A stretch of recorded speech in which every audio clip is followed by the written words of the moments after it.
lost. There's always a hope. Rise and fight.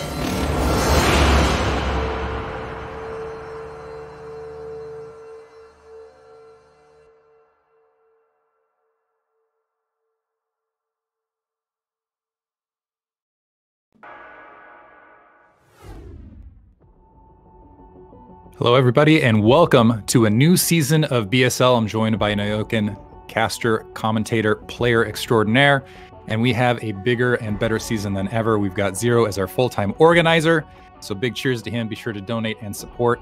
We've got two ASL hopefuls in Ziki, who's looking to be the first Zerg champion since True Touch, and Dawid, who definitely wants to take down a champion ship before he goes off to Korea, because he's got back-to-back-to-back second-place finishes. We have Boneth, who's back to defend his crown. We have Mihu, who wants to reclaim it. Terror's out there in the depths for the Terran hopes as well. And we just have a slew of the best players outside of Korea from all around the world.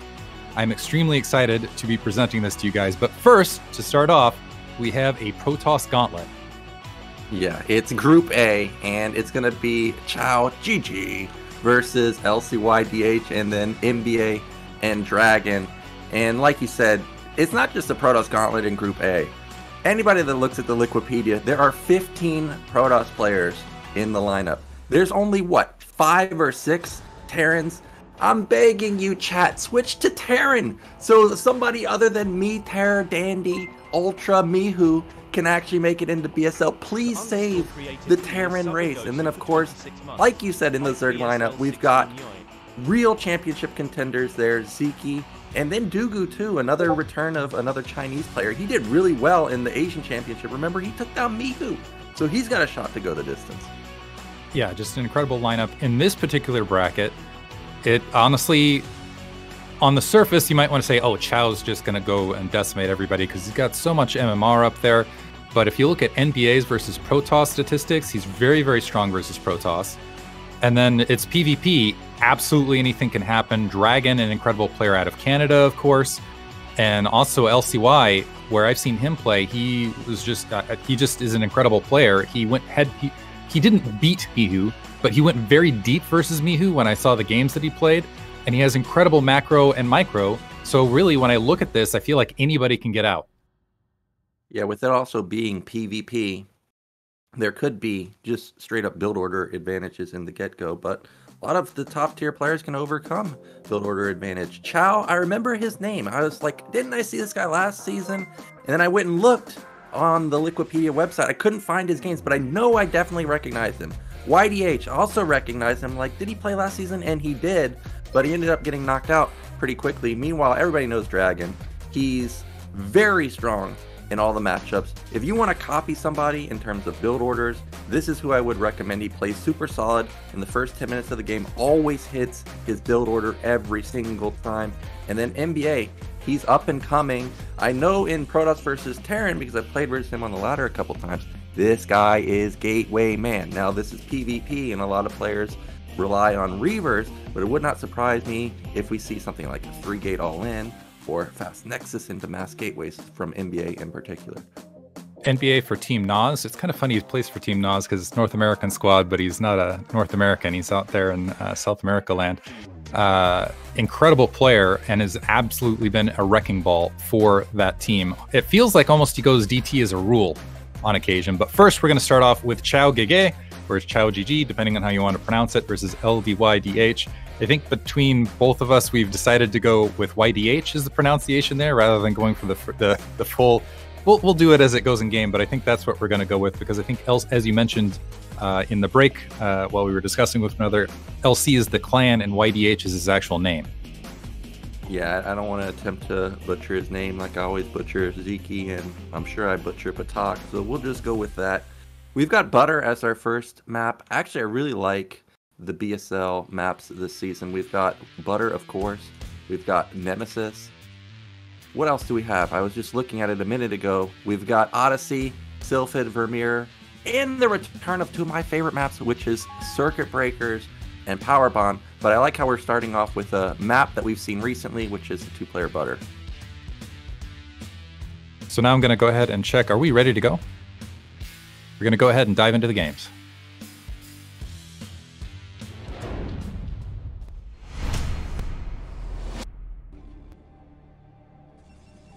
right, starting in the upper right-hand corner, as the red protoss. I need to full screen this really quick to check. That looks like it is going to be QiaoGege. Or sorry, YDH. Yep, and in the bottom right are blue protoss. It is Qiao. So I'm thinking back to last season in our protoss games, there were a lot of them. But I remember the Chinese protoss players in particular were quite aggressive. I remember J-Star in PVZ. Do you remember him? He was 2-gating every single game versus Zerg. I wonder if we're going to see more aggressive play from both of these Chinese protoss players. I feel like Butter is the map in PvP where aggression, even more than the other matchups, aggression is absolutely key. As early, you don't have a ramp. It's a 1v1 map. So what I oftentimes feel like it comes down to is either one player opting to go, or both players opting to go Mass Dragoon, and whoever can shove their other opponent into that very precarious natural expansion where things are just really, really compact, oftentimes they can end up with the advantage. Sometimes players will go Reaver here, and because of that compact grouping, you'll end up with Reaver splash damage just going all over the place. And are we seeing... Wow, that was a brave play. We're seeing a 12... Are you kidding me? We're seeing a 12 Nexus here from YDH on a 2-player map. I was thinking the same thing. I'm like, wait a minute. Is this Protoss versus Terran? No, this is Protoss versus Protoss. And he's going for 12 Nexus. I gotta say, Diggity, a couple years ago when I was off racing in PvP, I tried 12 Nexus, or I faced versus a 12 Nexus one time. Cross map on circuit breakers. I'm like, wow, you can't hold this, dude. I got there. He put a single pylon in front of his Nexus. It soaked up so many hits from my goons that he ended up holding. Now this is cute. What is this? Is this a double pylon? This is going to absolutely obliterate YDH's eco, and we've got the first Zealot moving across the map. The other thing I love about this is it opens up the possibility of proxy shield batteries, things like that, and it is going to be a long time before that first Zealot is out. You see the probes working on that pylon, but that's really hurting the economy. And that, as you said, that Zealot's already on the way. It's about halfway up the map, and the first Zealot is just starting on the opposite side for YDH to go ahead and build. All of those probes are behind the mineral line, so he could get another block off. He had at least 10 probes not mining. I feel like this game has to be in the bag for Qiao right now. I mean, there's no counter to this single Zealot. The eco was absolutely trashed for so long. And now, even with the 12 Nexus, YDH is down 2 workers already. He can't even use that Nexus because he just doesn't have any money. He doesn't have gas. He doesn't have a second gate either. If he can hold somehow, he will end up with the overall economic advantage. The Zealot sneaking in there because he's going to be able to build double probes. And just ignoring altogether, immediately getting 3 probe hits. It looks like he dropped, rather than going for additional Nexuses behind this, he went ahead and built an additional Nexus of his own. Second Zealot about halfway up the map, making its way across. And right now, YDH trying to deal with the Zealots flooding to the base at multiple locations. It looks like it's 2 Zealots versus 2 and a probe. Still, that 1 Zealot very weak, but it already has 4 kills in the background. Yeah, to have your eco devastated by the mana pylons and then lose 3 probes, make that 4? He can't even mine from his second Nexus. He has nothing going for him at all. He doesn't have gas, he doesn't have a second gate, like I said. It's just Qiao all day long, and he's going to, I think, if he pops this one of these Zealots, this could just be flat out game over, because then the Zealot counter is going to be in favor of him all day long. Another probe dies. Looks like he managed to take care of that Zealot in the main. 1 Zealot retreating from the front. Big probe lead. So we got 3 probe lead currently, and a lot of mining that just wasn't happening that entire time by YDH, finally tacking on additional gas. In the meantime, that gas has been up for a good amount of time for Qiao. He's got his Nexuses up, which means there's not going to be that latent advantage where you get that double probe production over your opponent. So after all of that chaos, it looks like, at least economically, Qiao's ahead, but he is going to have to put up some sort of defense as YDH is running in for a counterattack. Yeah, but Qiao does have that second gateway already done, so he'll be able to match, or about to finish, I guess. He'll be able to match the Zealot count quite quickly. Remember, he only lost, what, 1 Zealot? Maybe 2, the initial one that went in. And now he shows 3 versus 3, and that's going to push YDH back for now. 4th one coming out, so he's going to match the 4th one that got sent across. Meanwhile, I see double gas going down for YDH on both sides, but we've got a Zealot engagement, and both players are just going to posture and move back. And look at this, you got another probe able to sneak in to confirm everything as well, just to make sure, okay, you're going to try to do an emergency follow-up with DT or what? So seeing the forge on top of everything else. And now the problem for YDH is there was a situation where maybe he could have kept pressing Zealots, maybe he could have gone to 4-gate, something along those lines, and try to negate that big gas advantage. But with that additional scouting information that was just captured there by Qiao, he has all the information he needs to know, okay, I've got a superior gas, I can just start producing Dragoons, get that advantage, and again, get in my opponent's face and just start wreaking havoc. Yeah, this is just such a massive advantage. Look at this. He doesn't know what Qiao is doing, so he went Forge, and it could be DT. We know it's not DT, and he's just going to spend 150 minerals on the Forge, 300 on the cannons, which he doesn't really need. I mean, Qiao just has a huge advantage. He's going to spin that advantage into 4 gateways. That's a third cannon, maybe. This is so much defense at the natural. In the meantime, YDH has dropped that Citadel of Adun. I've seen him do this in prior matches, where basically what he wants to do is he wants to try to settle in the mid game and play catch up and just focus on his macro. This is one part I would say that I thought was a little bit weak in the matches I could see of him, is usually he wants to be in a situation where he has a Dark Templar, or he has a Reaver, he has something that's preoccupying his opponent while he's just sitting and macroing away behind that to get the big macro leads. I don't think that's going to be the case in this situation, because Qiao, first of all, scouted it. Looks like he's already grabbing a 3rd Nexus. He's already got a robotics facility on the way.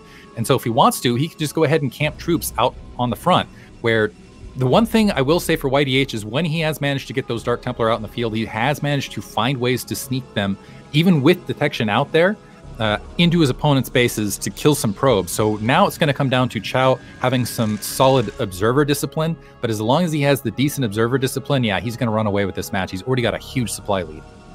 Yeah, I like how he matches that Forge and Cannon spend of minerals into just another Nexus. So he's going to be on 3 bases. There is going to be a window of opportunity for YDH because he does have +1 coming, and that is a power spike in PvP. But if he wants to take advantage of that, he needs to start flooding more gateways. He's going up to 6, so I'd really like to see him add at least 1 more and then try and barrel his way, whether it's into the 3rd base or into the natural, because if he doesn't get something done, all this is going to do is put him on pretty much 2 base all in with slight upgrade advantage. There's the first DTs that you're talking about. They're just going to waltz on by.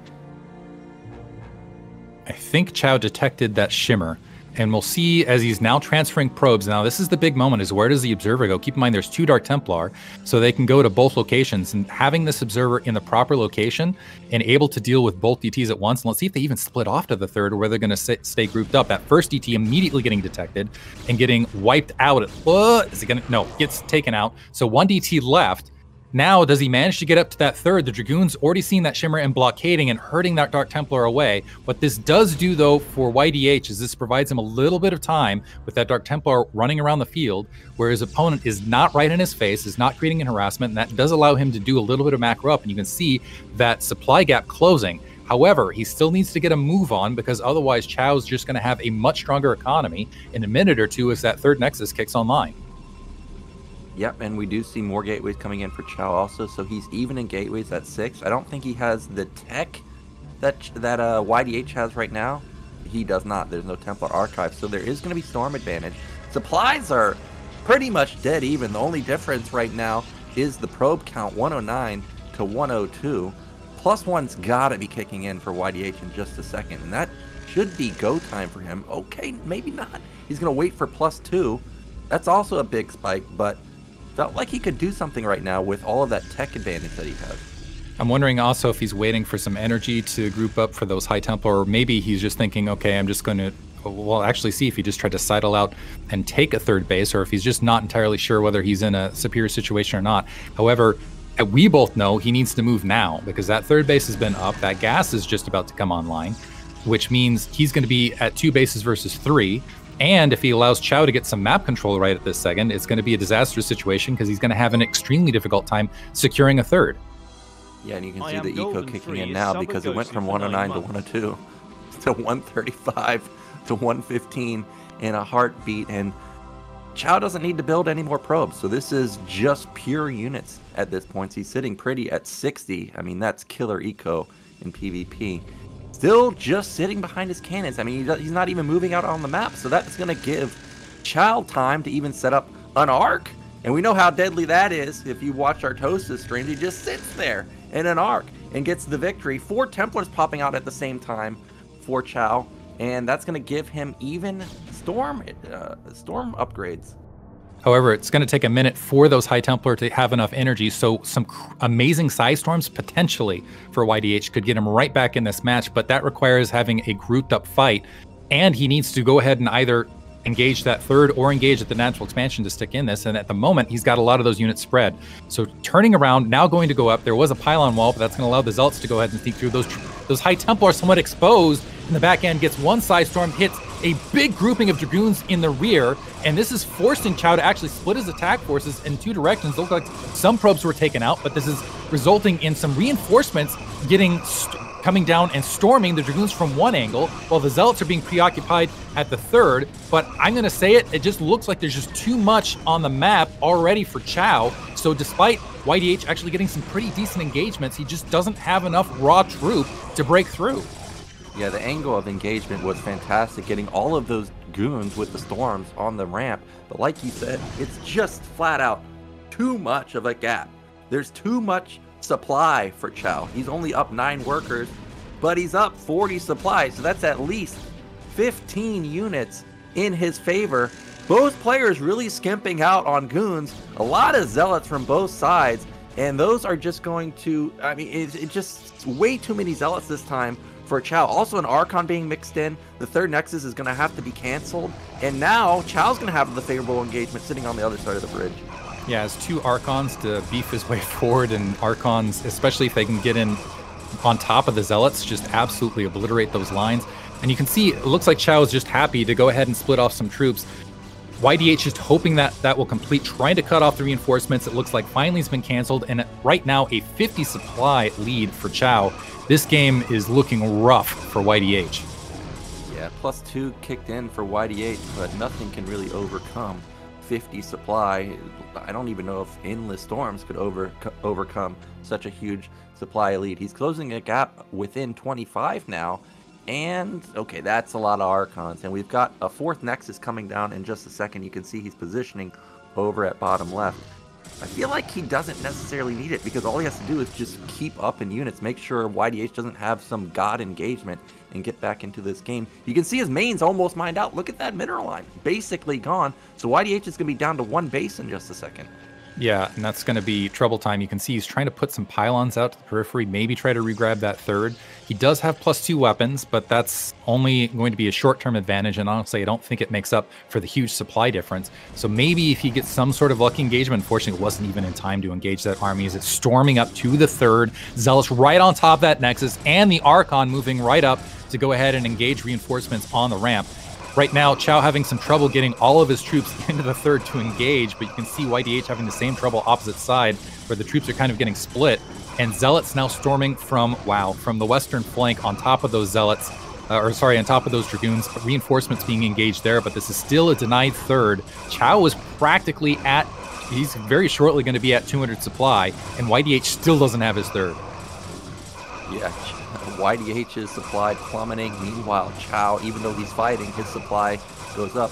I'm looking at the minimap, and it just doesn't seem like YDH has much vision anywhere, and that allows Qiao to get into a superior position every time, whether it's on the other side of the bridge, on top of the ramp, on top of the third. And now what do you do as YDH? He's just streaming out Zealots, but there's 4 Archons here, man. There's no way you're going to be able to get through those 4 Archons. Luckily for him, 2 of them decided that they want to go up to top left where there's nothing. So he ends up picking off 1 of them, but still, there's still 3 left over. I think there was a Nexus there that might have gotten canceled, and I think that might have been a player who was thinking, okay, is there a base up there?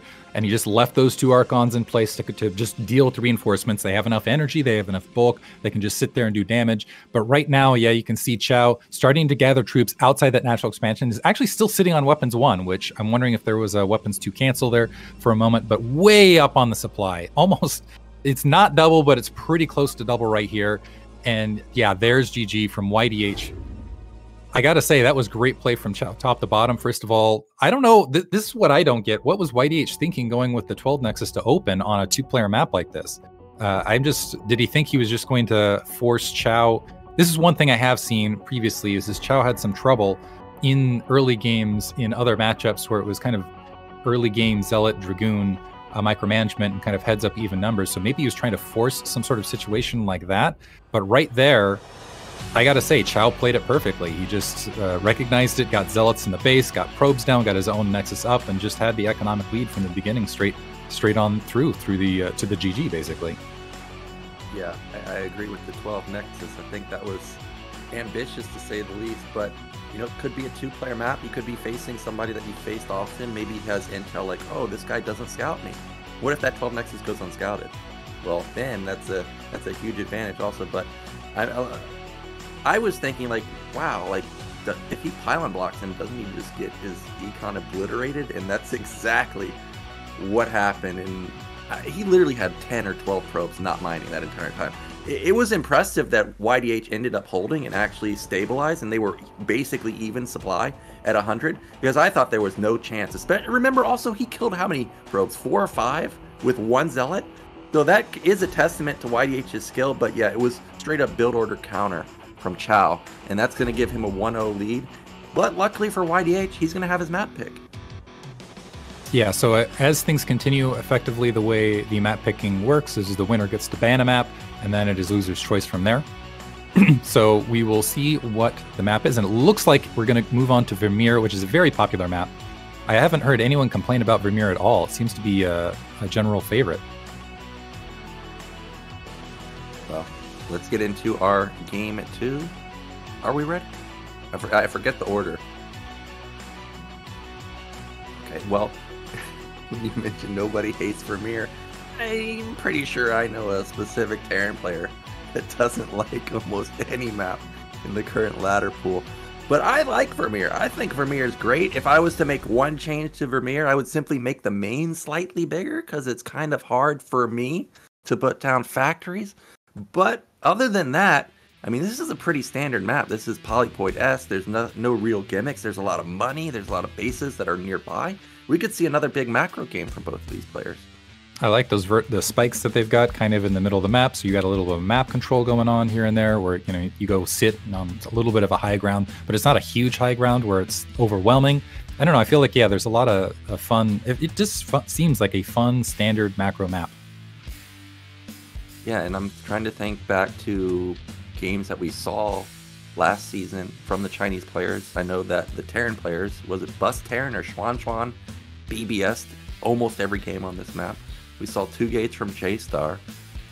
One thing about Polypoid is there are a lot of positions that you can proxy, whether it's in the center, top middle, bottom middle, center left, center right. You can do that. I've seen people get real ambitious, try and scout real quick, check the mineral line at top left, for example. If you're there, build proxy gates in your main. All types of positions for proxies if somebody wants to go for that. But I don't think we're going to see that. I actually think we're going to see 12 Nexus again from YDH, and it's going to be on Chow to try and come up with a counter. Yeah, I wouldn't be shocked to see either 12 Nexus or even quick Dark Templar to try to secure. That's one thing I've seen YDH do pretty consistently is where, comparatively on the other side of the bracket, where NbA uses Dark Templar more aggressively, I feel like YDH actually uses them more defensively, to sort of like we've seen Jaeyoon was doing that as he was transitioning to protoss quite a bit, just to have that safe opener where you can get your economy established. Because I know he likes just sitting back and relying on his macro. Unfortunately, I feel like Chow is one of those guys who can do both. He's one of those really strong macro players who will just run you over with his strong macro style. And with all that said, we are ready. So let's get into game 2 between Chow and YDH.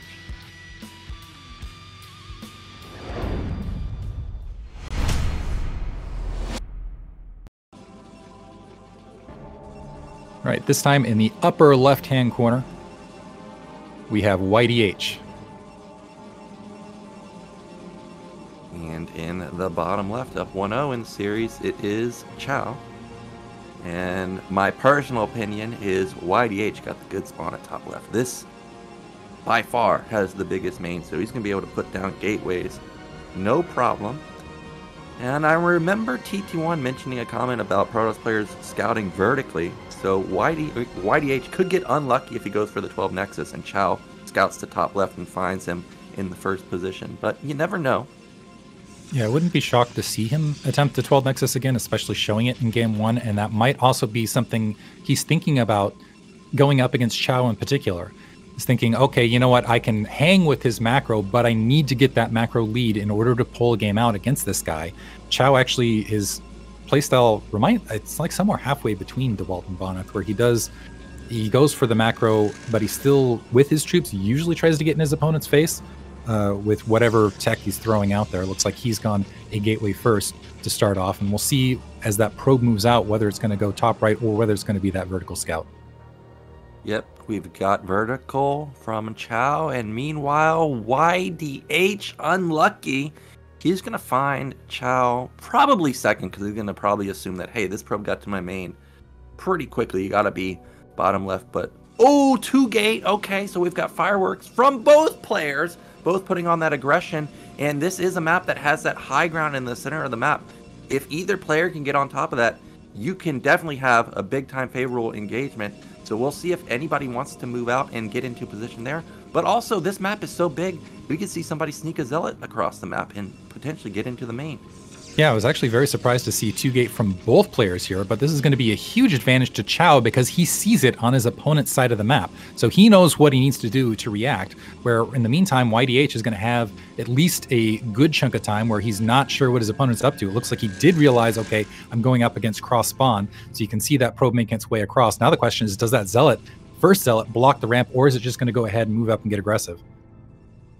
Yeah, and I'm just paying close attention to the supply and probe count. Right now we've got mirrored builds, 15 probes for both, 22 supply versus 21. I don't know how that's possible if we've got even probe count, but probe luckily gets into the main of Chow, and he sees that this is a 2-gate himself, so he's not going to underbuild Zealots and get caught off guard.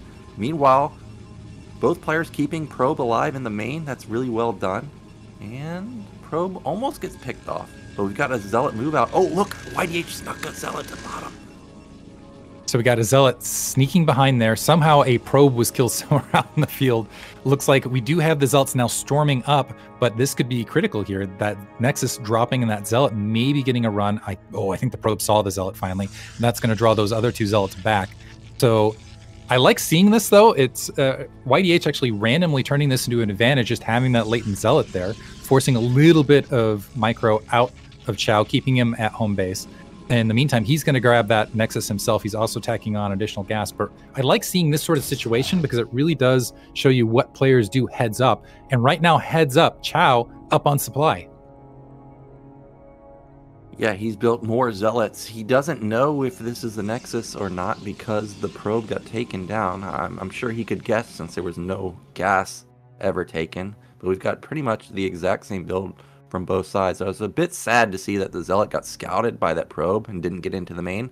But even though he didn't get in there, he at least confirmed a Nexus, which is great for him. Yeah, probe Chow comes able in, to, sees it. Yep. Yeah, able to confirm the Nexus opposite side there. A later gas take, maybe because of that Zealot grab on the opposite side. So this is potentially going to give a small advantage to YDH in the Dragoon count. In the meantime, Chow marching across the map with his Zealots, potentially wanting to mix it up. I'm curious what he's thinking to accomplish out here because he's going, I believe he's moving first of all into a closer reinforcement point for his opponent. Oh, probe gets wiped out immediately on the front, but it looks like, yeah, he wants to go ahead and potentially engage here. Yeah, he's got 5v5 right now. I know that he's built a couple more Zealots. Goons are being made for YDH right now, and those take way longer than Zealots to build. However, obviously reinforcement advantage with the probes, and that means that YDH is going to hold this pretty easily. So he's got tech advantage right now. Zealots not able to sneak into the main. I think that would have been a big mistake because we know the Goons are about to pop out, and those Zealots are kind of low. They'd probably get taken down quite quickly. But we've got two more Zealots moving out. He needs to back up because these are dead if they don't run right now. Yeah, this was my comment. Is Qiao needs to actually pull these zealots back immediately, because otherwise he's going to potentially end up losing some free zealots to these dragoons. But the dragoons a little bit too far forward. The zealots charging back in. Now the question is, does YDH pick out the weak zealots of the grouping? And he doesn't. And now all of a sudden the zealots are marching into the main. Yeah, he's got 2 into the probe line. He's got 4 at the ramp, and those are some beefy boys. It'll take some time for them to be dealt with on the ramp. The zealots are on hold position on the ramp, so the goons bug out, and that means that the zealots are going to interrupt this probe line even longer. Luckily for YDH, he's done a good job to keep his probe count relatively high in comparison to Qiao's. They were even, and 2 zealots into the natural force a full probe pull. He also got the full scout, so he knows exactly what YDH is doing, and in response, he's going into 4-gate with forge upgrades. Wow. So Qiao with that, taking a worker lead, forcing YDH to drop a bunch of troops. I can't believe that worked. And really got to put that on YDH. That was YDH not microing really well and not picking off the weak zealots and not holding the line. He had reinforcement advantage. He had a lot of advantages there. Now he's starting to move across the map with a lot of his troops. 2 cannons down at the natural expansion in the meantime to go ahead and defend Qiao's front. Well, if YDH wants to steal a game, he could be able to steal it right now, because 2 cannons, they're strong, but I think Goon upgrade is basically done for a YDH, so he'll be able to pick those off quite quickly. It's 6 goons versus just 2. Here he comes! He doesn't know about the cannon count right now. Okay, he is going to be pushed back, at least for now, but I think if YDH wanted to gamble, he might have been able to end it right there.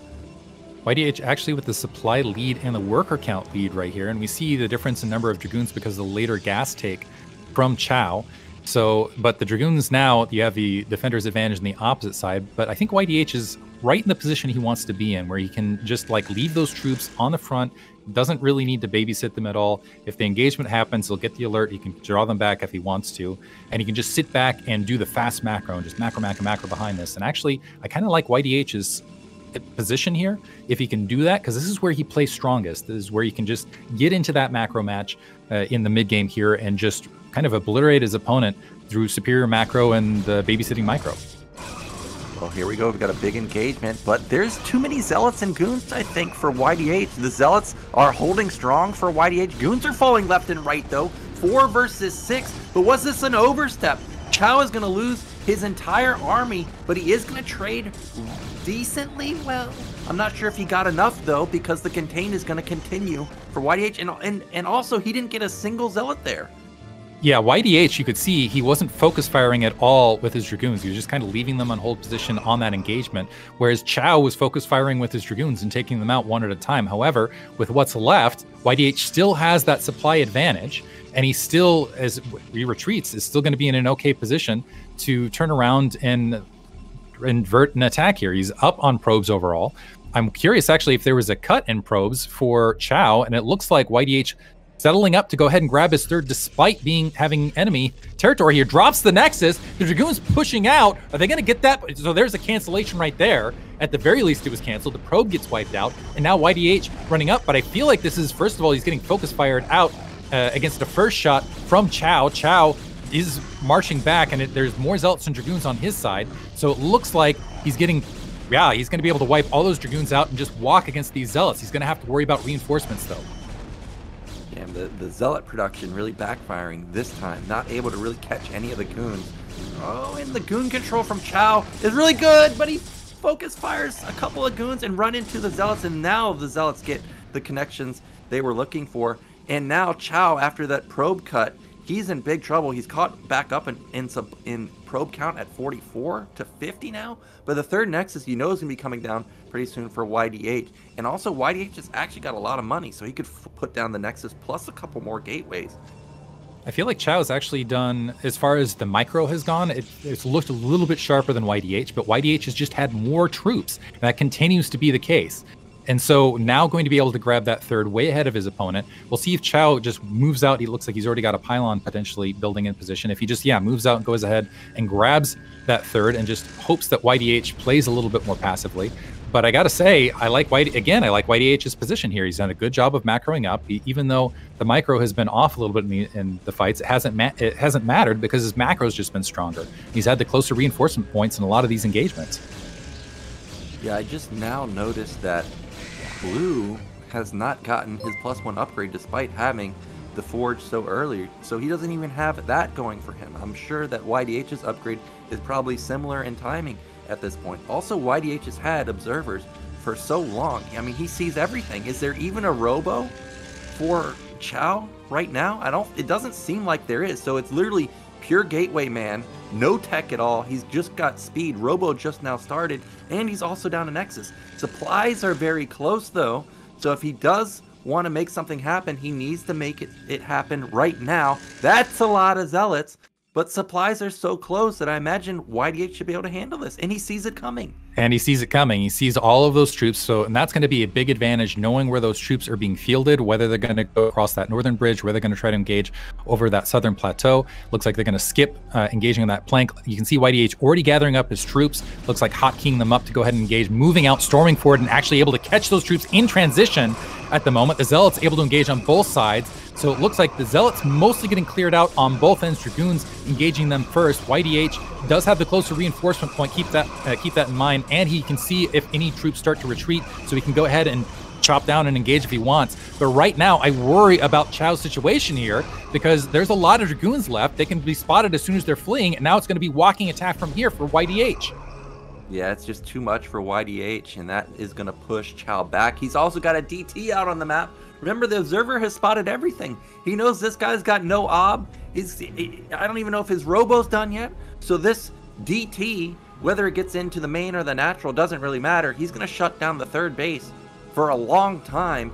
Qiao's going to try and go into Reavers, but by the time he even gets out a single Reaver, YDH is going to be approaching 150 supply or so, and that's just going to be so hard to overcome. Yeah, this feels like the inversion of the first match. We do have a shuttle and the Reaver being produced. The Dark Templar hanging out, I believe. Yeah, got that probe kill, so that's going to be a delayed third. And now YDH just has to sit back macro. We've got a big 20 supply lead, it looks like, and that's can quickly transition into just a snowball effect. And he's already setting up to maybe grab an additional base in the top right-hand corner. This actually might be a mess step, in my opinion, for YDH if he goes for that base and it gets spotted and gets taken out, because otherwise all he has to do is sit back, macro up, get in his opponent's face, make sure he isn't able to sneak anything out, and he will end up with the victory. Yeah, we've got a DT moving across the map, so he may end up finding that top right base quite quickly, or he might just sit on hold position at top middle, since that's, most likely the most common place for a fourth base. But here comes Qiao again. It's going to be round 2. This time, it's not so even anymore, as he's down 25 supply, but he does have a Reaver. However, YDH has got 2 Archons and a Templar. So he's going to have potentially Storm, but also a lot of splash damage in those Archons, and we know those are going to be useful versus the heavy Zealot comp that both players have.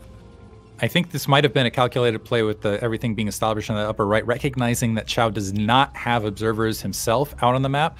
So recognizing that, okay, you don't have vision, maybe I can sneak this Nexus, no problem. There's not a lot you can do about it. It looks like he still hasn't planted it down, so it hasn't made a strong decision in that regard. We have 2 Reavers in that shuttle to group up versus a lot of Archons opposite side, and keep in mind there's no Storm, first of all, and getting a little bit of an engagement here. Qiao starting to pull back to regroup the troops before he wants to engage, but we'll see if the raw troop count makes up for that small tech advantage in those 2 Reavers.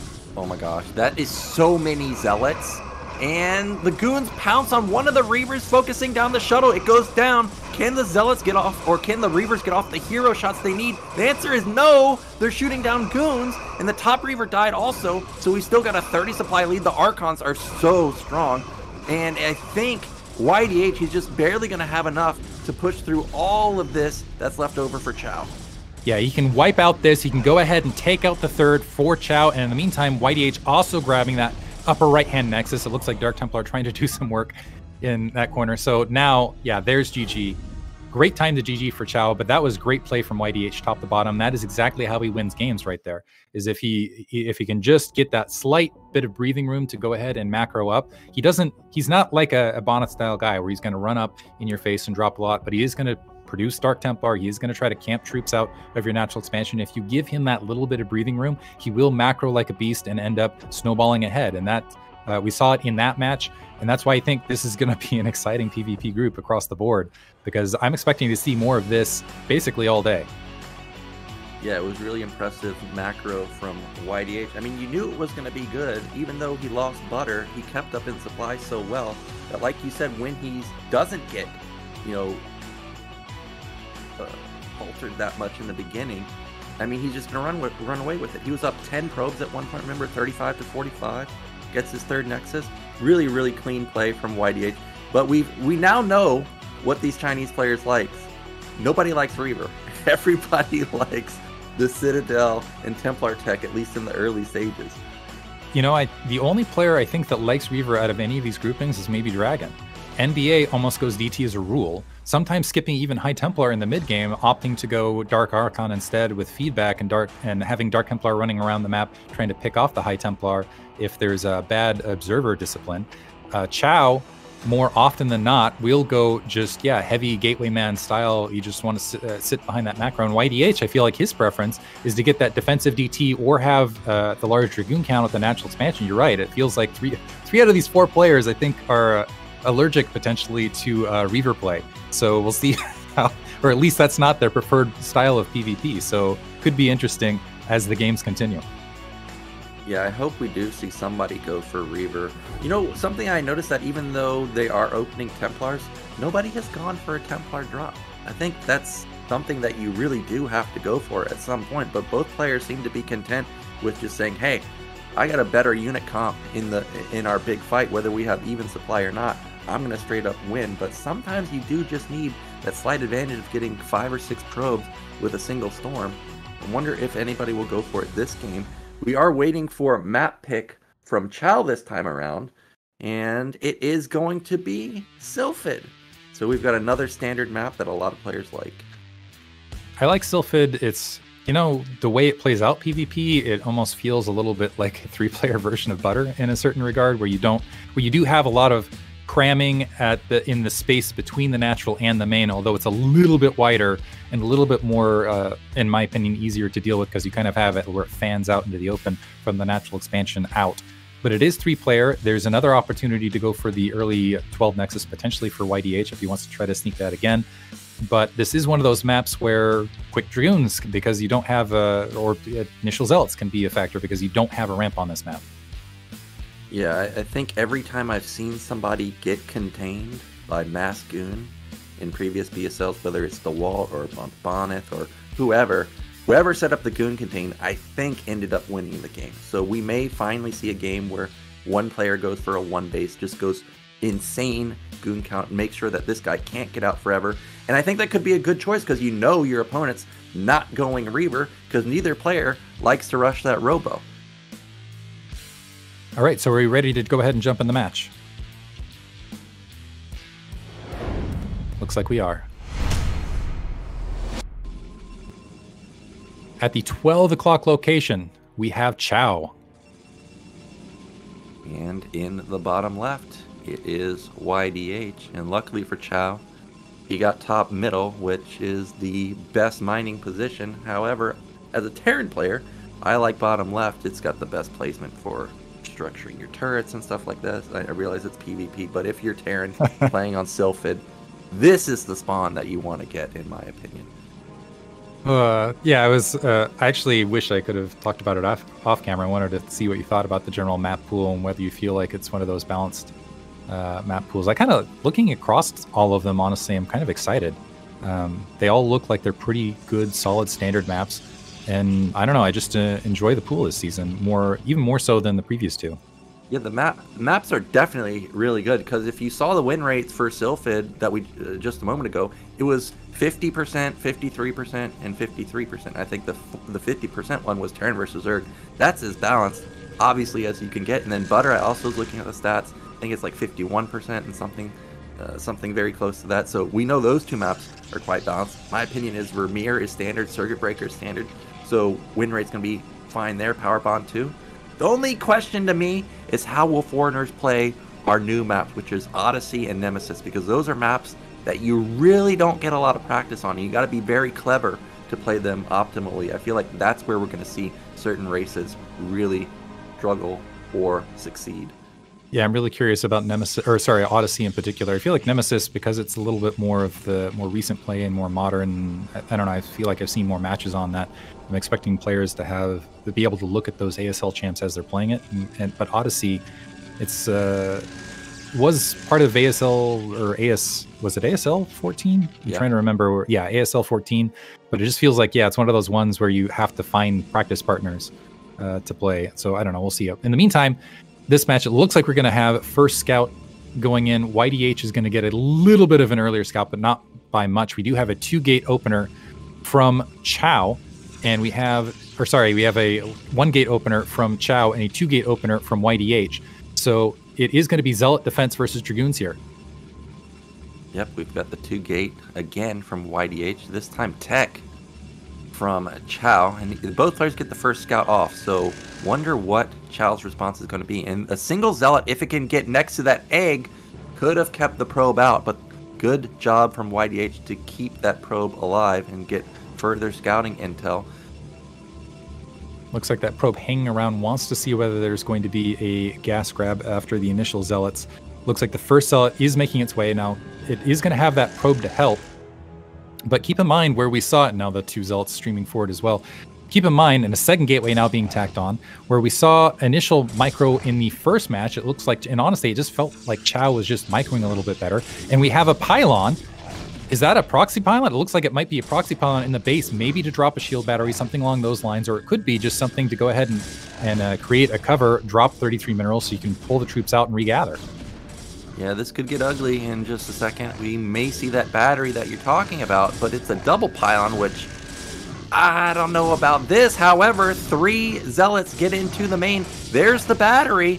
Luckily for Qiao, his second gateway has come up. A double battery could be a triple battery. I don't think the pylon will wall it in, though. Yeah, I think he was maybe hoping to get for a Dragoon. We saw Jumper actually in the previous season do this, try to wall his opponent in, and actually managed to do it successfully. The Zealots doing a pretty good job of getting on top of the Dragoons, as more Zealots are in fact streaming in. And that shield battery's there as well. So it feels like Qiao, it looks like he is going to be able to focus fire that left Zealot, but he's got 4 Zealots in his base and more coming. Yeah, YDH may have overextended with those 2 Zealots on the left side, though. They're really low. I realize they still have the battery, but he did lose one of them. That's a battery for Qiao, though, so he heals up his goons. 4 goons out versus 4 Zealots. Really good defense so far. However, you got to factor in that half of the probe line is not mining, but a counterattack once this gets held could be very dangerous. And we got double shield batteries, so this is a huge economic commit. The probe's trying to deal with that Zealot that's hunting down those Dragoons, but the Dragoons have grown in sizable numbers now. That Dragoon just attack away, now fleeing from that Zealot that's also attack away, manages to take it out, and now Qiao has all but cleaned up his base. Yeah, YDH really needed that kill. However, Qiao for like 45 seconds not mining with at least 8 probes, so even though we've got tech advantage and unit advantage for Qiao right now, I'm not sure if he's going to be able to overrun YDH with this counterattack. The goons, did he have range going the whole time? I feel like he's got so much gas that he can't have range. But if he did, that could be game ending. Yeah, I think he might have, actually. I don't know if he canceled it midstream, though. We'll see as, I guess we'll see as things continue.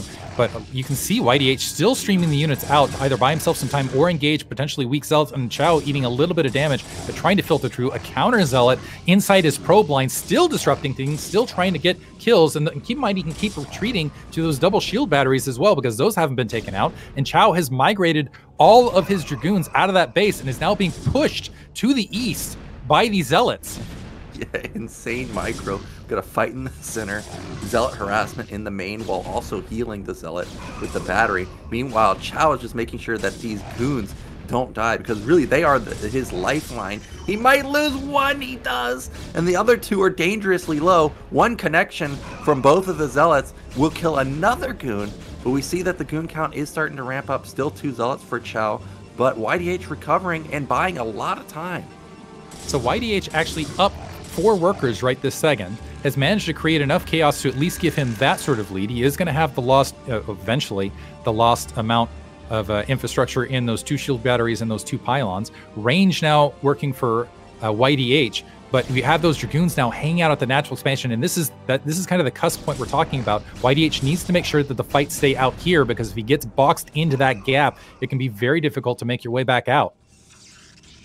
Okay, I thought he was going to poke in, but he's not. He's going to take the engagement there, and he kills a critical goon. It's 5 versus 1. These Zealots are not going to be strong enough to stand up to the 5 goons, and this could be it. Qiao may be able to take the game with a really nice goon counterattack. They don't have range, but he doesn't need them. However, 2 of the weak goons die instantly. There's still 3 remaining, though, but a single Zealot getting a lot of damage done. So now engaging close to reinforcement point, 3 Dragoons there. I don't see reinforcements making their way across, but this is also time. Well, no, he's going to work on that pylon. The second pylon was dropped there in the background. I'm not sure what the timing of the spawn's going to be. It looks like 1 Dragoon might get out. Probes pulling off the line to try to push those Dragoons back so they're not able to take that pylon out. But this is going to hurt YDH's economy here, now dropping below the worker count of Qiao with this engagement.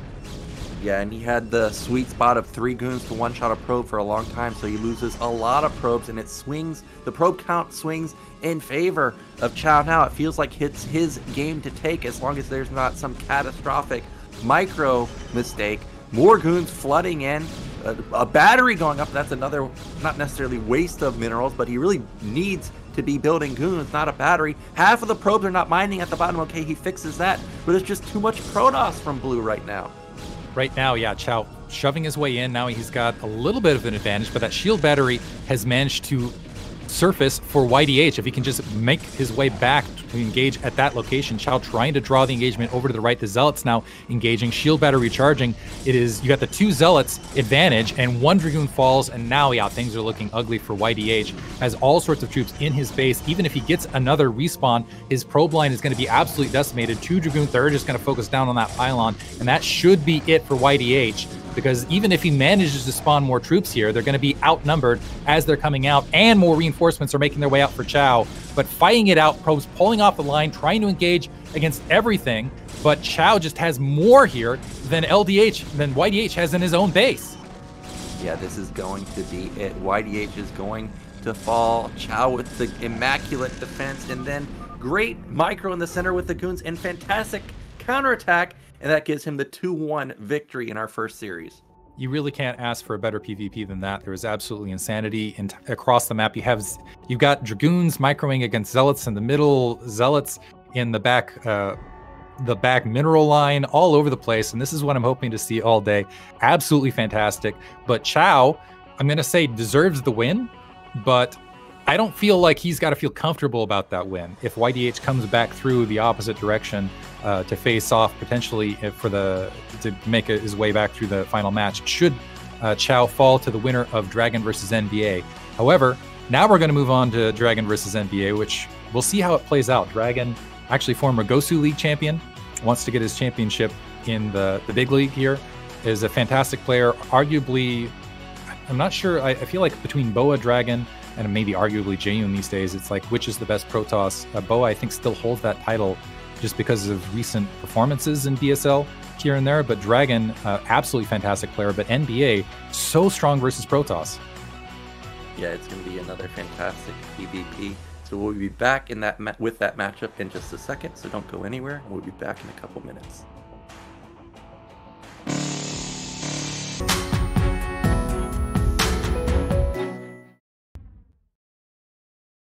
Hey everybody, and welcome back. We're going to move on briefly to DragOn versus NbA. Before we do that, I want to give a big thanks to all our sponsors who you're going to see displayed on the screen.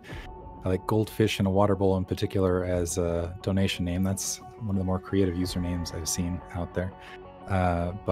Yeah, keep donating so we can keep this going. We do have Zero, who's out there being the full-time BSL organizer now, and I definitely feel like feels like Poland in general, but Zero in particular leading the community right now, making sure we have amazing tournaments and amazing games out there. And I want to just see it, continue to the future. Yeah, we've got a great sponsor in Optima. This is, I think, the 3rd time that they're sponsoring the BSL. That's fantastic.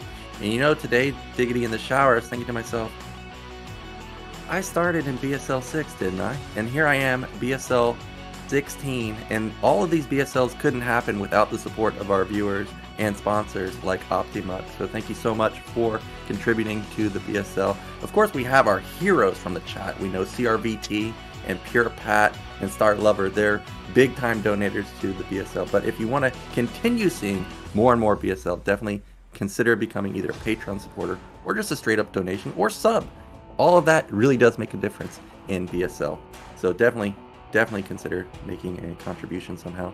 And we've got DragOn versus NbA, like you said.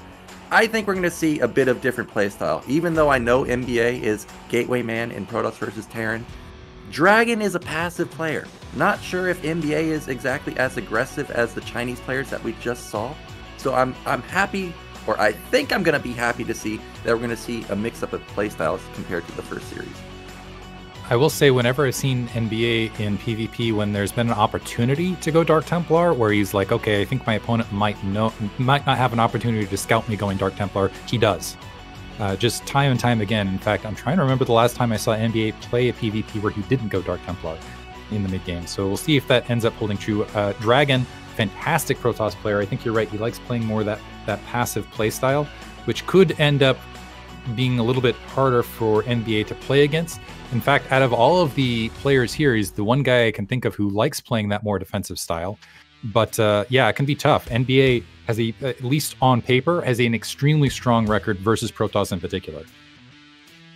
Yeah, I'm really excited for this series. And we're again going to be going into Butter as our first map. If we see another 12 Nexus, I'm going to be shocked. But what I really would hope to see, since it is two-player, is somebody proxy gate in the other player's main or natural. Because that was a common move back in BSL15, especially in the Chinese server or championship series. I mean, I don't think it was in Protoss versus Protoss, but I would love to see a proxy gate at that natural. Yeah, likewise. And let's go ahead and see if we're going to see it as we'll dive into the game one on Butter.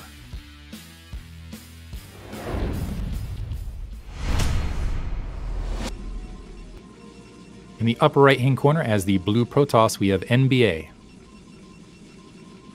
And in the bottom right, our red Protoss, it is DragOn. And I know for a fact that DragOn really does practice a lot with other clan members and Nas. I don't know if he practiced with NbA in particular very much, but I'm sure that there's going to be quite a bit of history. And whenever you have history with another player, all of a sudden it's not about just what you're comfortable playing. It could be mind games. You're talking about DTs all day long about NbA. That might mean that this could be a Reaver play for the first time. This might mean that I know that you know that I go DTs, so I'm still going to go DTs, right? It could be a lot of mind games going on. Yeah, I love to see it. Unfortunately, I wish I could. I had Tom to do an interview between these two beforehand. And it looks like we're not going to see a proxy gateway off the bat from either of these players. Looks like we've got one gate on one end, and we're going to see that gate a little bit later on the opposite end. But just standard one gate play from both sides. I was kind of hoping to see proxy gate. It feels like once players realized, oh yeah, proxy gate is pretty decent on this map, we were seeing it almost every match on Butter. And we've got gate gas from NbA, gate gas from DragOn, a slightly faster scout timing from DragOn though. NbA going to go for a scout himself, I think one probe later. And you can see NbA did scout his natural just in case there was some type of proxy there, because we saw that almost every single game from Protoss last season on the Chinese Championship Series. So good scouting from NbA this time, doesn't find anything. But both players going for a very standard opener with that cybernetics follow-up. Yeah, looks like it's going to be mirrored on both ends, and interestingly enough, yeah, it's going to be heads up. I think NbA has a little bit of an advantage just because he had a little bit of a later scout, but it's nothing significant, so it's still basically dead even. NbA with one worker lead here, because I think he's produced something out here. It looks like he's dropping that pylon in base. A little bit of probe harassment along that gas line. DragOn trying to be annoying here, but not getting a lot accomplished. Yep, but a single probe advantage for DragOn right now. Zealot, I'm sure, popping out for NbA in just a second. We can see that NbA has slightly more gas, and he has not spent it just yet. He just spent it on a goon. But where's that gas going to go into? Meanwhile, range being upgraded for DragOn. It's actually range. It's not a fake of the weapon. and then going to something like DT. And both players doing a good job getting some intel.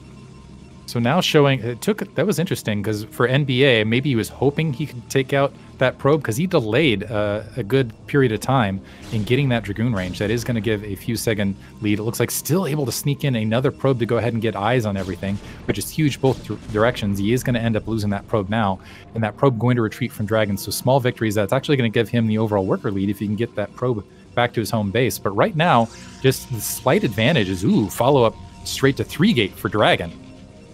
Yeah, it really did look like NbA wanted to put down Citadel or something because, remember, he had his gas slightly faster, and Dragon knew it. He's definitely somebody that's paying attention the whole time, like, hey, I know you got faster gas. Why is my range faster than your range, right?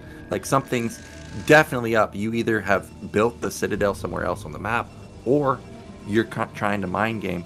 And Dragon's just going to go into a 3-gate opener. Looks like NbA can't make a decision because that's finally a robo coming down. But if he's had gas so long that he could have built it a while ago, but just now starting versus this 3-gate that's complete, he's in big time trouble. We'll see if he opts to go robotics facility first, whether he opts to go observer first. He does have that second gateway. If he does go the robotic support bay first, he'll be in a pretty good position. But yeah, it looked like there was a bit of indecision there, and he's going to drop 3 gates after robo as a follow-up. So this could be interesting play both directions here.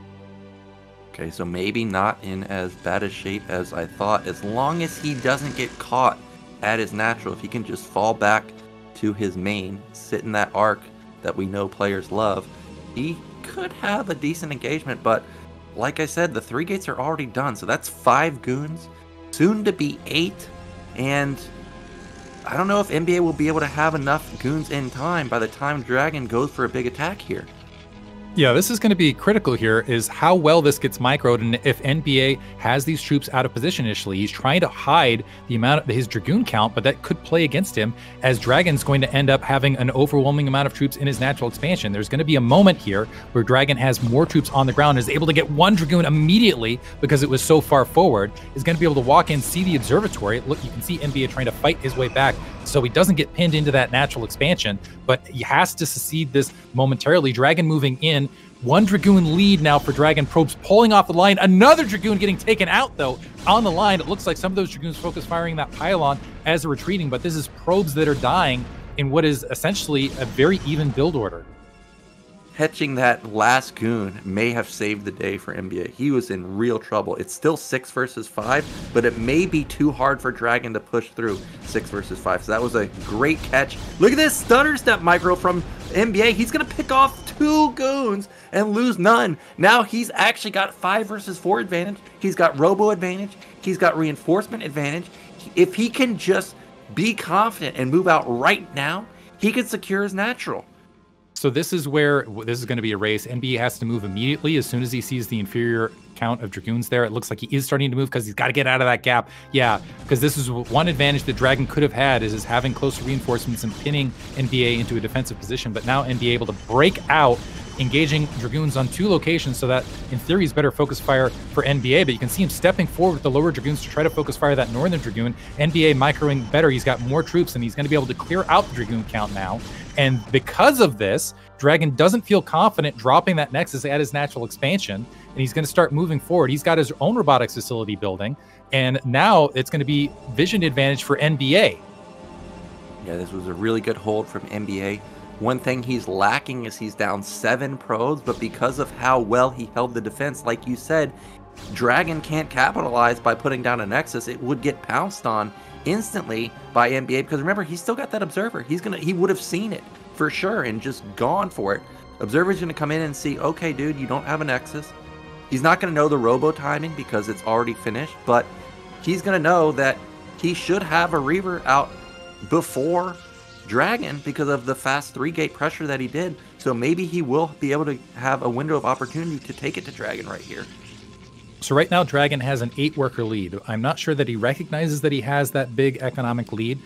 NbA, however, is ahead slightly here in tech, and he's also got a position to go ahead and grab that natural expansion ahead of DragOn. DragOn cannot feel confident, particularly lacking the observers, particularly with potentially Reavers coming online, because that is going to be a tech advantage to NbA overall. Looks like there was a fast robo opposite side. So DragOn, he needs to find a way to hold on, to potentially defend against NbA if he opts to get aggressive, and if he can just hold on and do those things and maybe get an observer out and evict the vision on NbA's side before NbA takes an additional nexus and gets the worker lead, we might end up in an even position moving forward. But right now, I feel like despite being down on workers, NbA is in a pretty solid spot. Yeah, this is a really tough situation for NbA or for DragOn if NbA goes right now. I like how DragOn has got vision on the right side.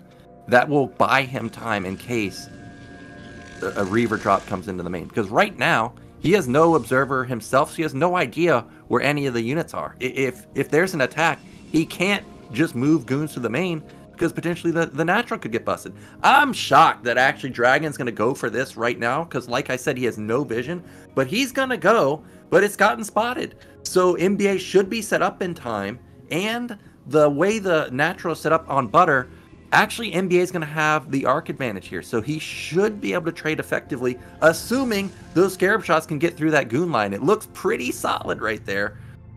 It's going to come down to some micro from the NbA as well. He's going to have the 2 Reaver advantage. A probe sneaking up to see what he's up against gets picked off, only showing a single Reaver. Very clever on NbA's part. The Dragoon's moving forward, getting a lot of shots off on that shuttle. That's going to force that Reaver out. A probe trying to sneak through, and a big shot hitting initial probes there. I think this might be a calculated move on DragOn's part to try to force NbA to delay that Nexus build. 2 Dragoons going through the lines, get the shuttle, which is going to leave that Reaver stranded up on that high ground. So now NbA, realizing that, going to start marching forward and going to force a fight here. Oh, he is going to force a fight. I think there's a big mistake from DragOn. That was good control on the Reaver. Does the Reaver not have Scarabs? Why didn't that one fire? Meanwhile, there's still a goon advantage for NbA, so he should win the fight. But DragOn miraculously actually kills one of the Reavers. So if he can escape these goons, he's not out of it. But of course, he is still in big time trouble. There's a ton of goons remaining, and behind this, DragOn, even though he has the 9 probes and obviously bigger econ, he spent 400 of those minerals into a Nexus, which is not going to help him here. He still doesn't have a shuttle either. If NbA just rallies, maybe he can make something happen. However, DragOn's now got a flank opportunity. This is a very precarious situation for both players. NbA can't overextend, although he's keeping an eye on those troops because otherwise he might get pincered both directions. Moves back, wipes out those troops, so was able to spot them and take them out. Now NbA has a big army out on the map as that natural expansion is coming online and can shove and potentially wipe that out. Yeah, critical for NbA to get that killed. You definitely don't want to be microing your shuttle and Reaver when getting hit from both sides. However, the observer from NbA, where is it? Okay, he just has 1, so he doesn't know exactly that there's a Nexus here. He just took a point-blank shot. That really hurts. There's still goon advantage for NbA, but it's just slight. Reaver connects onto the other Reaver, but second Reaver out for DragOn. Here comes the potential ending attack from NbA. He gets a connection onto some of the goons. First Reaver falls, but I think there's enough for DragOn to hold. We'll see. Maybe DragOn not. Needs to get some shots, needs to take that Reaver out. Reaver's gone. 4 Dragoons left for NbA, 3 Dragoons left for NbA, and now DragOn holds, and he's got that natural expansion up. He already had the worker lead behind this. NbA really needed to win that fight, especially with DragOn's forces being staggered. But first of all, wasn't able to approach as quickly as he wanted to. And second of all, just didn't connect on a lot of those Reaver shots. Now NbA in a lot of trouble as DragOn has swung the defense, has this natural expansion up, has a huge worker lead. He just needs to tack on a little bit to macro up, and he should be able to win this easily from here. Yeah, this is DragOn's game to take. If NbA could have saved that Reaver with just slightly better shuttle control, it probably would have been his game. He could have sat in an arc outside of the natural with a Reaver versus a player that has no shuttle and no Reaver himself. But now it's DragOn all day, baby. He's up 11 workers. He's flooding the gateways. He's just got killer eco. The only thing I would say NbA can really go for is Reaver drop in the main, or if there could have been a potential DT run by, but there's no way he has the Templar tech. Yeah, Hero is saying like, NbA oftentimes DT player, he doesn't have, honestly, the way this game is flowed, I'm not sure he had an option at it. And I'm wondering if that's part of DragOn's game plan as well, to go for that initial 3-gate Dragoon style of play, and maybe that was part of the mind games, like we were saying, being kind of inter-team where you end up playing with each other a lot and having those options. I'm wondering if NbA is thinking like, I'm not going to do my usual DT thing because in kind of the mind games that are potentially playing in the background here. That observer, at least for NbA, is going to be able to spot everything that's happening. Unfortunately, being able to see something doesn't mean you can do anything about it. NbA, his best option here, honestly, is to try to sneak a Nexus and just hope that DragOn plays too passively here. That's the only thing I can think of. Otherwise, this is just going to be a slow death as long as DragOn stays on top of his macro. Yeah, I know that DragOn does wait for his, build order to kick in, his power spikes to kick in, so he does play passive in that sense, but his power spikes have been kicking in for a while, so I'm sure he'll be moving out any minute now. I don't think NbA could ever get away with a hidden Nexus unless there's some type of massive botch with the shuttle and Reaver control. We'll see, though. NbA, he's, in striking distance in terms of supply. He's only down 10, and, Reaver splash damage can definitely overcome a 10 supply deficit, but really he needs to get some damage done into the probe line right now. I think in the main of DragOn, there's almost no defense. If there was speed shuttle, maybe NbA could make something happen, but right now, really not much other than that NbA can do. NbA dropping a proxy pylon, so we'll know when that third's potentially coming online, but it looks like DragOn already has some pylons. Engaging here, Observer gets picked off on NbA's side, and that Observer had been long in the match, but now everything getting spotted overhead. Yeah, wrong Observer other side. It's hard to tell color sometimes when they're hovering over that artifact. Looks like DragOn going to pick some troops up across, but I feel like that's a bit of a mistake. It's opening up a shot opportunity. Reaver's exposed to the Dragoons. One Reaver getting taken out. The shuttle gets taken out with the Reaver in it. Yeah, that was a huge mistake on DragOn's part. So donating 2 big, huge tech units there to NbA, and kudos for NbA to jumping on top of that, but I'm not sure what DragOn was doing there, kind of extending his troops out to the right. Yeah, that's exactly what NbA needed. Now maybe he could consider taking a Nexus at that high ground at mid-right. Because of the way the terrain is set up, DragOn, he can't really just attack through the center because he'll be attacking into high ground and Reavers, and you don't have Reavers yourself. So he's definitely not going to do that. NbA's crawling back in terms of probe count too. So all of a sudden, this is a manageable game for NbA, but still at a deficit. And there's that Nexus at top left. Yet somehow, there's a pylon there for DragOn, and he spots it instantly. So DragOn spots it. It's actually interesting here because DragOn actually has the supply lead. He's got the defensive arc you can see of Dragoons, and NbA is just using that butter architecture to his advantage, where there'd have to be a lot of troops crashing down into potential Reaver fire and kind of that splash damage, and he'd have that high ground advantage. It looks like, oh, this could be a mistake. NbA moving out to the left there, taking a few free shots on that shuttle. Looks like he's going to clear out that pylon to the north, but in a shock, DragOn, upon losing that Reaver, those 2 Reavers and that shuttle, and also his main getting mined out, he might end up behind NbA as NbA grabbing that third. Yeah, DragOn's in a weird position now because even though we knew he was up 10 workers for so long, of course he doesn't know that. So he may not be aware that, hey, I'm up actually 30 supply still. I don't necessarily have to go all in. Or maybe the game's broken because I don't know if DragOn is long distance mining like this and sitting in an arc this long. Yeah, it's a good question. We'll have to check over. Also, the Nexus at bottom left, not top or mid right. Yeah. Wondering if we're looking at a broken replay now. We'll get confirmation on that in a second, but it looks like so.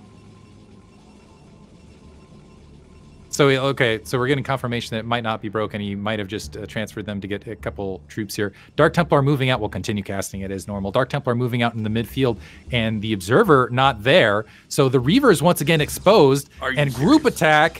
1 Reaver down. 2nd Reaver gets scooped up into the shuttle at the very least. Now the Observer finally up, but this is NbA. But here's the thing. At this stage of the match, notice it was Dark Templar, not High Templar. NbA loves this Dark Templar. Scoops them up in the shuttle, has an opportunity. It looks like there's still distance mining happening at that third while that Nexus is warping at the 6 o'clock location. DragOn needs to split some troops off, though. He's a little bit light on observers, which I think NbA has recognized because he doesn't have any observer coverage bottom left, so might be able to do something down. But in the meantime, NbA got that third Nexus up. And he's closed the gap to 10. Yeah, killed that probe there. Might be able to work on it. Some Dragoons making their way that direction, but keep in mind that shuttle is still alive with the Dark Templar. They might be able to move to another location. Well, he's going to get all 3 DTs. That's an expensive investment to lose. Doesn't kill the shuttle, though, so the Reavers will still be able to be microed easily. And actually, that could have been an opportunity to try and bust down that high ground. And we'll see if he does want to do that, because he knows the shuttle's out of position and he has shuttle advantage. But instead, like I said, I think DragOn just didn't realize that his eco was so massive, so he's just going to continue to play passive, sit here, just try and let him catch up on the third base timing, and just go from there. NbA actually has a 6 worker lead. I'm curious what the upgrades are. Okay, 0-0 for NbA. What about DragOn? Does he have +1? No. No, on both sides, and it looks like you have a battalion of zealots that are going to try to sweep in and just assassinate that Nexus. Going to group that's already heavily damaged. This could be a huge swing, and oh, they're going to get it. So take that Nexus out in a big swing where I thought this was DragOn's game to lose. Upon losing a shuttle and 2 Reavers, all of a sudden things sweeping back around, down a Nexus now, which is huge. Yeah, and he manages to save 4 out of the 6 zealots. It's still a supply lead for DragOn somehow, but it's positional advantage for NbA. Like, how do you engage? Are you just going to swoop around? I don't think you can do that, because remember, NbA's had observer advantage the whole time. I don't see it right now on the map, but he's been having observer advantage. I imagine as soon as DragOn moves out, he probably instantly counterattack. So this is a really dire situation for DragOn. He's going to retake that 3rd Nexus, but NbA has had it running for so long, and now he's got Templars coming out too. Yeah, High Templar is starting to filter, and he's still holding that, mid left-hand side plateau. And DragOn, just now grabbing that 3rd Nexus. NbA with a sizable worker lead. It looks like DragOn going to try to double expand and hope that it doesn't get scouted. Although I think there is an observer that's hanging out nearby to the north. Right now, they're just, or a probe, it looks like. There's just great vision on NbA side, and that's been completely lacking on DragOn side of the map. Yeah, probe comes in and sees that, oh, wait, you're trying to build a 4th Nexus now? Didn't I just kill a 3rd one? So he's going to know that almost 1,000 minerals went into buildings and not units. So he may consider going for an attack, but nope, he's going to take a 4th base himself. Might even go for an additional base. Let's see, it looks like he's kind of clearing out that 3 o'clock location to maybe even thinking about grabbing something there, or maybe even going for a quick zealot assault again towards that inside, what do I want to call that, 4 o'clock location. But now NbA, for the first time in the match, has got the worker lead. He's got the supply lead and is now in a commanding position in this match. Yep, and this 4th base definitely not going to fall here. This is a mistake from NbA. He needs to turn around. Only going to lose 1 or 2 zealots, though. That's a storm. Does a decent amount of damage, but not an extraordinary amount. And we've got 10 supply lead for NbA. Wonder what power spike he's waiting for. Is he just waiting for max? We know +1's kicking in, but is he going to go right when it kicks in? There's another round of DTs and a shuttle. So we may actually have a DT drop into the main, but how could he get there? I think there's decent cannon coverage at all of these locations as well. So you got the 2 cannons there. At the 4th, you got the cannon at the natural expansion. You have 1 cannon covering there. So DragOn can respond rather rapidly, but keep in mind 4 Dark Templar wipe out cannons extremely rapidly. But right now, if a lot of those troops, here's the problem for DragOn though, if he overcommits troops to defend any of those locations against the DTs, it is possible that it'll open up an attack location. This is not the point of attack though. A bunch of Dragoons waiting. It looks like NbA is going to cycle back around, and you can see DragOn starting to filter the Dragoons out just to make sure that he doesn't end up getting attacked or end up losing positional advantage at some other location with reinforcements. And DragOn making moves. He's got a whole bunch of troops that are grouping up, it looks like, to the mid 9 o'clock location. He might want to try to storm up the ramp from that position. Yeah, and I was wondering if NbA had another shuttle, because those Reavers were quite alone. And if he does not have a shuttle, those Reavers will die really quickly. But luckily he does have a second one. So he's got DTs in one shuttle, 2 Reavers in the other one. We are just waiting for some side to make a move. Both players just seem to be content sitting on their side of the map and taking more and more expansions. I'm pretty sure DragOn's going to take mid left in a second. There goes the probe. Yeah, probe making that direction, moving that direction to go ahead and potentially grab an additional base, which is a very precarious situation considering you have NbA hanging out on the high ground to assault from there and maybe even take some pot shots versus Reavers with his Reavers across the low ground. And you can just see a little bit of scattered exchange fire, Dragoon laying waste right there. 2 Reavers moving position. That's high ground advantage for NbA, and yeah, that's gonna make DragOn think twice. Big shot lands, takes out a Dragoon. A big shot on the opposite side because there's no shuttle coverage. Landing a big hit on the Reaver for NbA. And let's see if this turns into DragOn actually going for a forward attack, because NbA actually keeping a lot of those troops spread, maybe hidden, trying to invite an attack to engage the left and maybe get positional advantage right there. Plus, there is a +1 armor advantage for NbA. He's maxed out, and he's, as things stand, holding that high ground is just going to end up being able to starve out DragOn through the long term. Yeah, but DragOn has 1 billion Archons. He just has so many of them. However, his unit comp is like basically pure goon Archon. So these storms are going to get a lot of value. There's another great storm. Hits like 5 Dragoons. He ends up losing the Templar, but he may be able to storm this Reaver. No! It gets taken down. Yeah, so Reaver, well, see if he can... Nope, loses another High Templar. That was a lot of gas to lose for free. We still have a bunch of... This is kind of a fake shuttle maneuver there by NbA, acting like he can scoop those Reavers up, even though he's got Dark Templar inside that shuttle. That shuttle's starting to sidle forward. It looks like it wants to try to find a gap, but running into some Dragoons along that edge. Oh, this is going to be close. Looks like it is going to be able to... There's nothing. The thing is, the Dark Templar can empty here, but I'm not sure there's a lot they can do. There's no probes. Shuttle gets wiped out. Dark Templar lands, might be able to kill those probes attacking gas, and right now this is just a bit of annoyance for DragOn. Well, if those 4 DTs unloaded, there was no observer at all. So he could have taken down the Robo and done a lot of damage. But Dragoon, good defense from DragOn. We've got 5th base up for NbA now. Those Reavers are isolated and the shuttle gets taken down. Oof. Manages to wipe that out. Looks like NbA going to retreat. And yeah, NbA just content to mine. He's divided the map basically in half. He can go ahead and grab that high ground plateau at the 2 o'clock location at leisure. DragOn trying to take that 3 o'clock location, but as it stands, it looks like NbA having that additional base, if it just continues as things continue, with kind of this detente, both having that high ground advantage and having those additional bases earlier, NbA is going to have the bigger bank to work with over the longer period of time. Yep, and 6th base gets spotted by NbA, so this base is going to be not long for this world. Hey, it's just so surprising that nobody wants to make a move. Like, we don't really see anybody even moving to the other side of the map. I mean, maybe like 2 or 3 units just now from NbA. Oh no, can't lose that shuttle. Okay, luckily he ends up saving it. That Nexus might actually be saved. No, it is going to go down. The Reavers are very isolated though. Can't lose those. He does manage to save them. Able to scoop it up, move it back across. It's interesting. Oh, going to make his way down and storm the Reavers that are on the low ground. Look, a lot of High Templar moving forward, blanketing lightning all over all of those Dragoons. However, NbA having a little bit more trouble getting his troops to attack across that low ground funnel. So, and a decent spread from DragOn as they're coming across, although it looks like he wants to back off a little bit. The High Templar are going to get wiped out, but DragOn, because NbA having trouble engaging into that, is actually going to end up with a supply lead. Looks like he moves some Dragoons across the high ground to get on top with some Archons, so able to swarm NbA, and NbA having trouble with that engagement overall, so is going to end up plummeting in supply overall. So nice engagement from DragOn, just stutter stepping back. He ate a lot of side storms, but NbA wasn't able to get his troops in the fight and ended up with a staggered attack on multiple locations. So now all of a sudden DragOn able to take high ground position. That should be an easy shot to go ahead and wipe out that 9 o'clock base once he has enough troops to do so. And he can go ahead and establish that 3 o'clock as NbA has to play defense. Yeah, I don't think those storms could have hit more units, but the arc was just too good. And we've got NbA actually going into the unit that I think is the most underused in PvP. It's the Arbiter. Think about how many observers DragOn has. What, 1? Maybe? If there's an Arbiter out on the map, he's not going to be able to see anything.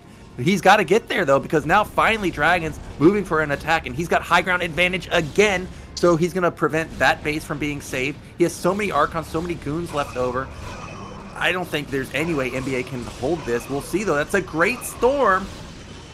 2 great storms, storming, oh my God. Yes, blanking it. However, walking into this, more reinforcements. It looks like there were a couple Dragoons and High Templar from the back end. So I think NbA actually is going to be able to clear out this attack force if he has those Dragoons. But you have a reinforcement battalion coming in from DragOn from the rear to continue this attack, and those are attacking from the high ground. It looks like there are superior upgrades. However, And with this attack, wow, this is going to be close at the end here. I think NbA is going to have enough troops, despite the high ground advantage from DragOn, to go ahead and defend that 9 o'clock base.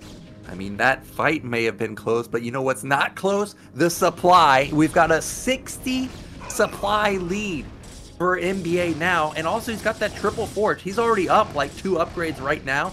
He's going to be up 5 upgrades in a second. That Nexus is potentially going to get knocked down. Maybe the Archons can save the day, but I don't think so. And NbA now finally starting to really run away with this game. Yeah, wiping out that 3 o'clock Nexus, still holding the 9 o'clock Nexus, and having that huge supply gap. This is, yeah, now a turnaround situation where it should be an easy hold from here. Just needs to keep on top of his macro. Plus, he's going to have those Arbiters, and like you said, this entire match, it feels like DragOn has been really negligent with his Observer coverage and his Observer numbers. Now NbA doing that final cap and grabbing that close additional base, which will be easy to defend. So as long as he holds the 9 o'clock, holds this, and continues to pressure DragOn at any location, he will, if he just even plays defense, he'll win the match. But he's in a situation where he has so much supply where he can start taking shots and maybe go for a recall someplace, maybe do some Reaver drops at various locations. As long as he stays decently saturated, he should easily and comfortably win. But I feel like I've said that 3 or 4 times in this match, and it's flipped around.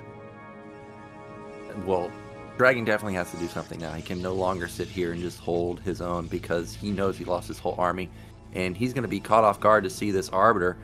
What I love to do is, if you can spot the Observer blur, is you stasis the Observer, because that's all you have to do. Then all of a sudden, the opposing Protoss player has to run forever because there's absolutely no vision. And DragOn spots that, he's going to be thinking, what the hell is that? That's an Arbiter? Right now, actually, he needs to move those goons up there and snipe that, because if he lets it buy energy, that's going to be doomsday for him. That's another good storm. Hits so many units.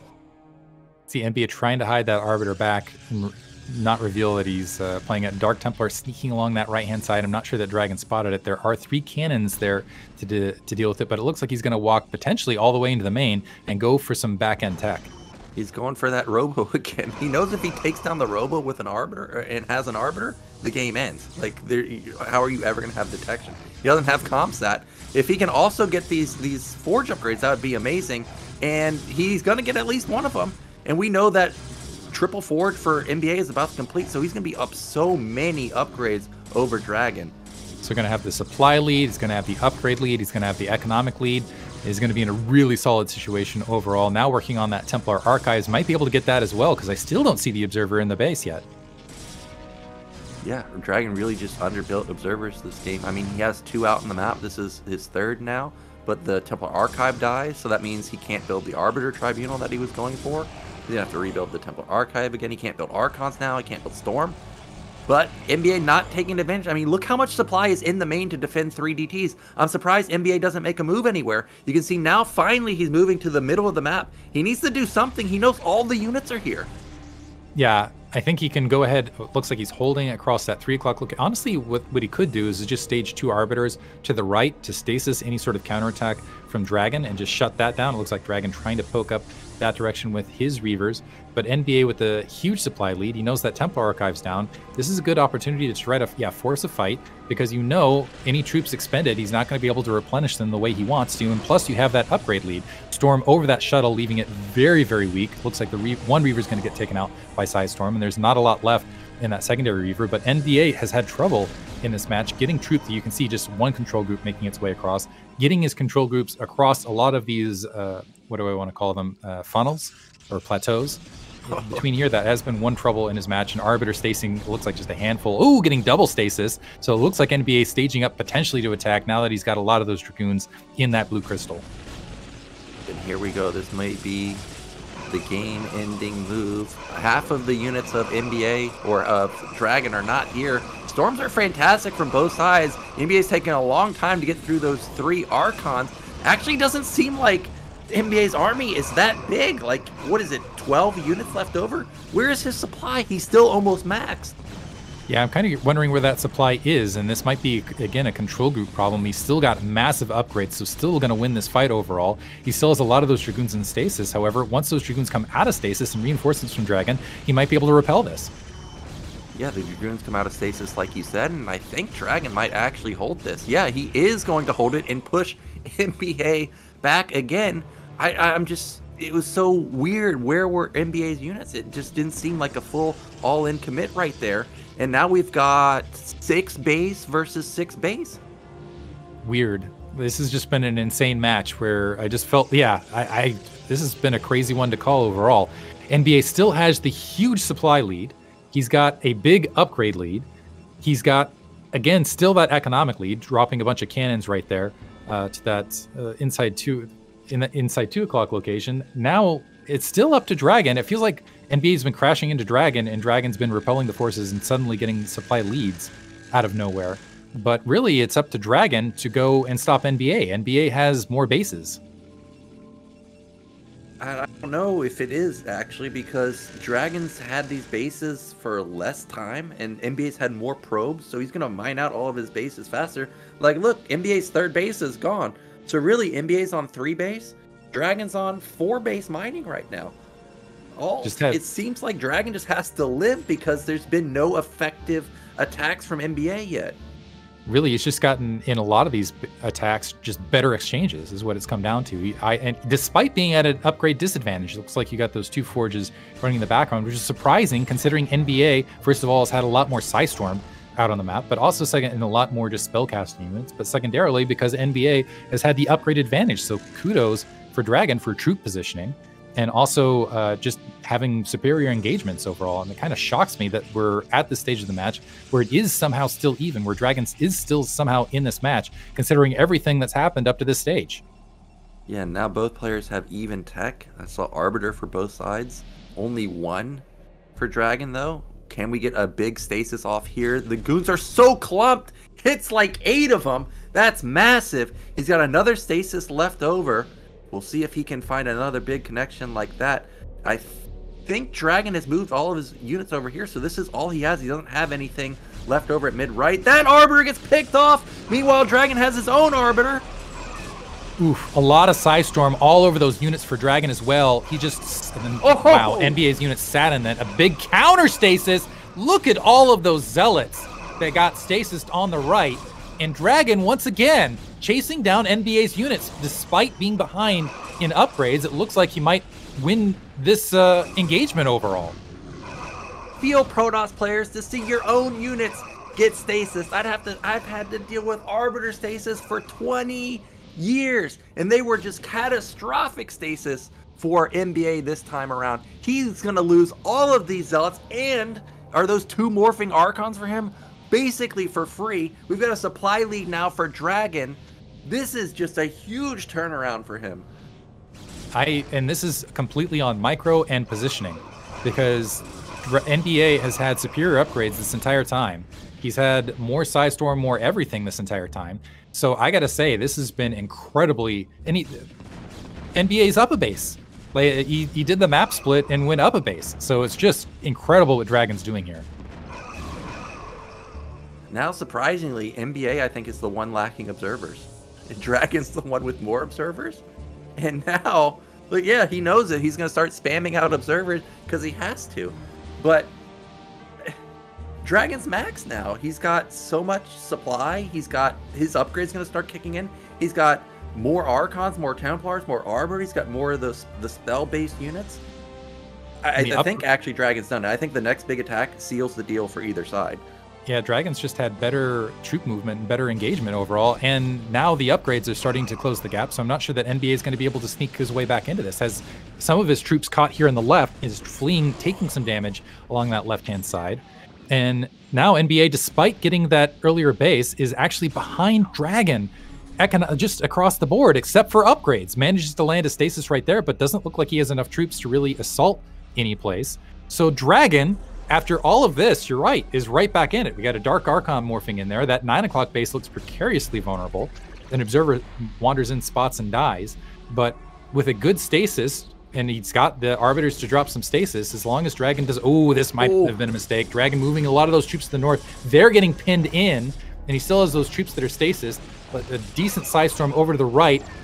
Now DragOn's Arbiters making their way back around. Another big Psystorm hitting a lot of those Dragoons, but it looks like NbA is going to be able to retreat to the north Let's see if he plays this cat and mouse game using his Nexus as bait here at the 9 o'clock location.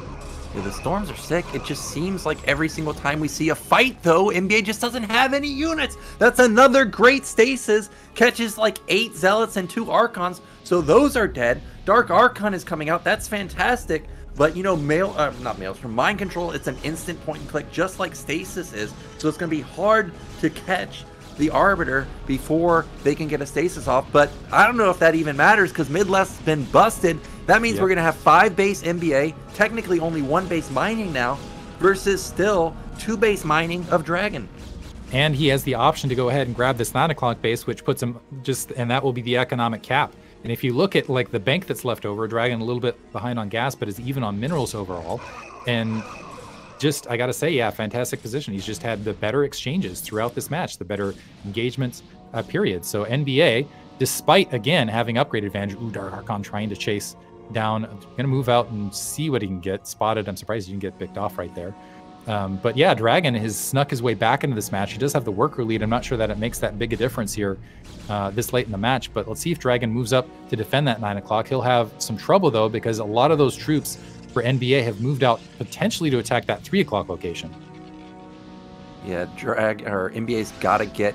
Okay, he just popped an Arbiter. That's pretty much what I was going to say, is he's got to get either the Arbiter before it casts Stasis or get an Archon or something, because anything else is not a worthwhile trade. We've got a big engagement here.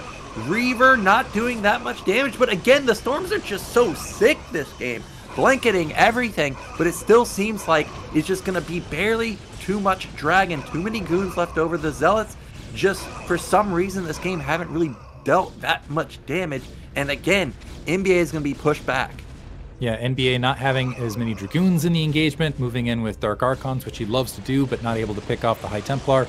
DragOn winning the engagement once again, is still up 40 supply and is now staging up to go ahead and grab that 9 o'clock location for his own.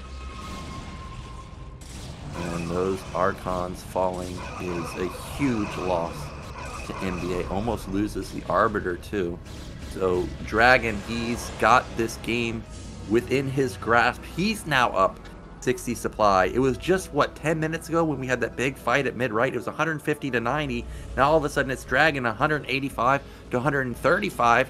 He's distance mining mid-left. He doesn't necessarily need a Nexus there because there's really not that much minerals for him to mine. His +3 upgrades are about to kick in, so now NbA no longer going to have any upgrade advantage.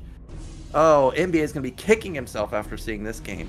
Yeah, and honestly, looking back at it, I'm not sure what you can think. It's like you got the earlier economic lead in the mid game. You came back from that mid game advantage. You just got outpositioned and outplayed as far as raw army versus raw army, which is a very difficult situation to be in when you're in a best of 3 series like this. So right now, DragOn holding that high ground, defending out at that 9 o'clock location. NbA has some troops grouping up. It looks like he's got a lot of Zealots in there. He does have that Dark Archon in play, but man, look at the amount of Archons. That is so many Archons on DragOn's side of the map, so those Zealots will absolutely get shredded. This is maybe the problem overall is NbA's unit composition altogether, because having that many Zealots at this stage versus that many Archons, he's going to get shredded. It doesn't matter with the upgrade advantage, just that splash and just the pure bulk of the Archon is going to be just overwhelming. Yeah, I noticed in the early late game that, well, that's another good feedback. It's sort of the energy. I noticed that a lot of gas banked up for NbA. He was floating like 2K. Meanwhile, DragOn was consistently around 300, 400, really prioritizing those Archons like you mentioned. And now NbA is building Archons himself, but it's still only 4 versus 10. These Reavers are trying to get something done at mid-right, but you can see how few minerals are left there. I mean, it's almost not even worth spending the money to try and pop it. Well, yeah, it looks like there's more than I thought, but you get the idea. Yeah, it looks like DragOn in the meantime has double the bank of NbA, so NbA, and I don't know that NbA is mining anymore. I think that might be it as far as he's just trickling. Oh, he's barely mining there at the 2 o'clock location, but is basically out of resources otherwise. There's still a little bit of resources out here for DragOn. So DragOn, yeah, economically he's done it. He's almost got 10K bank to work with. So NbA has to get some sort of favorable exchange, and I'm not sure that's going to happen because he hasn't had a favorable exchange. Ooh, gets a nice Psystorm across this grouping here. DragOn might have overextended. It looks like he's going to be able to might be able to force an engagement. Let's see if he turns around and drops some Psystorm looks like an empty Psystorm to try to cover his retreat, but DragOn in a fantastic situation and single Archon mixing it up behind there. And DragOn even has the option where NbA is staging to even go down a level if he wants, and just drop some Psystorm on his opponent's head to continue the favorable trades. Yeah, I don't really know what NbA should do here because he doesn't need to just win one fight. DragOn with the 10k bank, NbA needs to win like 2 or 3 fights. At this point, if you're going to have to win multiple fights, what's one way to force a use of a lot of minerals without losing units? The only thing I can come up with is recall the main. Because then DragOn doesn't have any gateways anywhere. He's going to have to spend a ton of money to rebuild them all. But that probably just triggers DragOn to go for a counterattack. So I don't really know what the game plan here is for NbA. He can't sit here, that's for sure, because he's just going to be down 10,000 minerals in a second. Yeah, the only thing I can... Yeah, that was my thought as well, is maybe get a recall and hide some buildings somewhere out on the map to try to play that sort of match where you can rebuild more rapidly than your opponent, but that still requires you to spend a bunch of resources hiding something someplace, and you don't have those minerals to spare, is what it comes down to. DragOn now hitting the 10k mark is in a fantastic situation, now has the high ground against NbA, where NbA would have to approach at a disadvantageous engagement location. Looks like a High Templar doing a little bit of an empty storm, managed to get a little bit of shield shred there. It looks like he's going to move his Arbiter up, try to hit something, moving a Dark Archon up as well. And so the Dark Archon does manage to get a feedback, but the Arbiter on the opposite side looks like it got wiped out on top of everything else. So yeah, NbA in a dire situation now and needs to commit and win big. Yeah, this is probably be the last-ditch effort here from NbA. He's realized that all the units are just on the left side, so he's going to go straight to the main. Maybe he can catch them coming down the ramp, but he misses that opportunity. He's still going to the main, but now it's mass Zealots versus a lot of those Archons, like you pointed out. The Storms are fantastic. A lot of Reaver shots in the back, but look how many Archons are just chewing through those Zealots. Supplies plummet for NbA. He's going to get some of the stuff into the main, but it's not nearly enough to take down those gateways in quick fashion. Yeah, and I think that might be the GG moment, potentially. Ooh, Zealots did manage to get down in there. They're storming through. Let's see what they can get accomplished for NbA, and he might be able to rebuild behind this, but he's got a lot of troops coming in from the rear to go ahead and engage this. In that previous engagement, we had a whole bunch of High Templar that got Psystorm and wiped out, so that gave DragOn a big advantage. 50 supply lead right here, so it's kind of a cleanup operation. But yeah, it's going to just be raw troop versus raw troop and who gets better exchanges here, because I think that's the last minerals on the map being mined for both sides. So the Zealots pocketing themselves bottom right, working on that Stargate as an Arbiter is being constructed and a Pylon being built. Looks like he does manage to snipe the Stargate, but the Zealot's going to get wiped out otherwise.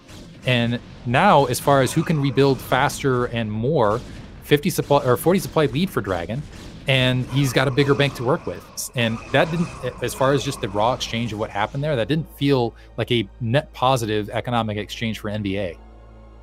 Yeah, and he needed positive engagements. You know, the more I was thinking about it and actually looking in the main there, I think actually the move for NbA was to recall and then stasis a unit at the choke, because you know Butter has that tiny choke. If you can stasis, like what they do in Protoss versus Terran, where Terran can't come back and, you know, actually defend their main. If he could have wiped all the gateways, taken no unit losses, and then used the second Arbiter to recall out, maybe that could have been the move. But I mean, there's still just so many Archons left over for DragOn that I just don't think the unit comp at any point NbA can win. But he's going for another counterattack at mid-left, but that base is mined out, so he turns around instantly, and now he's down 75 supply.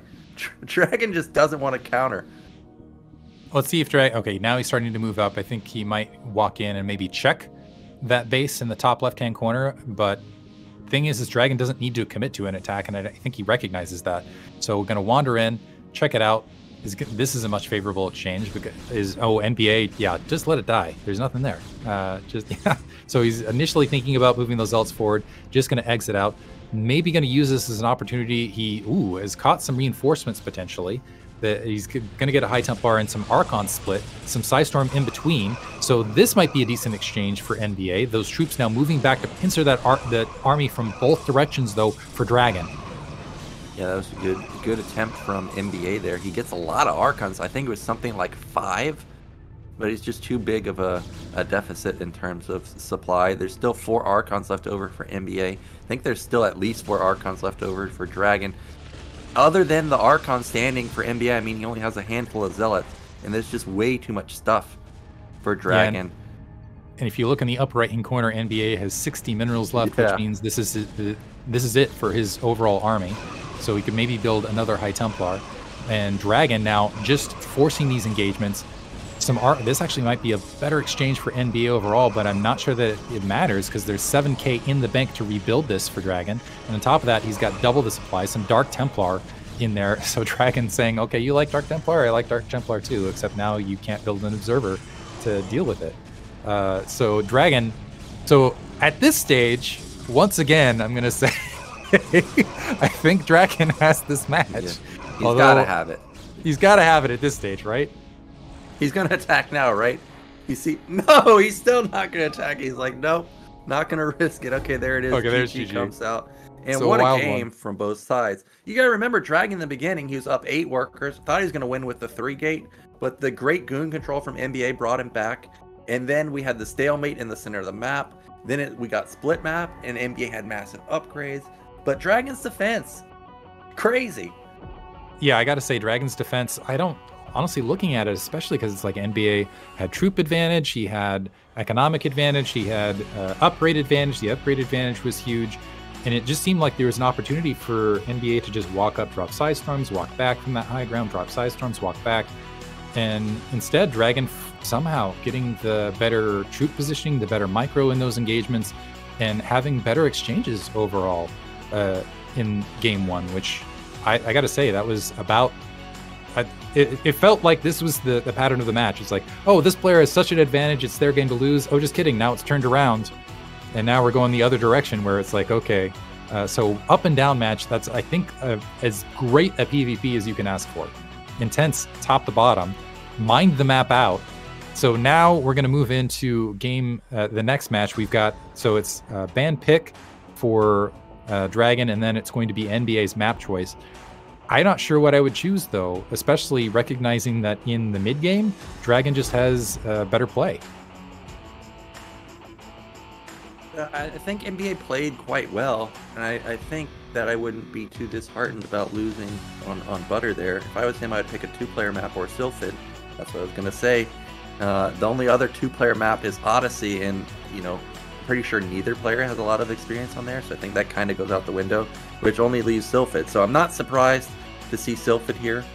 But, you know, one of the 2 takeaways from that last game I saw was those storms were fantastic from NbA, right? Like, they connected all game long, yet DragOn still held. And also, NbA was up like 6 upgrades. He had +3 weapon, +2 shields, +3 armor, versus just 2-1.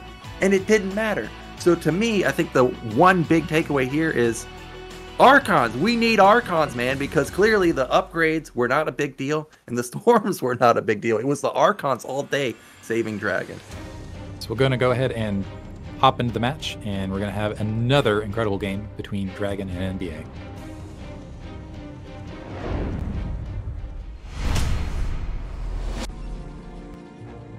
Starting in the bottom left-hand corner as the blue protoss, we have NbA. And in the mid-right, in the red, you've got DragOn. So especially after game 1, and again, like that was noting, even with the upgrade advantage, and even with dropping amazing Side Storms, DragOn just having the better troop engagements in the mid game, and that just carrying him through the match. I'm wondering if NbA is going to try to force some sort of DT play here. Yeah, it wouldn't surprise me. It is a 3-player map, so the likelihood of him getting scouted first is, 50-50 here.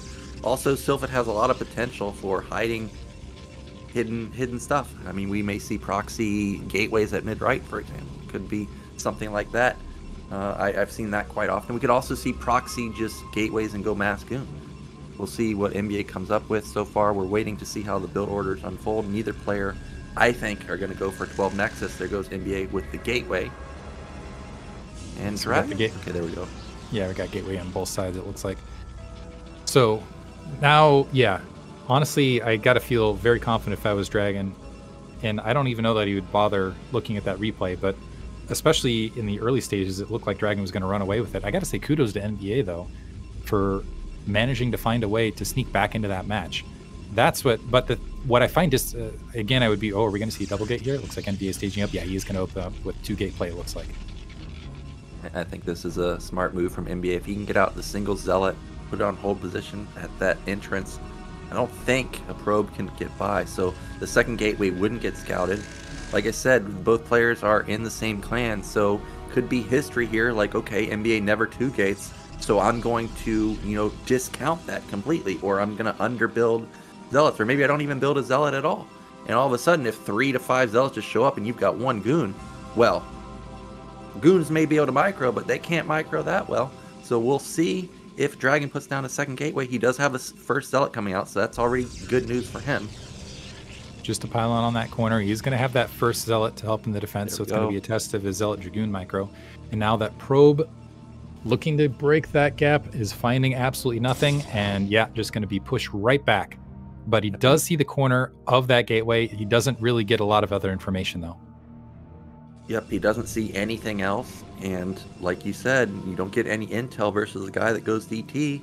DragOn may skip range, go straight Robo trying to counter the DT follow-up, and hey, it's actually Zealots. But instead, NbA is just going to walk out with his first 3 Zealots, and somehow that probe is skinnier than the red probe, gets in, and sees that a battery's coming up. So defensive shield battery, so that's a statement from DragOn. He's like, okay, I'm just going to defensive shield battery and play from there. Citadel of Adun dropping right in front of NbA's face. So he's going to just say, okay, you can see everything I'm doing, and now you're forcing the choice the opposite direction.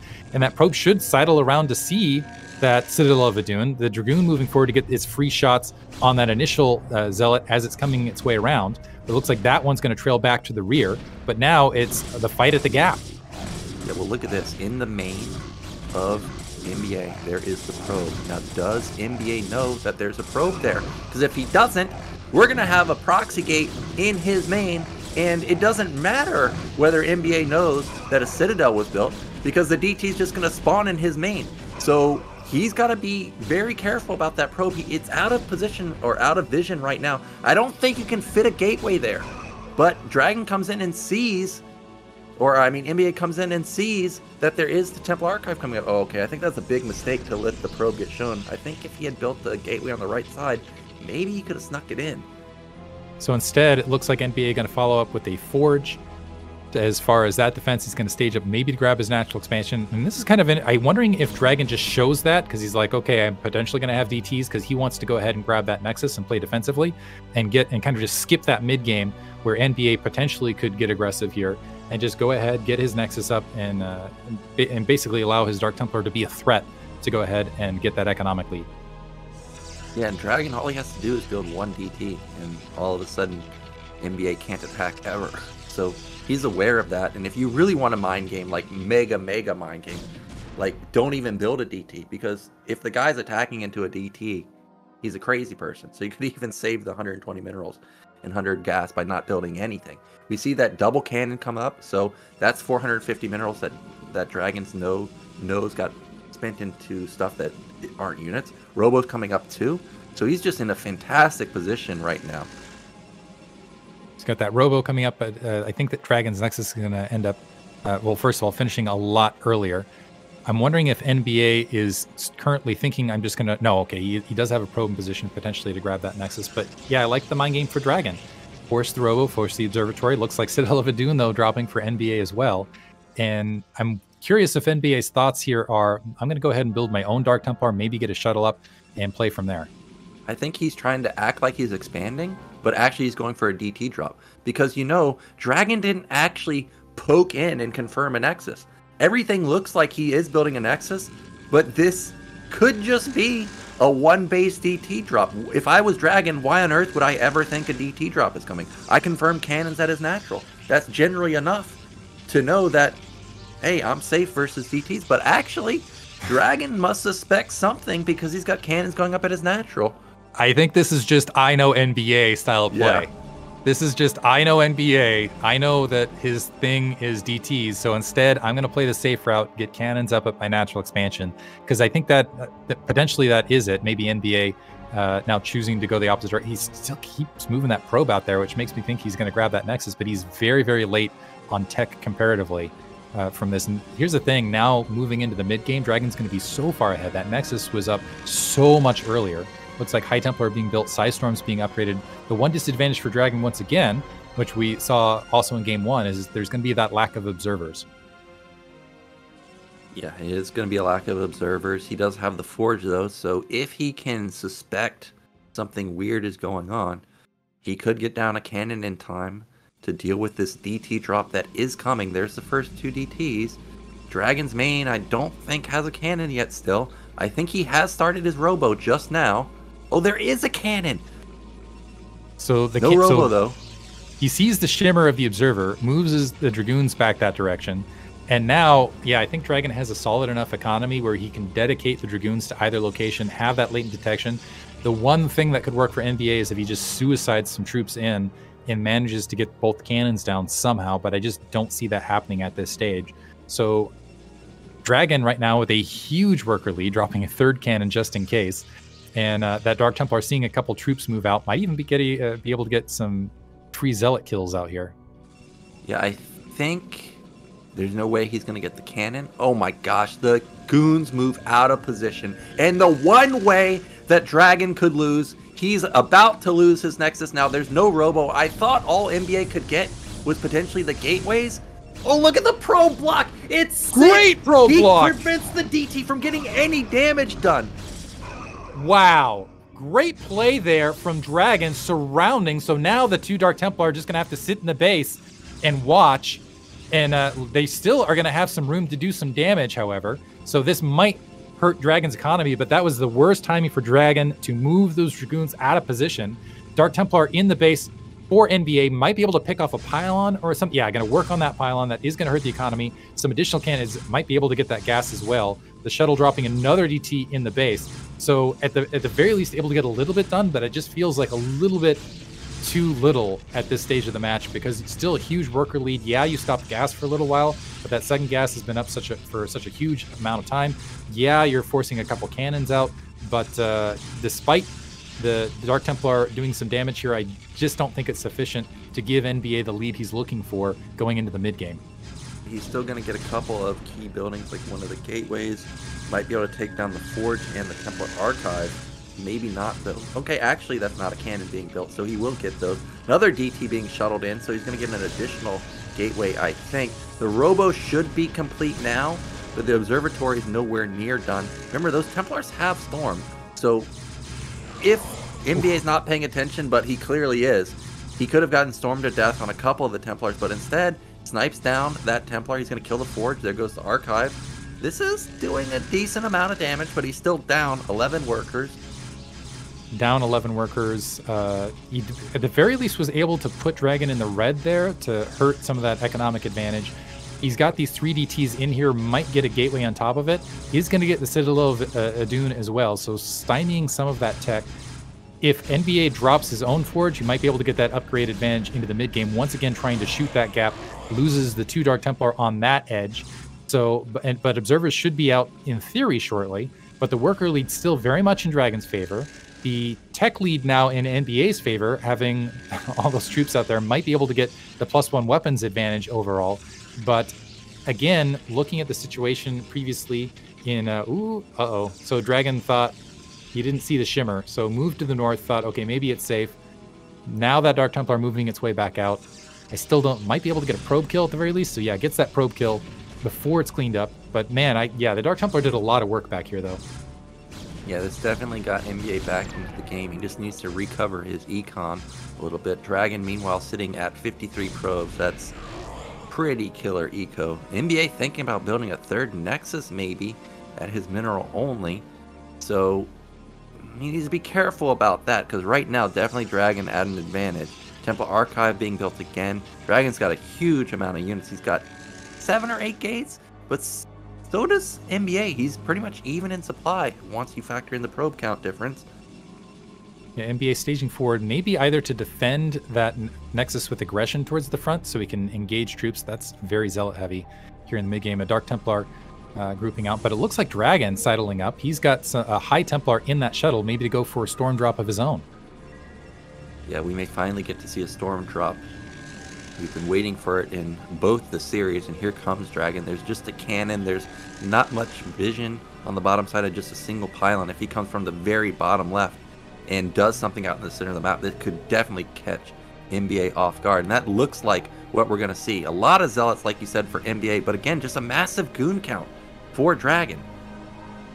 And it depends. So I think those Zealots do have leg speed, but Psystorm and a little bit of stutter stepping should even things out. That High Templar moving its way in, dropping NbA with a decent response. It looks like it only caught maybe 2 or 3 probes, but that is going to interrupt mining at the main. Yeah, that was a really good defense from NbA. I think DragOn had double Storm on that Templar, so he could come in for round 2 even. Those Templars have been built for quite a while. We do see some Archons from NbA, so he's definitely learned from last game that he needs more Archons mixed in with his army. Third Nexus gets spotted by the probe, so DragOn knows, hey, this guy again, building a fast third base. I need to do something about it. Let's see if DragOn starts getting aggressive now, or if he thinks he's at an economic disadvantage, attacking his own Citadel of Hadun to free up his Dragoons as Zealot leg speed is finishing. Doesn't really need it again. Moving back in for another Storm drop. Drops that High Templar short. NbA, again with a solid defense, able to pull those probes out. He's going to end up losing, again, additional mining time, while DragOn secures his 6 o'clock base. Yeah, and that Templar does have 160 energy, so he's got double Storm available, and he can just keep doing it because NbA can't afford to leave any units here for defense. I think he really needs to build up another cannon there to just deal with it. Meanwhile, supplies are getting closer and closer. It's 153 to 147. The third base is up and running for NbA, so that's going to start kicking in. DragOn's got his third base going up now. He's got +1 power spike for himself. Don't think NbA has any upgrades just yet, though. Yeah, I was looking for NbA to go for that +1 weapons, especially taking that Forge down in the rear. It looks like he's opting not to. And DragOn, look at this, double expanding, and that Observer was pinned to that shuttle, so he's going to walk up and see it. Yep, so good scout there from NbA to see what's going on. And he's got 3 Archons here, but again, other than Zealots, like, what's in his army? Other than Zealots and the 3 Archons. I mean, it's 3 goons. That's like almost having no goons. He also has 1 Templar, so 1 Storm. I mean, there's really... if there's any counter to the Zealots, I mean, NbA's supply is just going to melt. So he's got to be careful to have a more balanced army comp. Yeah, and I want to give the shout out to Pure Pat. Thank you for all of those subs. A huge supporter out there of BSL. But yeah, it feels like NbA just likes playing the melee unit game style. He wants those melee units in his opponent's face. But DragOn has shown, especially in game 1, that his Dragoon micro is up to the task of engaging these sort of melee heavy compositions. So NbA has a grouping, that control group spread of melee units right there. Maybe to go for a dive, but a couple Archons now taking the field for DragOn, especially with that +1 weapons, as the Archons start fielding in. If he can equalize or even get a higher Archon count on his side, those melee units aren't going to last long, and that's going to allow those Dragoons to just assault from the rear. It looks like +1 weapons has come online for NbA behind this, so we're looking at even upgrades, and NbA looking to grab his 4th, so grabbing his 4th behind this. Yep, so again, we've got a stalemate in the center of the map. Both players kind of just content with taking bases. I saw a big gateway flood from NbA, so he's ramped his production up to something like 10. Didn't see any additional forges for him, so it's not like he's going to have a big upgrade advantage like he did in game 1. We've got Templar drop moving to the top side. Shuttle sneaking its way around, and that actually could be a big drop, particularly if he sidles around to that 3rd, because I'm not sure that NbA, if he can find the gap though, because that's going to be hard. It's kind of interesting because DragOn both could use that shuttle to scout if he just stays on that outer rim to see the Nexus coming online, and might even be able to get a drop behind it as he's making his way across. The upgrades surging, however, yeah, is able to spot that fourth base. Looks like that probe did in fact see that shuttle, but some probes making the way up, so might have an opportunity for a Storm here. Perfect timing for a Templar drop. Get those probes. Right now we've got basically even probe counts. He could put NbA back another 10 supply with a good storm here or there. Not going to go for it just yet. And meanwhile, DragOn taking a 5th base, and I see more buildings being built for NbA in his main towards the bottom side. Are those Stargates or more gateways? Not sure just yet. And I think DragOn actually making that shuttle a little bit visible, so those probes not saturating that 4th base. So he's saying, okay, you got to get something to take care of that, otherwise I'm going to assault. So now moving them in, and then maybe just wanting to see whether that's coming out. A Dark Templar, however, finding the probe and some troops here at that 3 o'clock base that DragOn was trying to grab. I don't see an observer moving out that direction. So, and there's a bunch of Dark Templar in the wings. Maybe once this is taken care of, to go for another drop in the main. Yeah, and this could be a really good drop timing because the Forge upgrades are close to finishing.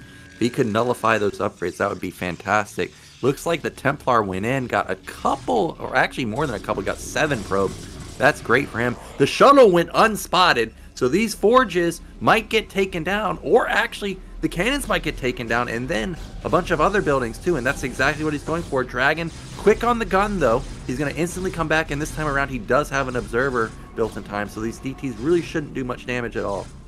DragOn doing a pretty good job also not over-dedicating troops and pulling these units back. NbA not going for a counterattack at any location. That shuttle a little bit pinned in. It looks like, yeah, a lot of probes were wiped out, and some idle probes here at the 3 o'clock base as well. Now NbA saying, okay, there's troops out of the position at the 3 o'clock and in the main, is going to dive down, potentially attack at that 6. Yeah, this is exactly what you want to do. Draw units away and then go for the big bust. But again, you can see that the comp is basically pure Zealot, but this time around, there's not many Archons for DragOn. He's not storming at all. So this is the engagement that NbA really wants, pushing through. Actually, I don't see any Archons. Okay, there you go in the back. 2 Archons for DragOn. Oh, the storms are fantastic on the 4 Archons of NbA. Those Archons are bleeding off into cannons and goons, though. So it looks like the Dragoons on the rear were able to wipe out a lot. The Archon's going to get lost on the front. And now DragOn down a lot of supply, but NbA not going with the continuation attack. He's leaving a lot of those troops in the rear. Yeah, it looks like a little bit of miscoordination there. That is a lot of DTs, Diggity. That is a lot of 40 damage units that just entered the map. 9 of them. DragOn not messing around. Oh, there is an observer right there. It looks like getting some initial assault, but Dark Templar still managing to get on top of everything. And that observer pulling away, leaving those troops stranded. Wow. Even the observer's scared of 9 DTs, man. That's 43 damage, actually 46 damage. Cold-blooded. Hobbs is not feeling it.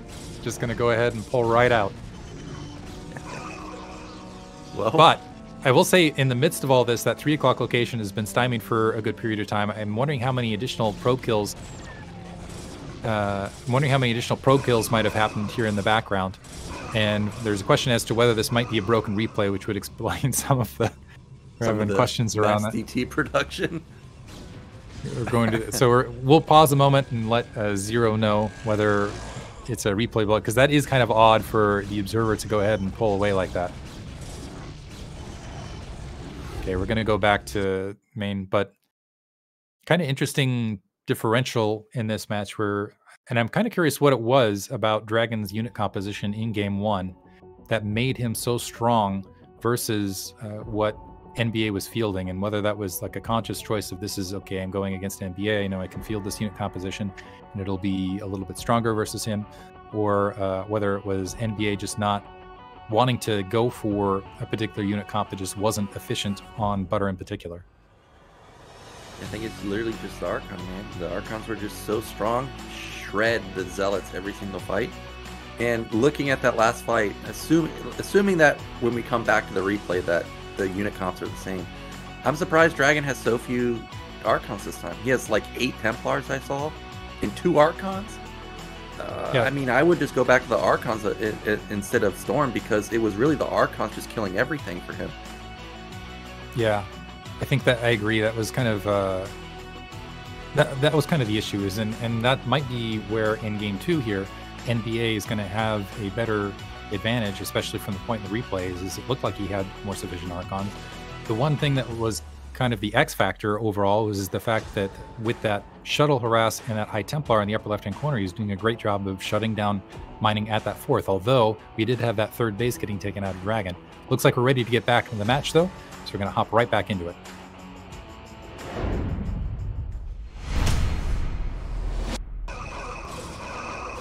All right, well, that is okay.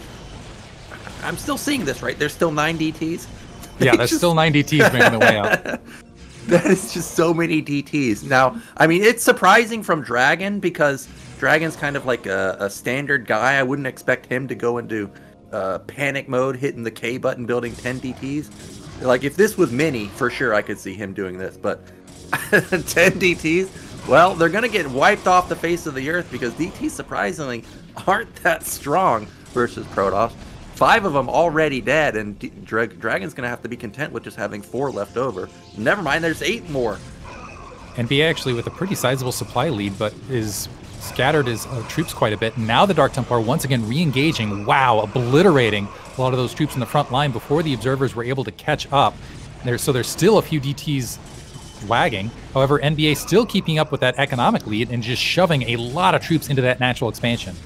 Yeah, even though he's up 140 to 120, I don't think he can push through this amount of goons and cannons. He's going to keep sending, though, but I don't think he's going to actually be able to bust that natural. He's got a lot of zealots. He's now only at 1 Archon, so his unit comp, again, is not that great, but he does have a Templar, so he could get off a sweet storm.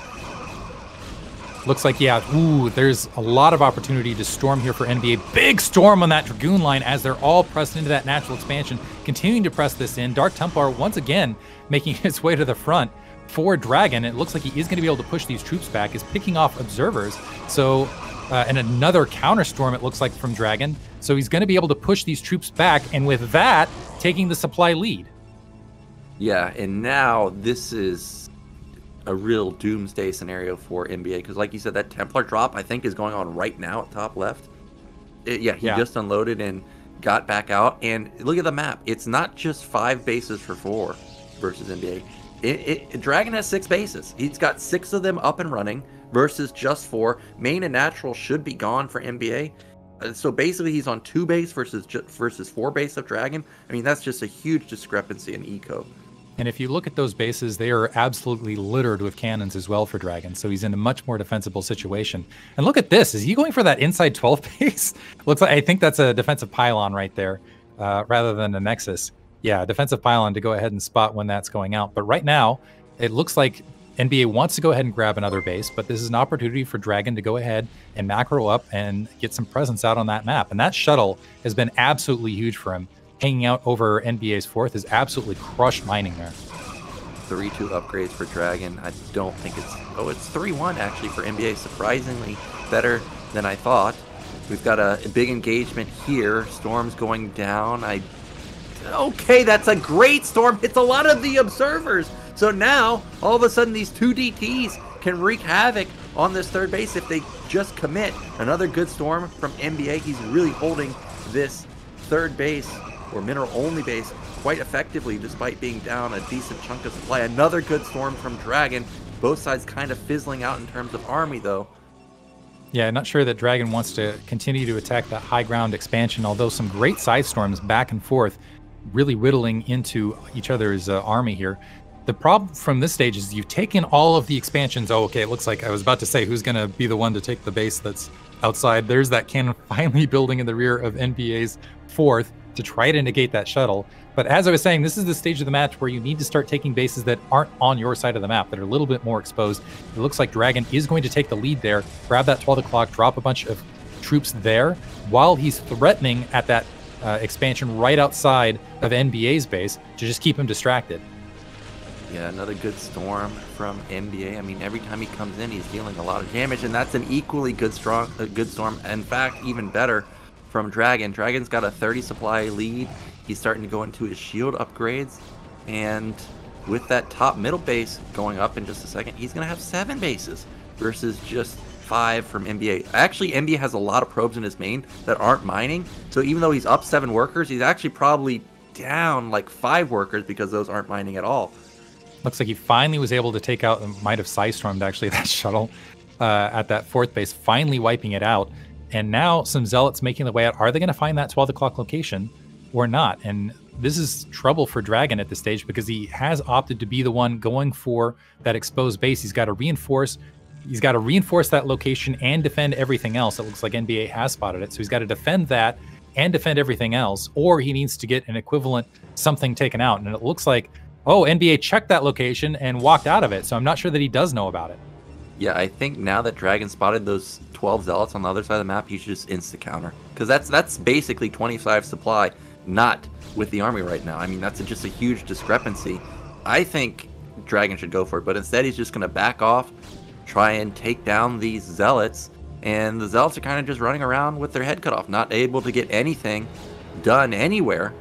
And again, it's going to be just a big split map advantage in DragOn's favor. Yeah, and I think this is where DragOn was wise in grabbing all of those cannons at the 3 o'clock and at the exposed inside natural, or inside 3rd, I should say, or I guess that was 4th for him at this stage. But having those cannons there and having that latent defense allows him to move these troops and buy him some time to go ahead and deal with any aggression that NbA puts out. NbA has a few big Psystorm right there, hitting a lot of troops, but that allows him to respond a little bit more rapidly to anything that NbA is throwing out as far as troop movements, and allows him to go ahead and cap that 12 o'clock base and catch that economic lead. Yeah, the storms are just so deadly this game and last game, but it just doesn't seem to really be a difference maker when they hit the army. We've got another storm drop into the mineral line, kills so many probes. Blankets everything and manages to get a lot of kills. And let's see, DragOn actually making some movements. It looks like he might have wanted to go for another attack out in the field. He's got a probe making its way to the north. I'm not sure if that's to saturate or to just try to keep an eye on some army. One thing for DragOn, once again, is and actually for both players, is they don't really have very good vision on either side of each other's map at this stage. We've got DragOn again posturing on his side of the map, content just building up his unit count, building his bank. And we may finally have a big engagement. Looks like we've got even Archon counts. Of course, we've got more Zealots for NbA, but more Storms for DragOn and more Dragoons. And that's going to keep NbA back for now. NbA has actually done a pretty good job of landing a lot of Psystorms on DragOn's passive army, and I haven't seen DragOn move out and land a lot of good Psystorms otherwise. NbA looking to engage after hitting those 2 Psystorms, actually moving an army a little bit too far forward with an attack grouping and eating a huge Psystorm on the rear. Now another engagement. I think NbA got the better storms, but a huge army of Zealots coming from the left. The Archons aren't there, so they are able to get on top of those Dragoons, but it looks like NbA's attack force is going to be able, he's got some reinforcements in between point A and point B, but they're idle. They need to go out and start attacking. Look at that. DragOn didn't even use, like a quarter of his army, and he's still up 70 supply. That just shows you how powerful those Archons are and how weak those Zealots are. That was the engagement that you had to pray for as NbA, and it still didn't work. Oof. So NbA dropping 2 games to DragOn. DragOn going to advance to take on Qiao. And yeah, it's been absolutely incredible matches up to this stage. Do you know if we're going to the losers bracket or the winners bracket first? So it looks like we're going to I heard winner bracket there. Hopefully I didn't miss.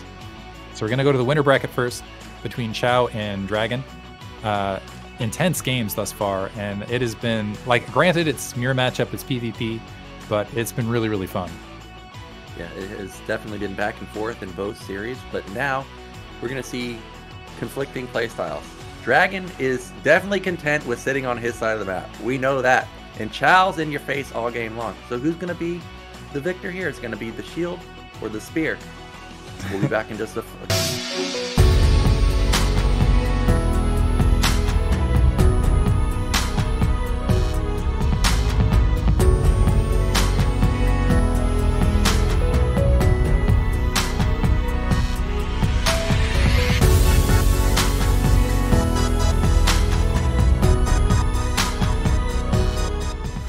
Hello, ladies and gentlemen. Welcome back. We are going to dive into QiaoGege, or QiaoGege, however you want to pronounce it, versus DragOn. And as Nyoken was saying just before the break, this is going to be intense because we're going to have macro versus macro, but passive versus aggressive. And it should be an incredible matchup. Yeah, and since it's Chinese versus, other foreigners, I think Chinese have their own servers, so it's unlikely that Chao has faced Dragon, right? Like, I doubt that they have much, if any, experience versus each other, and because we're playing from replays, it makes me think that probably this game's not live, which means that they have no idea how the game's unfolded at all. So both players can be playing in the dark. I think Dragon can probably assume that Chinese players in general are aggressive just from last season, but I mean, anything could happen, right? Like, you don't, just because you're aggressive one season doesn't mean you didn't change your playstyle for the next season. Yeah, and I'm not sure that there's a huge amount. Dragon's one of those guys where he doesn't put a lot of replays out there. He was in Gosu League, and so there's a few casts here and there, but there's not like a massive amount of coverage of him. So it does feel like there's a bit of you're right, wall of darkness for both players, where it's hard to get information on the Chinese guys because of the Great Wall, and I'm not sure that they have the information on the players opposite direction. Well, there's some players that have had like more, like Bonneth. It's really easy to find info on Bonneth, for example, but I think it's going to be really a challenge to find information on Dragon in particular. We're going to start off on Power Bond.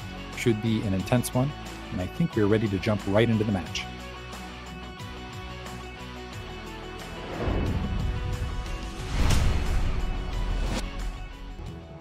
So starting in the 9 o'clock location as the blue protoss, that's BSL Joe 1, but that's Chao.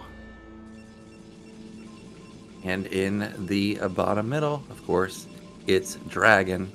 And since you mentioned the lack of replays and information on Dragon, what I was just realizing is, if Chao loaded up old games of BSL of Dragon in PvP, I'm doing air quotes right now, Dragon's not playing PvP, right? Because a lot of times he was playing Zerg. So coming into, if he was doing any research, Chao may be thrown off that, hey, this guy's actually playing Protoss, he's not playing Zerg. So that's just something to consider. But we are on Power Bond, and I really like this map. I think this is a great map, and it's pretty standard. I think we may see another kind of gateway pressure from Chao and into a fast Nexus, because this seems like a good map for it. Yeah, and I think that's how Chao likes to play in general, is he likes to go for usually some sort of 2-gate robo, or on occasion 1-gate robo, but even then he's going to end up opting for Reavers first, something to get in his opponent's face so that he can kind of play something similar to Bonneth, although I think Bonneth likes having more kind of that Reaver in his opponent's face, where I feel like Chao just likes having a lot of troops in his opponent's face, where occasionally he'll just literally step in, take a bunch of pot shots, back off, see if he's getting in a big engagement, and just use a lot of really strong multitasking and micro to try to, or I should say macro, to get big leads in the mid and late game. Well, this seems like an interesting opening from our blue Protoss, because there's no second gate. We got a 200 minerals though, and there's no gas. So is this just going to be like a 1 zealot, maybe 2 zealots into late gas, or what exactly is the opener here from Chao? Because this seems a little bit unstandard-ish in PvP. Yeah, I'm not sure. I can't remember the last time I saw this where it was just going to be a straight 1-gate no gas play. So I'm wondering if he's thinking of trying to go 1-gate into expand.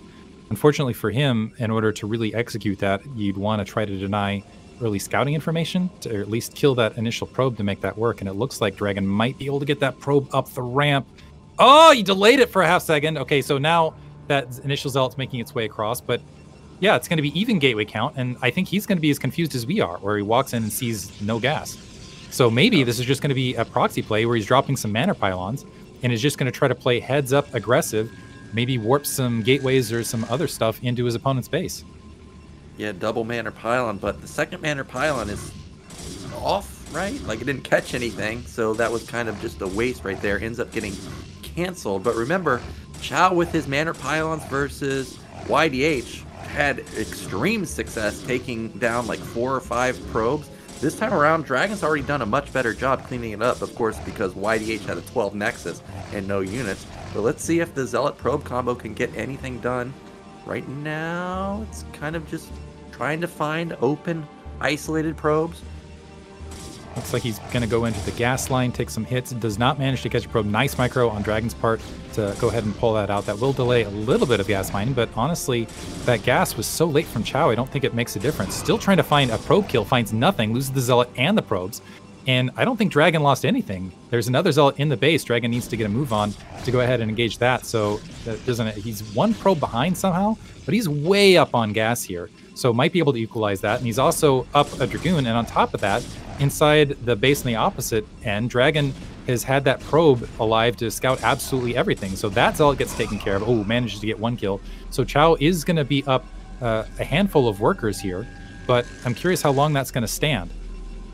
Yeah, he needed to get that extra probe kill there because the first Zealot only got one. Now, something that we do have to consider here is there's only 2 on gas for Dragon. Now, I see he's floating 200 gas, so it's not a big deal, but as the game progresses, he, of course, wants to get 3 on gas at some point, so I hope he fixes that at some point. But we've got a counterattack from Dragon going on right now. I don't think he's going to be able to do much here because there's just going to be too many units on the ramp, but he will have range advantage for about 30 seconds or so, and straight Citadel for Qiao. Maybe you did see the replays behind this and recognized that Dragon, unfortunately, he's already dropped the robotics facility. He dropped that before the second gate.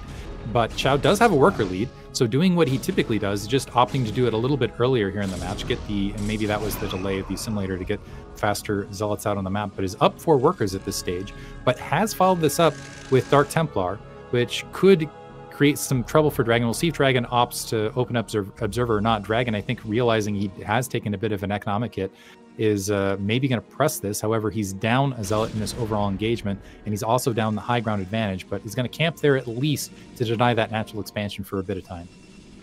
Yeah, now the Zealot of Dragon that ran in and ended up just dying, I don't think he saw the Citadel because his Zealot moved to the left side, but maybe he got a glimpse. Regardless, he's still going Observer first, so he's still going to have exactly what you want to have versus the opener that Qiao is going for. We've got a fast Nexus coming down from Dragon. Now, he cannot afford to lose goons here. It's 4 versus 5. He may end up losing 1. Stutter stepping his way back. The Zealot chasing as well. So yeah, 4 versus 5, going to back off. Keep in mind, Dragon did grab his Nexus behind this, and he needs to, get some sort of defense out to deal with potentially superior troops. Looks like Qiao is going to hold up short. He's grabbing his own Nexus behind this. First Observer out for Dragon, and now the direction of this first Observer is going to be huge, and his Observer discipline and where it ends up, whether it's going to scout the DTs, whether it's going to hold up short or not. Qiao moving up his troops into better concavity of Dragon at this stage, though. So going to take some free fire on that Zealot. That Zealot getting hunted down a little bit. Qiao backing off. Dragon still down 4 workers overall, but that Observer over Dark Templar lead could lead to Dragon being able to turn around. But right now, Qiao doing what Qiao does, which is, again, getting in his opponent's face, getting those little leads and just snowballing it from there. You can see where he just constantly wants to be on Dragon's radar, constantly force that, constantly distract him away from that macro, which thus far has worked. It's given him the overall economic lead. Here come those DTs. Observer, I'm sure Qiao sees it. So what Qiao wants to do is he wants to draw units to the top side. Whether these units die or not, doesn't matter. Just want to bring the units and the Observer that way. Because guess what? If he can't see the DT, they're going to kill everything. And the Observer misses the DT. There's a Reaver in production, and this is the dream scenario for Qiao right now. This is brutal here. Invisible men in all matchups, I tell you, that is a completely exposed natural expansion. That is a Reaver building at the robotics facility, and Dragon's going to be kicking himself. Wow, just skipping the natural expansion altogether. Now splitting up, a shuttle being built, that Reaver's going to be exposed. And so 1 DT going into the main, the second now working on the Reaver, which is a very expensive unit. Dragon rushing his units back. So Qiao getting, killing the tech, killing the Reaver. It's going to be a while before that Observer is even able to get there, and it's going to have to clean up 2 locations at once. Yeah. Now, I would say luckily for Dragon, the 2 DTs didn't focus the Robo, because he saw the Reaver pop out instantly. I think 2 DTs kill the Robo before an Observer could be completed, but I'm not sure exactly. But regardless, he got like 10 probe kills, and Dragon's mining has just been non-existent for the last 30 seconds or so. Behind this, Qiao took a Nexus. He's also going into 4 gates, so he's got massive production. Yeah, and a 20 supply lead at 8 minutes is not favorable. That's a brutal situation to be in here.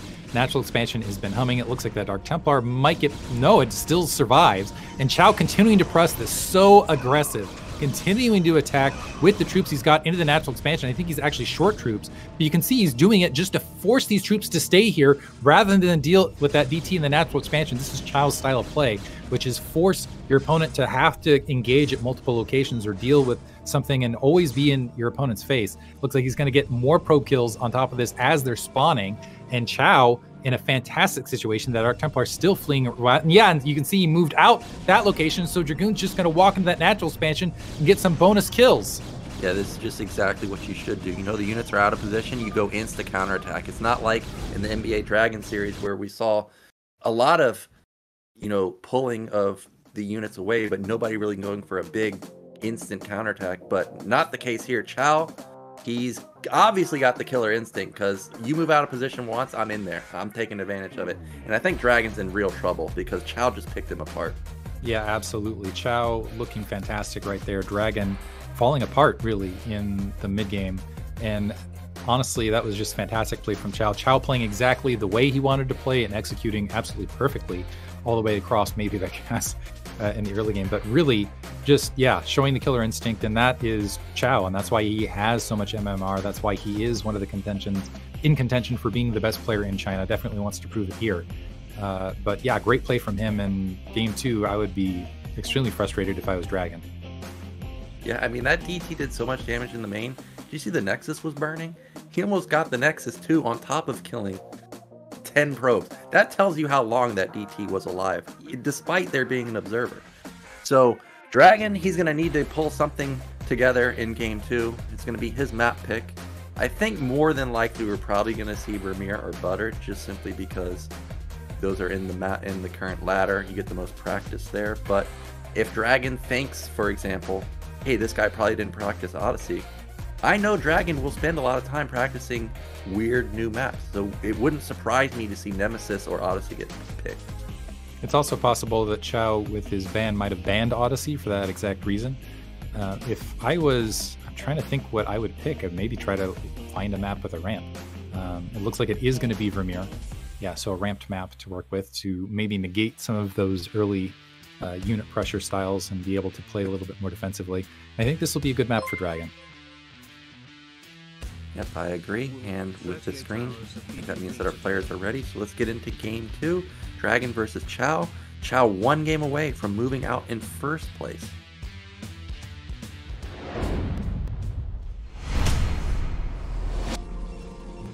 Starting in the upper right-hand corner, as the red protoss from Canada, we have Dragon. Yep, and in the bottom left are a blue protoss. It is Qiao. Now, we saw Vermeer earlier against YDH. We saw a 2-gate. And we may see that again, but this time around, if he does go for that, he's not going to have close spawns. It is going to be cross spawn, so that will be an advantage for Dragon, because I don't think Dragon is going to 2-gate. One thing is with cross spawn, it might be... So cross spawn works a little bit against Qiao's style of play, but I have to say, especially looking at game 1, Dragon...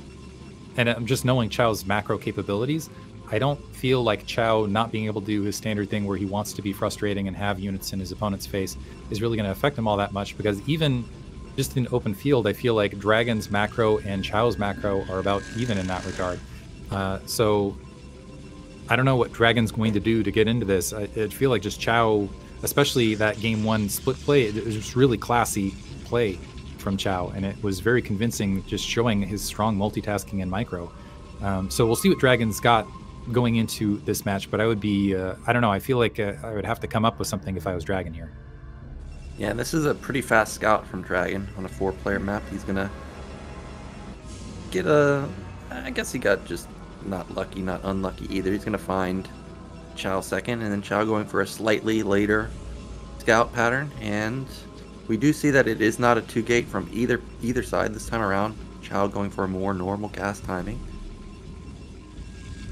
On 4-player maps, more often than not, I've seen Qiao go for the 1-gate robo into expand style of play to play more kind of that just standard it's kind of the bread and I'm not sure if I want to say like 1 gate or 2 gate robo and to expand is your bread and butter protoss build, but especially after game 1, knowing that you're a game up with Qiao, I would play just one of those more standard defensive styles and just go from there. It looks like there is an initial zealot being built from DragOn. Let's see if there's initial, yeah, there is an initial zealot being built from Qiao as well. Both players getting the probes in the base and getting that scouting information right off the bat here.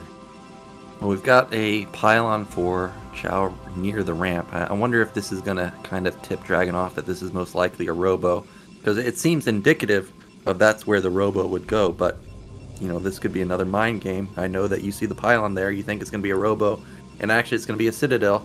So we'll see if Qiao actually goes for that robo or not. We see both players have more than 150 gas to get spent by Qiao right now, and he's going to be going into range. Meanwhile, DragOn, okay, that is also a range for him. So basically mirrored builds on both sides.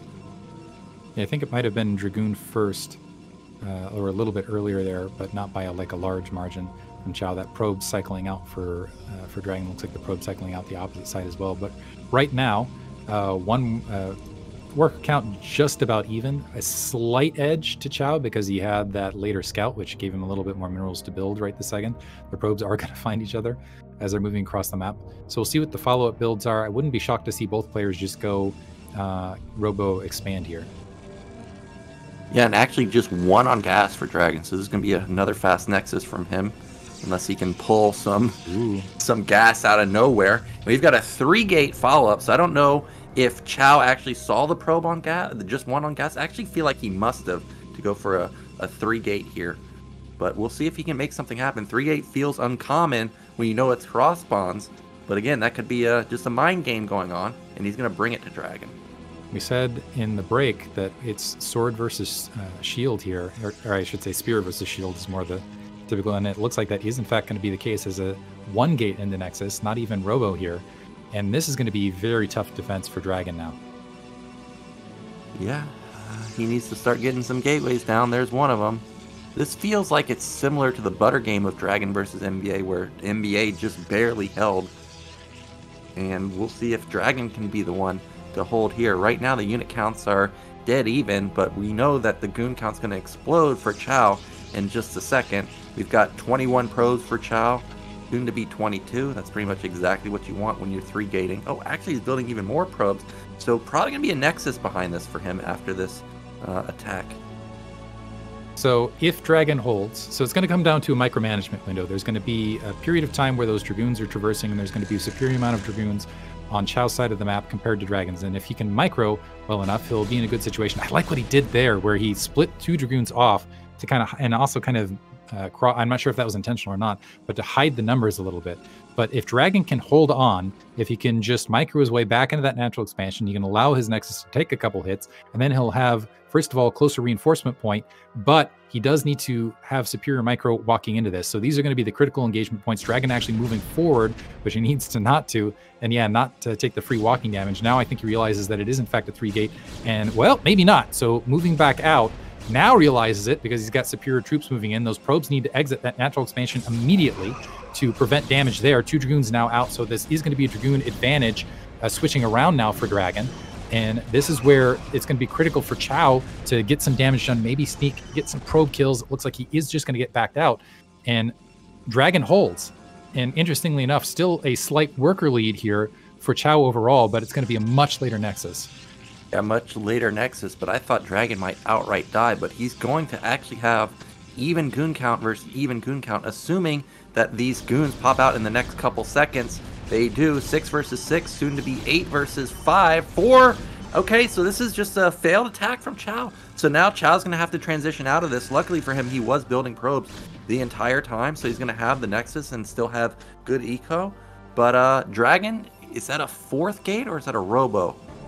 I think this is just how Qiao well, we'll see if it's a 4th gate or a robo momentarily. This is just how Qiao likes to play. He likes to just go up and force attacks like that and try to distract his opponent out of the macro and take leads that way. And he's happy to sacrifice a Dragoon here or a Dragoon there, as long as you're missing a probe cycle or something along those lines. And that's just how he likes to play.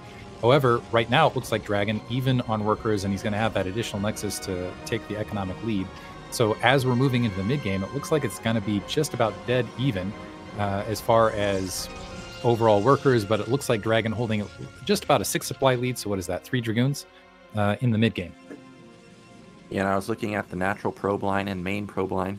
Seems like DragOn transferred the exact amount of probes that you want to transfer, so he's got pretty much optimal mining at both bases. So for upwards, of a minute, maybe 2 minutes, he's been way ahead in terms of resources, and now also up 3 workers. This is a really, really good position for DragOn. He's got tech advantage too. His robo's already done, and he's got his observers coming out. He's going into a 4th gate. I didn't see a support bay anywhere, but I'm sure Reavers will be coming soon too. Yeah, I think the big advantage for DragOn is he's going to be able to get that. Well, I was going to say he's going to be able to get the higher tech units a little bit faster, but it might just be a vision advantage because it looks like Qiao has opted to skip Observer. He was going to go Robotics Facility first, potentially realizing that he was in an economic disadvantage, so he needs to make something happen. And again, we'll see if he goes aggressive with this initial Reaver, or if he just wants to play defensive and potentially secure a third, and maybe take a third a little bit faster or something along those lines. But he is going to have those Reavers out faster than DragOn will. Yep, and there goes that first observer, so he's going to get some very crucial intel at what's going on. And again, the Chinese players just really like to take their fast third nexus. Despite being down in Army and Eco, they're willing to commit to a fast third nexus. Now, it's going to be hard to hold, but he will have Reaver advantage. So with good micro, maybe he can end up holding it. But DragOn's going to spot it instantly. And what's his response going to be? Yeah, it's going to be, well, let's see if the observer makes his way that direction. He's going to see the Reaver for sure, but I'm not sure that he sidled out to go ahead and spot that additional nexus or not. So it could be a difficult situation for DragOn where he's going to see saturation across both bases. He's going to see that Reaver in play, but I hope he makes his way up and in fact spots that third nexus. The observer might get picked off before it has an opportunity to even make its way up there. Oh, that would be devastating if he can't spot the third base. Okay. Everything looks quite normal. When you open with a fast nexus and the guy 3-gated, it's kind of hard to evaluate, okay, is there 500 minerals missing here or is there not? I mean, it feels like this could be just normal follow-up from Qiao, but we know that actually there's 400 minerals put into that nexus that, is not tech, is not gateways, is not anything, and that's a real big lost opportunity for DragOn. Misses even the probe transfer too. Another thing that's interesting here is DragOn is opting to not go for Reaver Tech to follow this up. He's skipping straight to Citadel of Adun and Templar Tech and getting his +1 weapons as well. He is staging up to maybe grab, he's got some pylons out, maybe to stage out to grab an additional base. That observer is going to walk up, and I think Qiao's going to love what he sees here, that there's no third base at that location. And so, yeah, he's going to take a worker lead. He's going to take an economic lead, and DragOn's going to be in a situation where he's going to be down at least the Reaver Tech in the mid game. And even with High Templar, by the time they come out, by the time they have energy, it's honestly more of a defensive play than an offensive play you can work with. So maybe if he gets a shuttle and maybe goes for some High Templar drop, he can make it work that way. But otherwise, Qiao is going to have a big economic boon as he's making his way into the mid game. Yeah, and Qiao really recovered his supply nice. We're basically even, 122 to 116. Qiao getting the worker lead now just slightly. Observer still can't get into the main. So he doesn't really know anything about DragOn's, follow-up. He doesn't even know unit comp because all he's really seen is these 10 goons. We know, of course, DragOn is Goon Man, but he doesn't know if there's Zealots, Archons, Reaver, what exactly is DragOn doing. We just now finally see the first few Zealots moving out, and we do see something like 7 gates in speed. Looks like DragOn was thinking maybe there was a DT follow-up because he's dropping cannons in his main, potentially to deal with something along those lines. He's got a lot of Dragoons trying to keep that observer out of his sight, and I think he just doesn't realize that third base is up. So as things continue, we're going to see Qiao, especially because he's got incredible macro, just now finally spotting that third. And let's see what kind of reaction this provokes from DragOn, seeing that third up so quickly and so far ahead, and maybe he just tries to grab his third, maybe in a fourth. He's moving some Dragoons down, but especially with those Reavers and all those Dragoons and those Zealots between point A and point B, I'm not sure that DragOn can do a lot about it at this stage. Yeah, I can tell you DragOn's not happy to see that Nexus already done, and if he clicked the minerals, he would see that a good chunk of minerals have been mined too, so that means that he's had it for a while. Look at that, 200 minerals already gone from each patch, so that's a lot of additional money that DragOn just never has. We do see DragOn responds with a third base, and looks like it's going to be a fourth base too. So this is starting to look again like the NBA series, where both players just going to be content sitting on their side, getting to max, and just trying to have a better unit comp than the other player. So now Qiao on the opposite side, let's see if he ends up spotting the double Nexus grab. He's got a lot of troops that are starting to stage forward and holding kind of those spokes out in the field. I think DragOn is going to end up with the upgrade advantage based on when those forge weapon were grabbed. He is going to end up, well, we'll see how that ends up playing overall. Looks like it's going to be pretty close to even. Yeah, +1 weapons is now finished for DragOn ahead of Qiao. So now those High Templar actually might be a big factor in the defense of either the 12 o'clock base or that third along that 2 o'clock location. The problem for DragOn is he needs to get some more observers or something out in the field to be able to keep an eye where Qiao's making his movements, because he's gonna, if Qiao gets aggressive here, he's gonna need to absorb an attack. And we do have Qiao going for a fourth base at bottom middle in just a second. Both players approaching max, so sure fireworks are going to happen at any moment now. Like you stated, the +1 upgrades are done for both sides. Qiao content sitting on his high ground, so is DragOn. Still, unit comp I think is just basically pure goon for DragOn. I saw a couple of Zealots and a couple of Templars there, but really not a lot of Zealots, and really lacking Archons both sides. No Reavers for DragOn either, so oh my god, that's a lot of Archons. So we got a lot of Archons morphing at the natural expansion, and we got a couple Archons out for DragOn, but supply counts are about even, worker counts are about even. We're going to have, if as soon as the 6th base comes online, DragOn's going to have a very short period of time where he has an economic lead, but overall, it's just about even here. Maybe that whatever the second upgrade from DragOn comes out might come out a little bit more rapid, but Qiao now making his way over. It looks like he's going to catch a lot of troops out of position, has that observer seeing those Dragoons at that northern spoke and moving in a huge army. This was the concern I had, that DragOn wasn't going to be able to spot that army incoming. So peeking out is going to draw back and re-engage from an opposite angle with those Archons getting right on top of those Dragoons as well. We have some High Templar finally moving up for DragOn. Are they going to be able to land any Psy Storms, though? So a little bit of a Psy Storm in the middle pile. Another big Psy Storm along that right. DragOn actually backing off. The Reavers finally joining the fray from that left-hand angle. And Qiao swinging back around to regroup his troops. And it looks like in the overall engagement thus far, he's had the better exchanges. Yeah, those Zealots just instantly died for both sides. The Archons doing so much damage. Another fantastic storm. And there we finally get some damage onto the Reavers, but those storms were not staggered, so the Reaver still remains.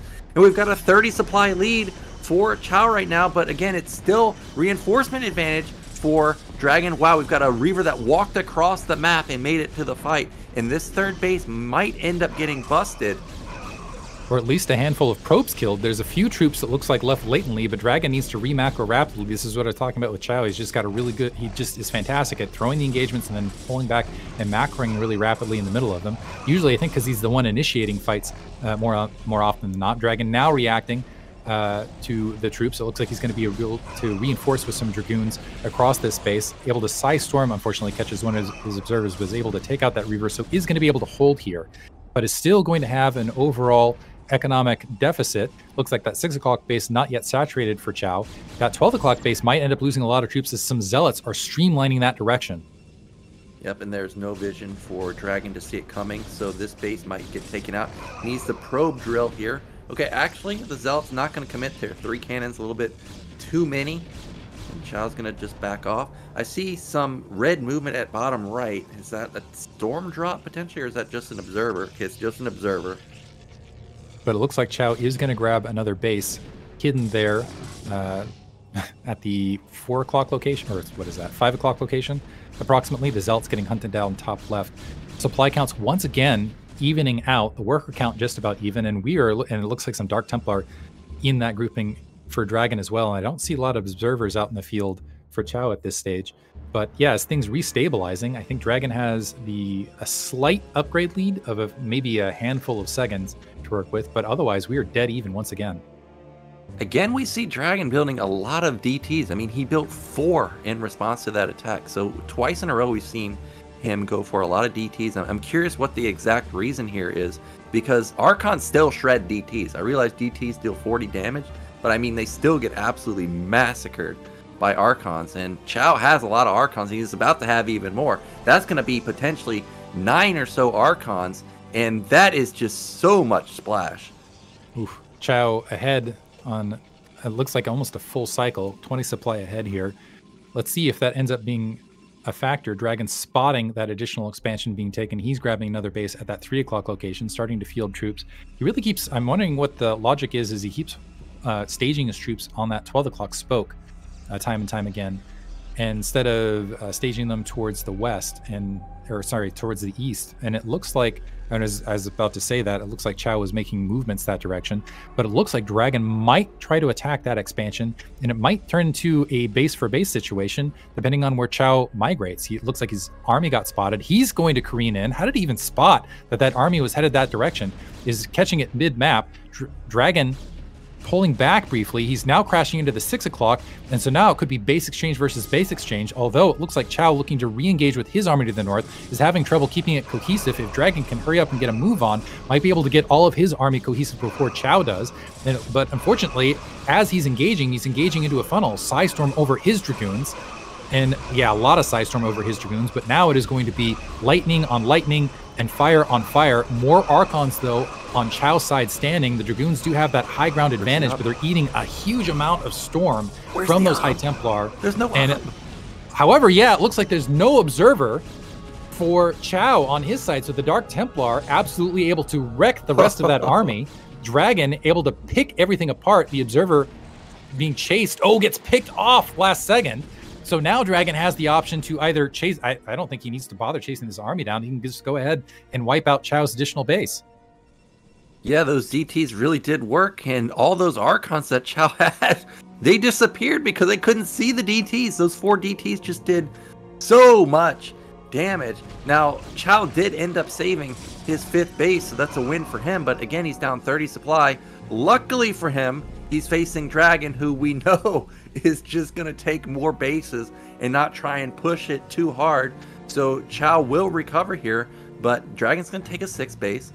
Supplies pretty much even. We've got pretty much even probe counts. We've got, I would say, better army comp for DragOn right now. But if we can get another big max versus max fight, it could again come to AoE or lack of observers like we just saw. So now, yeah, DragOn's starting to group up. He's starting to threaten that bottom right-hand side. Looks like Qiao does have an army nearby. Finally has an observer in that group. He might want to protect it. That bottom right natural expansion being checked. This would be a little bit of a risky take for DragOn because that is a large funnel to try to walk through, and he could end up at a... No, he's going to go for it. So going to try to pile through there. He is going to end up ahead of Qiao's troops on the opposite direction. Only and just obliterating a lot, and Qiao just giving up. Maybe going to go for a counterattack across the field to try to equalize things. And he's going to catch all these probes too, so that's a massive loss, and that might just put Qiao all in. He's going to try and counterattack, not even bother engaging this army. But where's he going to counterattack? It's Cannon Man at all the bases, top left, top middle. I mean, mid right has a ton of cannons also, and obviously you're not going to attack there because all the units are there. So now Qiao's kind of just wandering mindlessly around the middle of the map, not getting anything done. I think he's just going to wait for max, factor in that he lost a bunch of probes, so that means he's just going to have a flat out bigger army, and try and go for an overwhelming, crushing blow. Yeah, and it looks like that army getting caught. So now he's just, and on top of that, DragOn's grabbed everything top left. So he's got those bases up and running. He's at max supply. He's got a decent supply lead. He's got a lot of Archons. He's been able to pick off a lot of observers, having a little bit of trouble getting that army staged. Qiao trying to force units. Actually might be a good engagement here, as DragOn having to walk around and eating a lot of Psystorm to the north. Now counter Psystorms over that edge, able to get the high ground advantage, although that's with Zealots. Now Qiao getting surrounded as DragOn's troops from the south cycling around. It looks like his Archons and melee units up on the high ground. The Dragoons stutter stepping their way back to the north.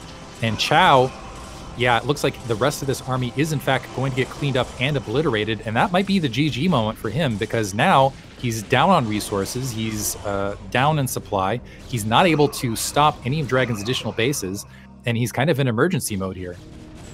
Yeah, I think the only reason we didn't see QiaoGege right there is because he doesn't know that DragOn has all of top left. If he did, I think they would just be an instant GG after losing all of his army. He lost all of his tech too. And he didn't even save any Archons, and not even a GG. He's just like, go Sylphid, man. And so that's going to be our the angry third response. Sylphid, let's go. But I got to say, DragOn proved that in the long-term macro matches, he can stand toe-to-toe and take the victory. I was really impressed by DragOn's play altogether, positioning, everything. Just great play. And I'm not even sure, I can't like, oh, point to this one thing, point to the other thing. I think he just, as far as flat macro, outplayed Qiao in the mid, and positionally just outplayed Qiao. So great play. We're going to move on to Sylphid, which is another rampless map. So it is possible with some early game aggression, and again, Qiao likes playing that, having like the early game Zealots or early game Dragoons get in his opponent's face, get that early worker lead. It is possible that Qiao might be able to eke a little bit of an advantage, but DragOn showing that if it goes into mid and late game, he is a powerful player and will take the match. Yeah, I would like to see how that fight would have unfolded, the big fight with the 4 DPs, if Qiao actually had observer detection. Like, would he still have gotten cleaned up, or would he have overwhelmed DragOn? Because those DPs just, I'm watching the whole fight, I'm like, they're not dying, man. They're still swiping, they're still hitting for 40 damage each swipe, and he just obliterated everything. But now that Sylphid's the map choice, I think we could see a 2-gate. I think we may see proxy gates, 2-gate in your face. It's not OUG, so we're not going to see 1 gate in our main and then 2 more gates in the center. I hope we do, but I don't think we're going to see that. But I do hope Qiao brings it out here. And we are ready to go into Game 3, so let's find out who's making it out in first place of our first group of BSL 16.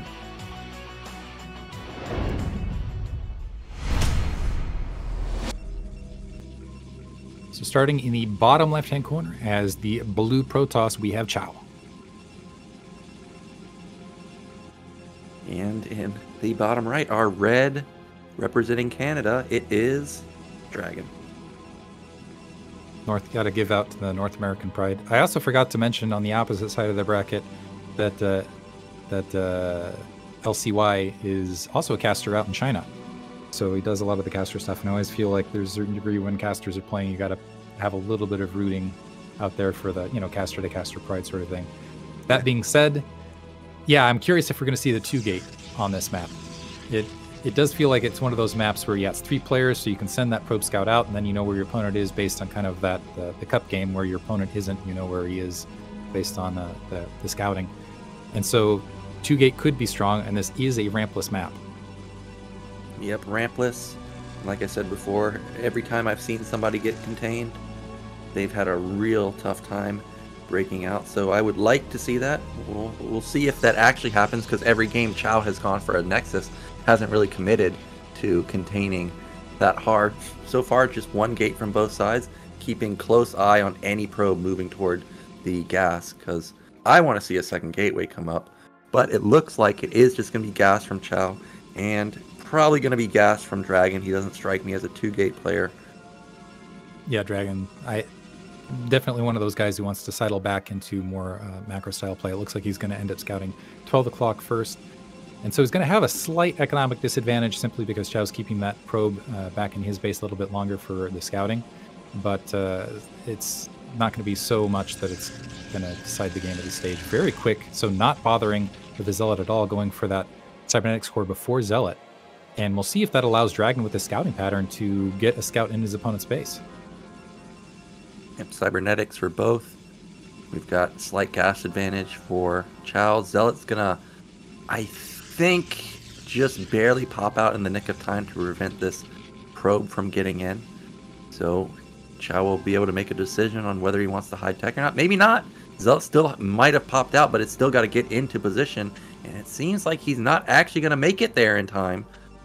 Yep, not quite. A few seconds off. And so pays for it, at least in the regard of the scout ending up in the base. And there's going to be a Zealot opposite side going ahead and plugging that gap. So, and early information, particularly in PvP, can be huge. Absolutely huge. So I don't think DragOn's going to use this as an opportunity to drop a Citadel of Vadun or anything along those lines. But it does make an uncomfortable position for Qiao. Looks like range is being upgraded. DragOn able to confirm it. Yep, and that probe, again, just as skinny as the last probe that came to mid, right? He gets in there and gets to see that range is being upgraded. Does confirm second pylon and no tech up there, so he knows that this is not fake weapon up or fake range upgrade canceled into Citadel or anything like that. Goon's gonna get, or Dragoon is gonna take the. No, it's not gonna take the probe out. For some reason, he didn't want to fire that third shot, and it will get away with its life. And he does go into Citadel. Ooh. So after getting that probe kill, and just gonna skip range and go for Citadel, and we'll see now if. Now the question is okay, fast Nexus, fast second gate, 3 gate. When does the observatory come on the opposite side for Qiao? Yeah, he even canceled range here. Now, this is something that Qiao can poke for. He can send a probe in or send a goon in, and you should have range at 420 or whatever the timing is. Poke in. Oh, you didn't shoot me back? Well, now I know something's up. Now, unfortunately for DragOn, Qiao, out of all the games, he's going for Robo this time around instead of a Nexus, and this is going to be the exact counter you want versus a DT opener. Yeah, got the 2-gate Robo, so now he just has to be disciplined with that initial observer and should be fine.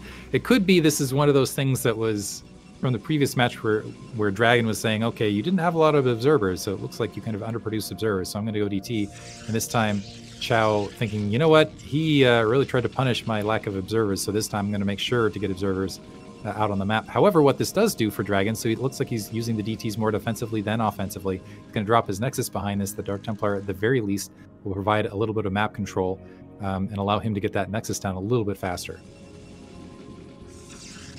We do have Observatory coming in for Qiao, so now the onus is on DragOn to avoid this Observer. Now, Qiao may just rally it across the map. You got to factor that in. They spawned at a position where the Observer's most likely to be on the bottom side, but the DT may run towards the top side and be able to skirt around.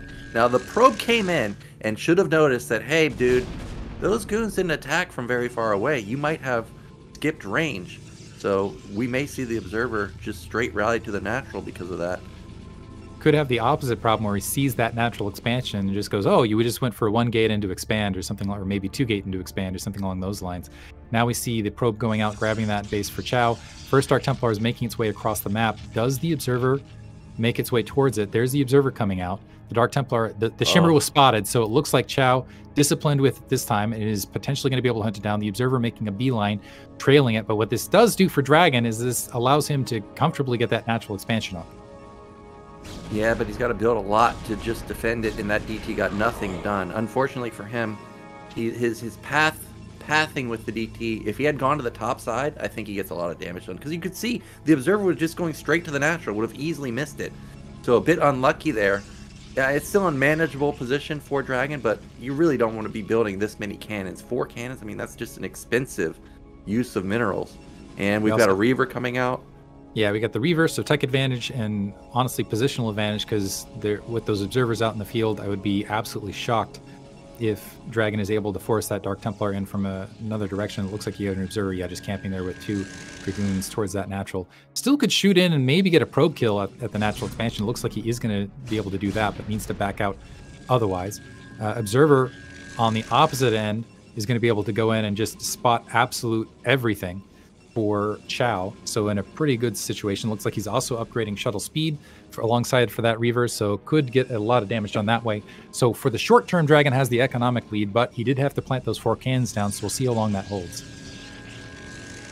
Observer comes in, sees exactly what's going on. Just Templar follow-up, or I mean High Templar follow-up with only 2 gateways, so DragOn hasn't even flooded his gateway count just yet. So these Reavers, if they move across the map, could be hard to actually engage. Double Storm can take them down, but of course he's going to have shuttle to be able to micro it in and out of the storm. We also see speed upgrade kicking in for the shuttle, so it's going to be really tough to take down the shuttle and the Reavers. One thing that this has done for Qiao is it's kind of pushed him off his typical game, where usually he wants to be the one that has units that are kind of sneaking into his opponent's face so that he can kind of sneak his way in macro-wise to get those leads, scooping up a Reaver and a Zealot, maybe to go for an assault either at the natural expansion or more likely dropping it in the very wide open main as soon as speed comes online. And this is really going to tax DragOn, especially if he draws.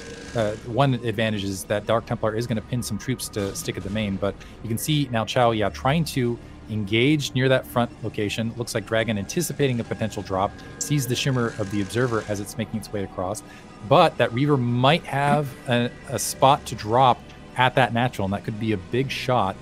Granted, Psystorm, I think there might be enough Storm online, but usually you don't want to storm into your own probes. Well, I would love if Protoss stormed their own probes, but that Reaver got in the sweet spot, and no reaction. He gets 4 probes. He's going to take... Oh, he took a lot of damage there on the Reaver, actually. But, just barely getting through the shield, so it will be able to regen almost to full health, essentially. Got a little bit of damage done. It looks like that gave Qiao the worker lead barely. It looked like very quickly DragOn able to re-engage it. Now we're kind of at an interesting stage. Oh, the shuttle making its way back to the main. Dragoon's not in position. The Reaver going to drop off short. Is going to be able to at least gets 1 on gas, so hurting the gas a little bit. That shuttle is going to be able to make its way out otherwise. But this is kind of leads to an interesting mid-game. Once this shuttle harass is taken care of, there's still that Dark Templar wandering around that could potentially frustrate that third. It might open up an opportunity for DragOn to move out on the map as soon as he's able to equalize supply and do something from there, because that Dark Templar can be a little bit of latent scouting and something that can shut down additional bases. It looks like Qiao is adding a bunch of additional gateways down behind this, but that Observer being pinned, until that Observer gets taken care of, as soon as DragOn moves those troops out, you're going to have a Reaver and a shuttle wherever those Dragoons aren't, unfortunately. Yeah, it's going to be really tough for DragOn, but he's got even supply 90 versus 90. He's starting to ramp up that goon count. Here we go, another Reaver drop into the natural. The Templars are in position, though, but does not get off any storm. Really? That dudded? Oh. But he still kills 2 Templars. Good trade for Qiao. He gets a 3rd Templar.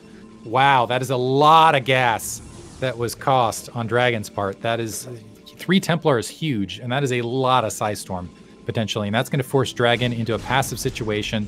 Looks like some probes took some fire at the natural as well, and that's also disrupted mining time, where DragOn's had to pull some troops off here and there from that natural expansion.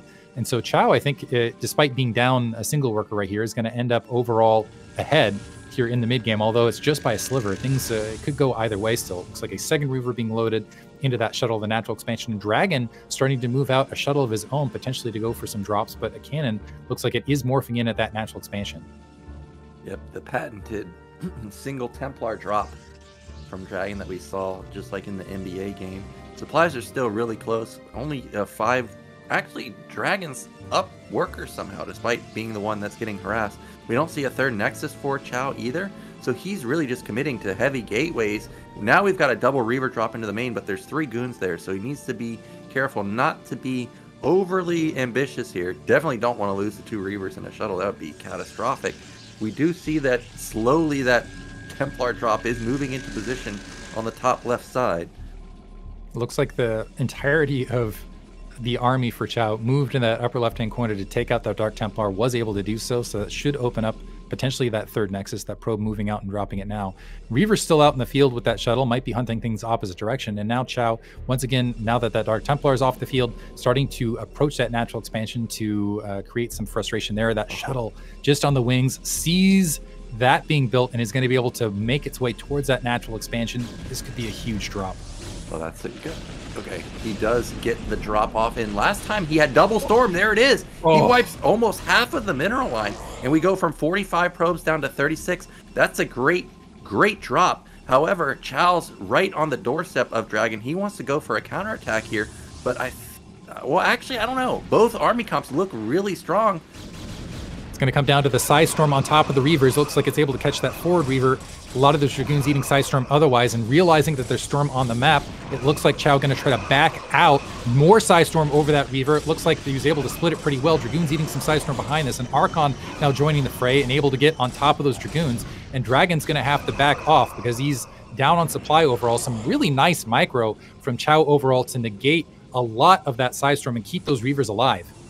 Yeah, the unit comp is just a little bit too far in favor of Qiao. The Reavers didn't die. They're still pretty healthy too. The Archons didn't die either. And DragOn lost all of his AoE. He's got a lot of goons, but he doesn't have really much else other than the goons. And now we're going for a Reaver drop in the main because he knows that these Dragoons moved. Oh, and this is just brilliant play from Qiao overall. This is going to even up the worker count, obliterating the cannon. Lots of probes dying. Late reaction from DragOn. And although he still holds the 3-probe lead, a bunch of units moving back, and he needs to be careful not to overcommit here, because otherwise could end up getting counterattacked at another location. But having to cancel the base at the 3 o'clock as that shuttle is making its way back across as well. So huge wins for Qiao all the way around. Yeah, Qiao picking him apart with the multitask. He's now up 30 supply because of that. Worker counts are even still, but it's just the army is overwhelming for Qiao. He needs to catch DragOn out of position, whether it's out in the center of the map or out of position with these probes. Can the Reavers connect? The answer is yes! Now we're down to sub 30 probes for DragOn. This probably puts DragOn all in. Well, maybe not, because he spent 800 minerals on the double Nexus, but he's in big trouble now. Yeah, getting those huge Reaver hits on those piled in probes just as they are retransferring to the main. That was a huge loss for DragOn. And now with that third base online way ahead of DragOn, Qiao in a fantastic situation, 60 supply lead. And yeah, I think DragOn, upon losing all those probes, I would definitely be either you got to, and more continuation, just taking out more probes. This is just, I think this at this stage puts DragOn all in, where he needs just to attack and get something done and hope for the best. Yeah, this game is donezo. DragOn's not using his whole army, and you can't use half of your army when you're all inning like this. Look at the Zealous. They just completely surrounding the Dragoons. There's so many Archons left over, and there's just no way that DragOn can win this fight. Even if he does, the eco is just going to be too big for Qiao, and that means that Qiao's going to move on in first place of Group A. I was going to say it was looking close right there, but with those Reaver drops, just unbelievable play from Qiao. Great play, well-deserved, is going to exit first place in this match. DragOn's going to have another shot between the winners of LCYDH and NbA, who we'll get into in just a moment. But I got to say, well-deserved from Qiao. Yeah, Qiao just played it perfectly. He knew exactly where he was at all points. You know, he knew that he traded well with the first attack. He knew that the units are going to be moving out of position, and the Reaver drops were insane. And that means he's out in first. DragOn's, of course, not out of it yet. He's going to wait in the Deciders match. But I got to say, I'm worried for NbA and DragOn, because remember, YDH, even though he lost to Qiao, he lost 2-1. So that means he kept up with Qiao. And Qiao just made it look real easy versus DragOn. So I'm very worried for our other American players. Yeah, we'll see how it plays out. I'm also curious, considering usually NbA very strong versus Protoss. Knowing that LCYDH has fielded Dark Templar in the past, NbA, a big Templar player, I'm wondering if we're just going to see DT versus DT in the losers bracket here. It could happen. So we're going to go into a break, and then we'll be back with our losers match. So don't go anywhere.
Hello and welcome back, and we're going to go into the elimination match between LCYDH and NbA. We're going to be starting off on Power Bond.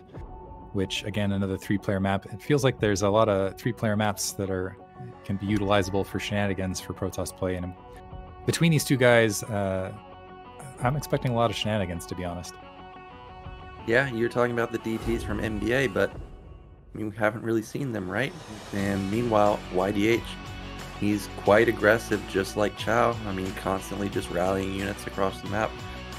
But he did go for that 12 Nexus on Butter, and since we've been playing from replays, you know, NbA shouldn't have seen that game. Or, well, maybe he did, but I doubt it. So, since if YDH is willing to 12 Nexus on 2-player map, I think he would be willing to 12 Nexus on Power Bond. So we'll see if he will. And we're speaking about how fair these maps are. I mean, look at those percentages. 46%, 56%. I mean, that's pretty balanced in my opinion. Would you say the Power Bond is the more odd map out of the... Because I don't feel like there's one... Usually there's kind of like the mix-it-up weird map that's out in the pool, and I don't feel like there really is one of those this season. I think Nemesis and Odyssey are the weird ones. I think Odyssey with the temples at the third base and the fact that you have that ramp in your main that you can't go down either, I think that's probably the odd man out. I think that's the map that's going to be vetoed probably all the way to the finals. But also Nemesis too, that's kind of weird, but at least it's in the ladder pool so people get practice. Regardless, this is going to be PvP, so 50-50%. And we're going to go ahead and drop into the match now.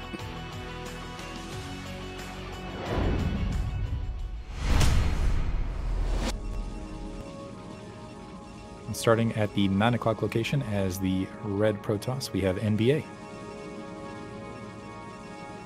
And in the top right, our blue Protoss, it is YDH. And something I just noticed on the profile pics, I always notice the MMRs. I did notice that YDH is kind of on the lower end, 2300. I think that's kind of borderline into getting into BSL. So he's not somebody like John Hoon or, you know, Mihu, or at least according to what we saw in the profile stats, you know, they're not pushing like 2800. So this could be a manageable game for NbA, but YDH did look quite good versus Qiao earlier. Yeah, that's kind of the interesting thing is whenever I have seen YDH play, I haven't seen a match where he lost it outright, where like he just got outclassed, or it always seems like when he is playing in these matches, it's something close. It's even if he's losing by thin margins in a hard-fought match. So I'm not sure what keeps him at that lower MMR range. Or you could also say maybe I know that some people will be like MMR inflation since he's playing out in the Korean Asian sector as well. Looks like we are going to see a gateway opener from NbA, and I don't see any gateway opposite side as of yet, so it is possible that we are going to see an attempted 12th Nexus here from YDH. Yeah, as soon as I saw him queue up another probe, I was like, this is it, Diggity. We've got the 12 Nexus. Now remember, on the Butter game, he got double Manor Pylon, and that just obliterated his build. And I was talking about how he macroed out of it quite well, also losing 5 probes. This time around, I don't expect him to lose nearly as much mining time or losing that amount of probes. And if he was able to macro that well out of it, taking all that damage, you got to assume that this time around, he's going to do even better. So we'll see how NbA responds here, since he's going to find him last. And unfortunately, it looks like NbA responded by going for he went Cybernetics Core before Zealot as well. So he's going to have much later troops out on the map when he comes and scouts this. So we'll see how he opts to react. If maybe he just goes for a later Nexus himself, plays economic catch-up. Looks like we're going to have the Forge defense behind this rather than the double gateway defense from LDH. So it's going to need a pylon at that natural expansion. And now the question is as this probe makes its way up, how is NbA going to opt to respond? I would love to see NbA save that probe and proxy a robo, and then build batteries with it to just bust down the natural. But I don't know if that's in NbA's arsenal. We'll see though. If this probe leaves and goes towards that mineral only, I think we could see it. But the fact that it's hanging around, not instantly leaving to go build the pylon, to go build the robo, that's not going to be the case. And now we see range, so that's definitely not going to happen. So I think NbA is just going to have to accept his fate. He's going to be down, what, like 6 probes or something? And just going to have to try and crawl his way out. I'm not even sure that the Zealot, might be able to get past that cannon as it's warping in. So the one zealot able to sneak in, that's at least a little bit of economic time lost here on LDH's side of the map. Manages to get one probe kill, not able to secure the second as that cannon's warping in. Those probes running to the main, back to get a drill. Oh, nice pick off there by NbA, able to get that second probe kill. That's actually going to even things up, at least in the short term, and might be able to get some bonus kills as he's walking into the main. Yeah, so far the Zealot did more damage than I thought, especially getting into the main. Also, he gets a full scout. He's going to get another probe, so that's 3. We're approaching the amount of damage that he did in the Butter game. Of course, there's no double man or pylon, but still gets 3 probes. That's great. The probe is going to get taken down on the other side of the map, so it didn't even get in the main and scout, I don't think, and also didn't confirm that a Nexus is going up. So for now, YDH is going to have to gamble on what the follow-up is going to be. And it looks like NbA moving those Dragoons out. He does have a probe in position to go ahead and grab that Nexus, to go ahead and just go for a standard 1-gate expand, which economically is going to put him behind overall. But maybe he can get something done with these 2 Dragoons moving up. Maybe he just wants to go ahead and put his opponent in the dark as well. 3rd Dragoon making its way that direction. This is the least some advantage for NbA. He's got that probe that's able to wander around in the main at the very least, and he'll be able to at least get some positional advantage otherwise. But right now, LDH is definitely going to end up with that worker advantage as he's pumping out of 2 Nexus instead of just the single. Yep, we do see only 2 cannons, so not over-committing to defense. I think this is a good response from YDH right now. He's might gonna lose that single cannon. It forces a probe pull, and he does not get that goons. Okay, he does get one of them, so that's a really good trade for YDH, getting a goon while only losing 1 cannon. And behind this, we've got 2nd gate going down for NbA. His Nexus is about halfway done, I think. But there is the 6 worker count that I was talking about. Probably be upwards of 8 by the time, or 9 maybe, by the time that Nexus is done. More cannons being built, which will cut a little bit into the economy for LDH, but honestly, it's manageable with what he's got. And it's also going to provide a nice defensive line as he's moving into the next stages of the match. You can see a big cluster of cannons right around that pylon to make it more difficult to just pick off the individual cannons. Now, finally, NbA's natural expansion coming online. He's attacking on that 2nd gate and the robotics facility, and I got to assume he's going to either go for I would expect a Reaver drop at this stage, because he's got to do something to try to slow LDH's economy down. Yeah, he definitely has to do something, whether it's Reaver drop or if he likes Templars, Templar drop at the natural. I mean, those cannons, even though they're there, they don't defend the mineral line, so that could be another opportunity. And I know it is hard to defend because that high ground over your natural, you don't have a lot of vision there either. So that could be a way for NbA to come back, but he's only down 3 probes, so he's done a good job to keep his worker count relatively high compared to YDH. Robo's almost done, 3rd gate's done. As far as YDH's tech choice, what did he go for? Looks like in the main, he's mostly built gateways behind this. Yeah, it's gone straight gateway and Citadel and Forge, it looks like. We do have an observatory being built for NbA. So at the very least, but I have a feeling the Citadel of Adun might not be for Dark Templar and might be more for defensive High Templar to deal with, I don't know, some sort of all-in gateway play in the mid-game, but just to get more High Templar, more Archons out in the mid-game. We do have that Templar Archive at the natural. It's about halfway done. And again, rushing that +1 upgrade just like he did in the Chow game. So he's going to have upgrade advantage over NbA. I don't think NbA even has a Forge yet. He's just now starting his Citadel. So he's down speed. He's going to be down +1. And he does have his Robo done. So he's at least going to have Observer or Reaver advantage. We don't know what he's opted into just yet. I wouldn't be shocked to see NbA go for a Dark Templar drop. For more times than not, I've seen him, for whatever reason, favor Dark Templar in the mid-game over High Templar in the mid-game. And even opting for more rapid Dark Archons, maybe just something more comfortable with his playstyle. More gateways being tacked on for LDH to use that what I think he's thinking is an economic advantage here. It's actually close within 3 workers, so kudos to NbA for evening things up quite well. But yeah, both players equalizing things, a bunch of gateways being tacked on either side, and we're seeing a convergence here on both sides, although the difference here being LDH with a slight worker lead in a more defensible position at his natural expansion. And we do have the first observer moving out. 1 observer hanging around because Archive is common follow-up. Don't want to get caught by DTs, of course. So Now NbA will be able to confirm the tech choice of YDH, and he'll see that, hey, this guy's already got Templars. Probably going to see some Zealots pop out with speed pretty soon, and he's going to see this high gateway count. So he knows that a bus should be coming pretty soon. Yeah, it looks like LDH is gathering up to just go for a big macro bust as far as, yeah, that follow-up attack. And now we'll see if NbA goes for High Templar of his own to try to defend this. He is going to be down in the overall Psystorm count should YDH opt to go for an aggressive counterattack. And I'm not sure that he caught a High Templar out of all that. He sees the Zealots migrating out, but I'm not sure that he's gotten that. Okay, now he's moving that Observer up to go ahead and get a good look towards that northern edge. But I'm not sure that he's got a really good... He sees the gateway count, but I'm not sure if he... Okay, now he sees that High Templar and actually might even be able to attack on them and get a good look at an idea. Yeah, he's got an idea of what he's up against now. He also sees the robo timing, so he knows that this guy's probably not going to move out until he has observers. That's about a minute and a half away.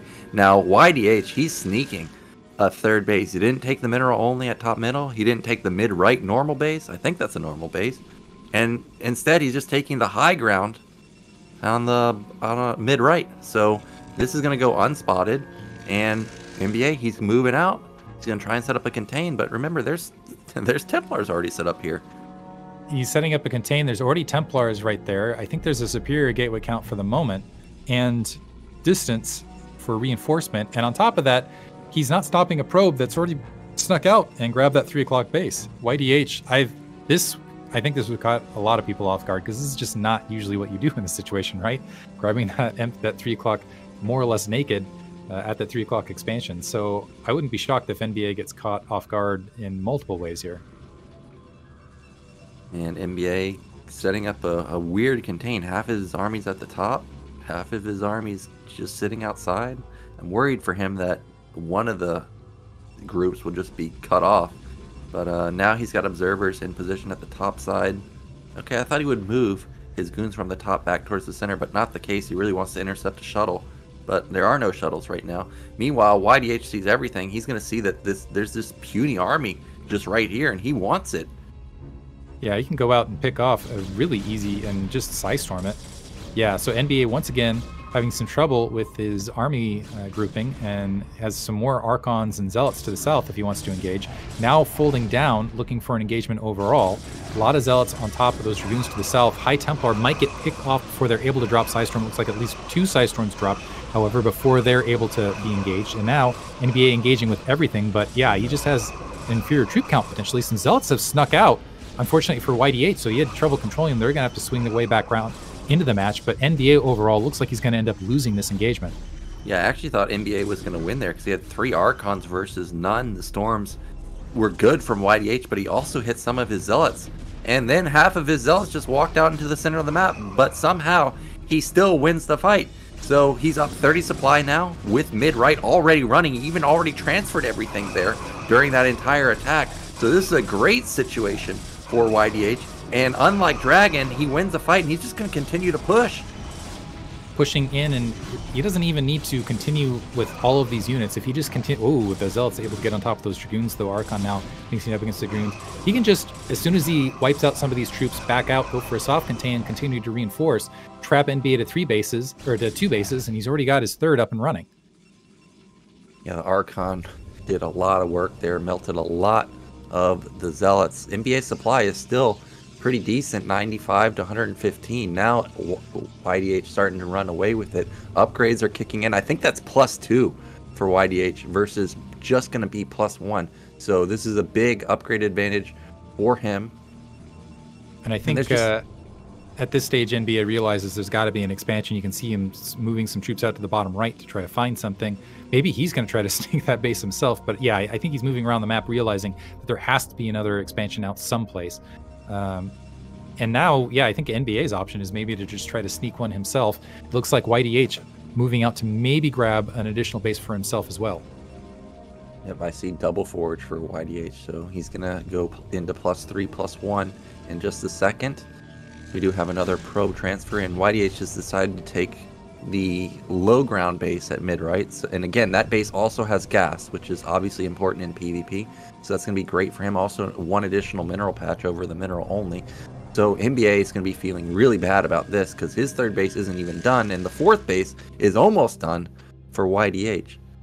Yeah, great play from YDH. It looks like NbA did manage to sneak into those ults and discover that base at the 3 o'clock location. I think he was hunting and trying to figure out where that was at, I think, after that previous engagement, realizing that the troop count, perhaps realizing, okay, there's got to be a third out there somewhere.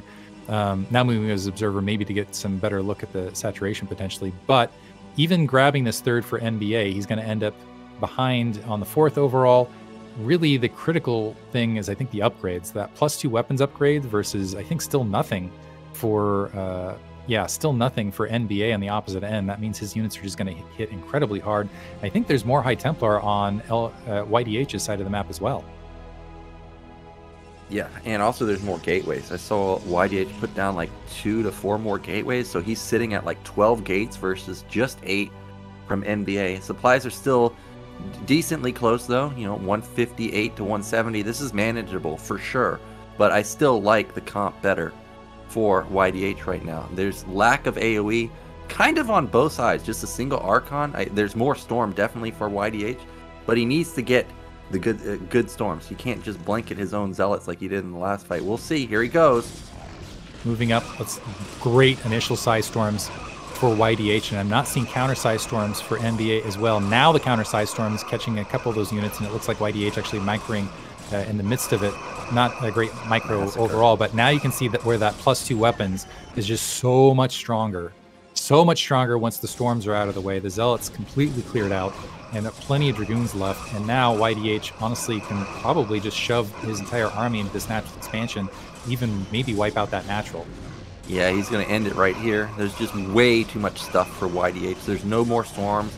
The storm, I think, or the energy for that Templar, he needed like 15 more seconds. And there's the GG. NbA, he's going to fall down 0-1. And he needs to get a win now because this is it. He doesn't have any other lifelines here. NbA's got to pull out something. He's had multiple seasons where he hasn't been able to get out of the group stages. And NbA being a deep vet in BSL, yeah, I think he wants to get a round of 16 berth for sure. So, yeah, he's got to pull out all the stops here. I'm still waiting for the DP opener, man. I think at this point, whether your opponent knows it or not, or whether the opponent's going for a build order counter, I feel like you got to play your bread and butter build. Like, if this is the build you play all the time, you just got to go with it, and whatever happens, happens. Because right now, these Chinese protoss players that play the macro, they're just winning every time that they go for macro. You gotta bring it to them in the early game or mid game, something. You can see where YDH's plan from the attempted plan versus Qiao in game 1 actually executing there and having some success. So yeah, we'll see. It looks like the next map is going to be on Vermeer this time, if I'm reading the background correctly. Yes. Yep, another standard map, and again, look at those win rates: 49, 51, 51. It's like, it's hard to argue against these maps. You can't say like, okay, Terran versus Protoss is broken. I'm looking at it 64 to 60. I personally think carriers are hard to face on here, but stats are stats. Like, that's just the win rates, and it looks balanced. So I think we're ready to go. So we'll go ahead and hop into the match. And we'll see if NbA is able to save his playoff berth here. Once again, you can see, even just looking at the total records, Season 13, Season 14, Season 15, outside of the South America in Gosu League, it just gets trapped in. Whenever he makes it to the Pro League, he has some trouble in the lower stages. So hopefully he make it all the way to the round of 8 here. But his playoff life at risk.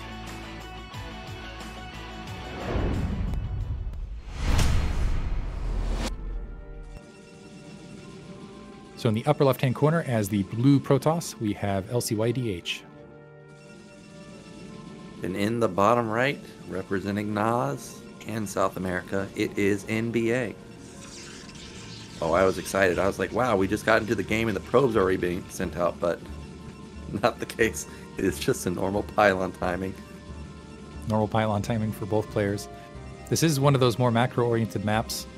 I'm wondering if NbA opted to choose this map because he's thinking he can, as long as there's not a 12 Nexus initially, maybe he can pull out, maybe he wants to go 12 Nexus himself to counter this. It looks like this time we are going to see safer gateway opener from YDH rather than for the sneaky.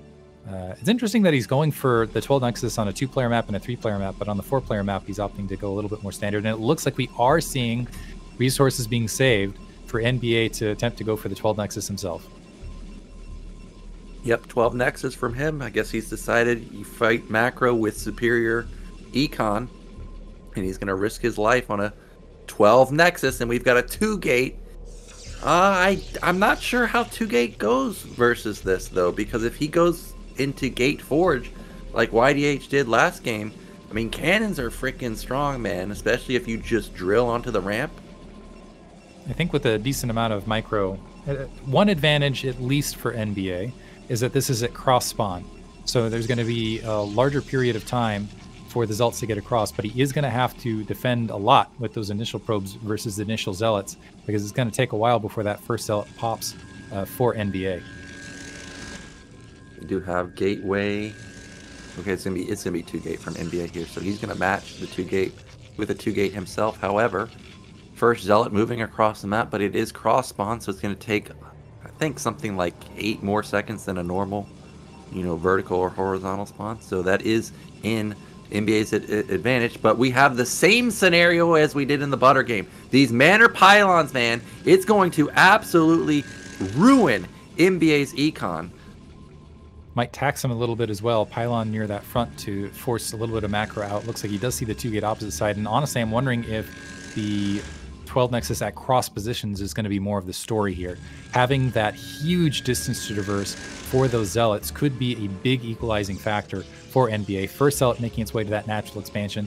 Looks like I think that's a second Manor Pylon in the lines, but that first Zealot going to mix it up versus those probes in the natural. Second Zealot on its way, and it's going to come down to now probe defense as that first Zealot is spawned on NbA's side. Yeah, and this is so tough to defend. You've got to defend your natural, you've got to deal with the pylons, and you've got to deal with 3 Zealots in your base now. And they're going to be split up. Luckily for NbA, he already has 2 out, but look at these probes. Just not efficiently mining at all. And there's Zealots at the natural right now. It looks like as far as defense, it is just going to be 3 Zealots and then a Nexus behind this from YDH, but nice probe drill on the natural expansion. It looks like Zealot able to engage right there. Still some probes getting hunted down. Right now, NbA behind already, despite having that earlier Nexus up in the overall worker count. Well, he did get rid of one of the Manor Pylons. The other one isn't as punishing as the original one, but still, these Zealots, it's 2 versus 1 right now. There's only 1 at the natural. He does catch one of the Zealots. Both are going to lose a Zealot, I think. Okay, they do. The second, or the natural Zealot gets cleaned up too, and actually, NbA does hold this, but he is down 4 workers, but his Nexus is already done. I would say that this is a decent scenario for NbA right now. So, yeah, decent scenario. Might get a few moments to get some probe catch-up. Unfortunately, at the moment, down 4 workers overall. The Zealot's going to march back, and actually, we're going to see another grouping. It looks like 2 more Zealots marching their way across, so it's going to be another shot at that natural expansion, as those Zealots are working on, maybe recognizing that there's 2 Zealots working on that pylon in the main, so we're going to have even odds to walk across. So the follow-up attack could be the teller here is, okay, how much damage do these 3 Zealots do as far as a follow-up, and does that force NbA to micro rather than macro? But right now, YDH, with that second Nexus coming online, has the overall worker lead. Yep, about 4 probes, probably 5 in just a second. We do have 3 Zealots at the natural, but one of them's dangerously low, so he is just going to posture around, kind of just make NbA nervous that a bigger attack could be coming, force him to cut probes, which he was. So that's just going to let YDH compound this lead. We still haven't gotten a tech choice from YDH. I didn't see the cybernetic spinning. I didn't see Robo anywhere. Okay, he is going into range, but no Citadel or Robo anywhere. This is honestly more something I usually see from the games I have been able to catch with Qiao. Is Qiao, poking at the front, forcing micro out of his opponent so he can just focus on macro. But this is, YDH now moving some Dragoons up, getting in NbA's face. and forcing him to micro back and forth a little bit while he happily micros behind this. Still has that 4 worker lead. Well, we've got 2 goons, 5 zealots versus 6 zealots.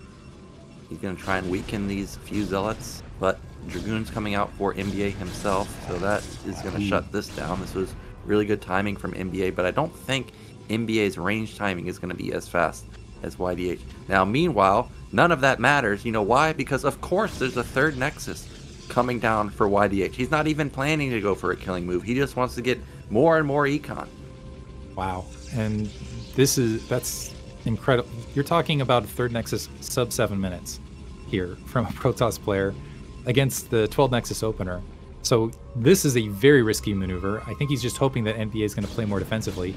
NbA not opting to be more defensive. He's instead charging out into YDH's lines. Let's see if he's able to chase this all the way to the natural expansion, though, to discover that 3rd base. If he doesn't discover that 3rd base, YDH is certainly going to take a quick economic jump here in the mid game.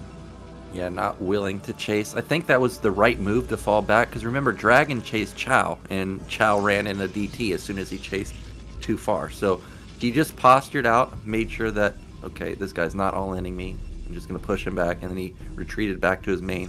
Not that he had an observer anyways, but I think that's what you kind of need to do. You don't want to overextend and get caught out of position. Meanwhile, YDH, his 3rd Nexus is about to finish. I saw the Robo's done for NbA, and he's going to go into 4th gate. And we'll see if I'm expecting YDH to drop another 2 or 3 gateways behind this, and maybe just gateway man straight into this rather than going from any sort of additional tech. 3rd base now up, robotics facility at his natural expansion. There is an observatory out, so there is going to be that initial observer for NbA, but using the stereotypical scouting path, is he going to, because there's also that threat, okay, did Dark Templar follow this up? So let's see what kind of scouting path he takes and how long it takes him to discover this 3rd base. Yeah, it's going to take him quite a while. He at least is going to have an observer coming out in just a second. But remember, we had, was it DragOn get an observer across the map, and he didn't find the 3rd base. So going to have to keep that in mind. He doesn't even send it because he doesn't know if it was a DT follow-up. Remember last game, the guy went straight Citadel, so he's got to keep that in mind. So this is just going to let YDH get even farther ahead. He also has Forge already spinning, so he's going to have +1 advantage just like he did in game 1. And I don't see really any tech for NbA. No support bay, no Citadel, no anything really for him. So he has no AI, no AoE anytime soon. Starting to move out on the map with his army, but even if he attacks into YDH at this stage, I think it's going to be an even army count. So he needs to get a superior positional advantage to, and I don't even think he realizes the situation where he needs to win a fight and take out a base to stay in this match. So moving out with that army, fanning out, ooh, that Dragoon to the north, if it sees that pylon, might be able to catch something. Looks at the army composition right there, backs off because he realizes he doesn't have superior count overall. The observer now sidling forward to kind of view this, but none of this shows him that 3rd base. He just sees an even troop count, so he just assumes that he's even. Now that observer making its way north, now sees that 3rd base, but it feels like it might be just too little too late. Yeah, he's going to come in here. If he can get into position and fight with a better concave, I think he can win the fight. Maybe not, though. The cannon is there. Pylon soaks up a decent amount of hits. Well, that was a move command from the goons. That's what NbA needs. Look at this arc. Can he actually be successful here? I think it's too many zealots, though. There's a lot of zealots that are now sidling in. Unfortunately, with this engagement point, YDH having to fight against the architecture where there's some nice Dragoon grouping, but now it's zealots are free to go ahead and engage NbA, and unfortunately, he's being backed out of that 3rd. Just, yeah, too many troops. The economy kicked in right there, and this was kind of my fear for NbA's, is finding that base as late as he did. He just didn't have an opportunity to counterattack at all. So well played by YDH. Dragoons, and you can see they're actually rallied out here and getting caught in the middle of this army. So now NbA has to maybe do a risky double Nexus grab or something along those lines. But in the meantime, YDH is up a base. He's economically way ahead. He's 20 supply up and has all sorts of options open to him. Yeah, YDH is going to try and end this game. He's already got 8 gates. His +1's going to kick in just a second. He already has speed on his zealots. There's no reason for him to not try and end it. And here he comes. He knows that the unit comp was almost pure goon. And Zealot-Goon combo obviously beats. pure goon. So here he goes. This may be the killing move. NbA must hold here. Otherwise, he's going to be eliminated from BSL. And it's actually YDH taking a 4th base at the same time. Wow. The Zealots actually getting on top of the Dragoons. It looks like NbA might have superior troops. YDH now moving his way back, but Zealot leg speed is there. Reinforcements making their way up. Now high ground advantage. NbA not paying attention to that high ground advantage. And so cycling back and being pushed back into his 2 bases. Observer getting picked off behind it as well. And yeah, 4th base coming online. And there was already a big economic lead for YDH. YDH forcing these troops forward. Zealot on Zealot. But again, I don't. With the closer reinforcement point, maybe NbA can repel this attack, but I don't think he's going to be able to repel follow-up attacks. Yep, this may just be it right here. The goon count is not thinning out. The Zealot counts are slowly dying, but they're just still pushing through. And you also got to factor in YDH has the +1 weapon advantage. I mean, that is a big deal in PvP. He is going to actually fall back for now, but NbA can't afford to risk spending 400 minerals on the Nexus, because that could have been 4 Zealots, 3 goons. And we know that YDH is just constantly macroing over and over and over. He even put down more gates. I think he's up to 10 now. Yeah, he's got a lot of gateways. It looks like NbA just now trying to sneak his 3rd at the 3 o'clock location, but this is as the 4th is already online for YDH. So YDH already transferring workers out to have 4 Nexuses up and running. He very shortly is going to be up something like 40, 50 supply rapidly, just because he's going to be able to macro an insane amount. So despite worker counts being even, this is NbA on 2 bases versus YDH's 4. Yeah, NbA needs to pull something out of Dragon's playbook where he just starts morphing a bunch of Archons. He's got 1,700 gas, so he would be able to build almost 6 Archons. Meanwhile, YDH realizes that, so he's making Archons himself. I think he already has 6, so his unit comp is fantastic. The Observer is going to spot this Nexus over here and also spot that a Forge is going down. So that means that NbA doesn't have upgrades anytime soon. Also, obviously doesn't have cannons anytime soon, so he should just push to victory. Here we go, in an engagement. There are no Archons here. There's no way NbA can take this fight. Yeah, NbA attacking into this, but I think this is just the last hurrah. The Archons on top of the Zealots, and Dragoons behind this. There's GG from NbA. Yeah, seeing that many Archons, just knew it was too much, particularly with his Zealot heavy comp. So NbA once again eliminated, unfortunately. But kudos to him for making it to this stage of the match. YDH is going to move on to take on DragOn, which should provide us some more interesting matches. So it looks like it might be something similar to the Qiao games versus DragOn, to be honest, looking at YDH's style. Yeah, and YDH seems to be equally aggressive, so anytime DragOn's out of position, just for a moment, you know that Reaver drop's coming in, or you know that bust at the natural is coming. And unfortunately, I would say for DragOn, that's going to be Nemesis. And I don't think a lot of people like that map. But at least it's going to be good for the viewers because we should have interesting builds. And DragOn is a clever player. Wouldn't be surprised if he proxies a gate at top middle or something and starts killing those eggs with the DTs, goes in for a backstab, or other way around, YDH going for something like that. But we're going to be going into a break, and then we'll be coming back with the final match of the day, which is going to be DragOn versus YDH.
Hello all, and welcome back. We're going to go into the final match of the day to see who advances to the next stage of BSL, and we're going to have an epic match between DragOn and LCYDH. Yeah, we've got Nemesis as our first map, and this is a very cool map. I actually like it, and this is coming from a guy that hated blockchain, and this is very similar to blockchain in the sense where it's hard to get access to the third base. It's hard to actually deny, protoss or Zerg from taking a third base, but they've got these cool assimilators in the center of the map. The egg feature too, you can take those down. You can proxy there, and because there's also eggs around your base, you can sneak in DTs, you can sneak in vultures, whatever the case is. And we know DTs deal 40 damage, so those eggs could die quite quickly. I hope we do see somebody go for something like that, but it is such a weird map, they may not have practiced much on it. It's very possible, and I guess we'll have to see as we move into this final match. I'm expecting, DragOn to play more standard and YDH to do, that's been the case up to this stage. One thing I do want to mention on Nemesis is, for people that aren't aware, the middle of the map looks like it might have high ground, low ground, but I think it all counts as even ground there in the middle. Yeah, I think everything on Nemesis is even ground. So even though you do think you have an advantage, maybe you have 3 versus 4, and you're like, oh, I got high ground. You actually don't have high ground. I learned that when I had a Vulture versus Vulture battle. I'm like, I've got an extra, or I've got 1 less Vulture, but I've got high ground. I'll win this. Nope, got murdered. So you got to keep that in mind if you're going to be going for a type of one-base play. And I think our players are ready. So let's get into our final series of the day.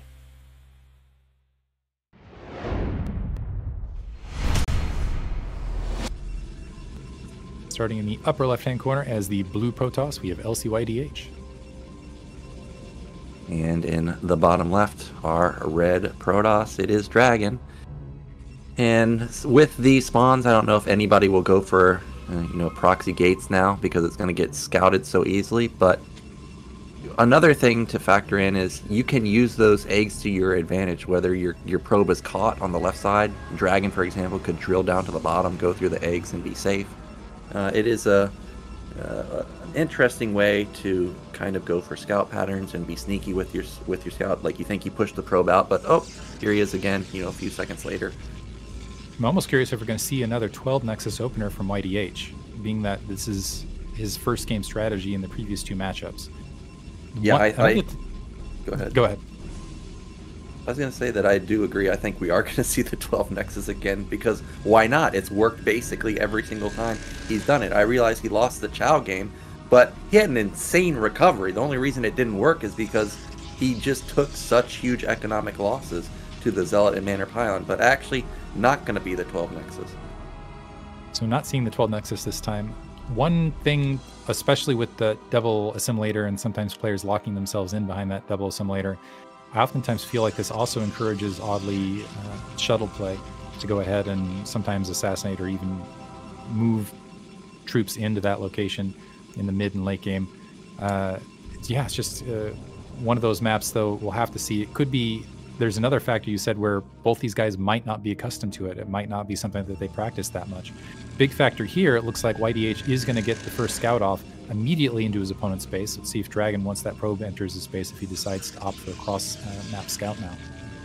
Yeah, I think if you notice that probe scout from YDH where he scouted his high ground, you do that if you just right-click to top right. Like, if you just, I'm going to scout top right, and you just right-click there, your probe will do that. So already, I'm a little bit worried that YDH has Nemesis vetoed, because if you had played it a lot, you wouldn't have made that move. But there's the Manor Pylon, as expected.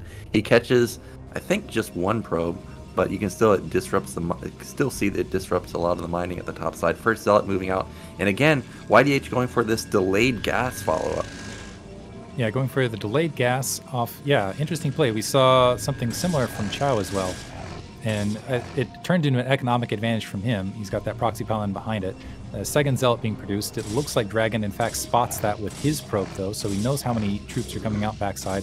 The probe trying to harass along that southern line. It looks like he's able to draw a little bit of economy off that way. But now that first Zealot making its way into the base as that Dragoon's about halfway finished. Let's see if we can get any damage done. Yep, Pylon is going to fall, but Probe and Zealot combo Gets one. He's looking for really 2 or more. There's the second one. Once we get into 3, it's panic mode for DragOn. There goes the third one. He cannot lose a fourth one. That was a lot of damage, and man, that DragOn lost those probes rapidly too. And I'm almost wondering if YDH skillfully kept an eye on the shield damaged probes in there. Finally, that pylon wiped out, but another Zealot making its way into the line and might be able to get another kill. So another probe taken out, and wow, going for his 5th. It looks like at least there was drawn out and having some trouble making his way through the lines. No, gets another one. Are you kidding me here? So now YDH way up in the early game, just doing all sorts of, just wreaking havoc. It looks like Ian DragOn's mineral line. Yeah, and look at DragOn's gas. I remember watching him in the previous games. Remember I pointed out he had 2 on gas, then he had 1 on gas. So he's floating 300 gas while also having range.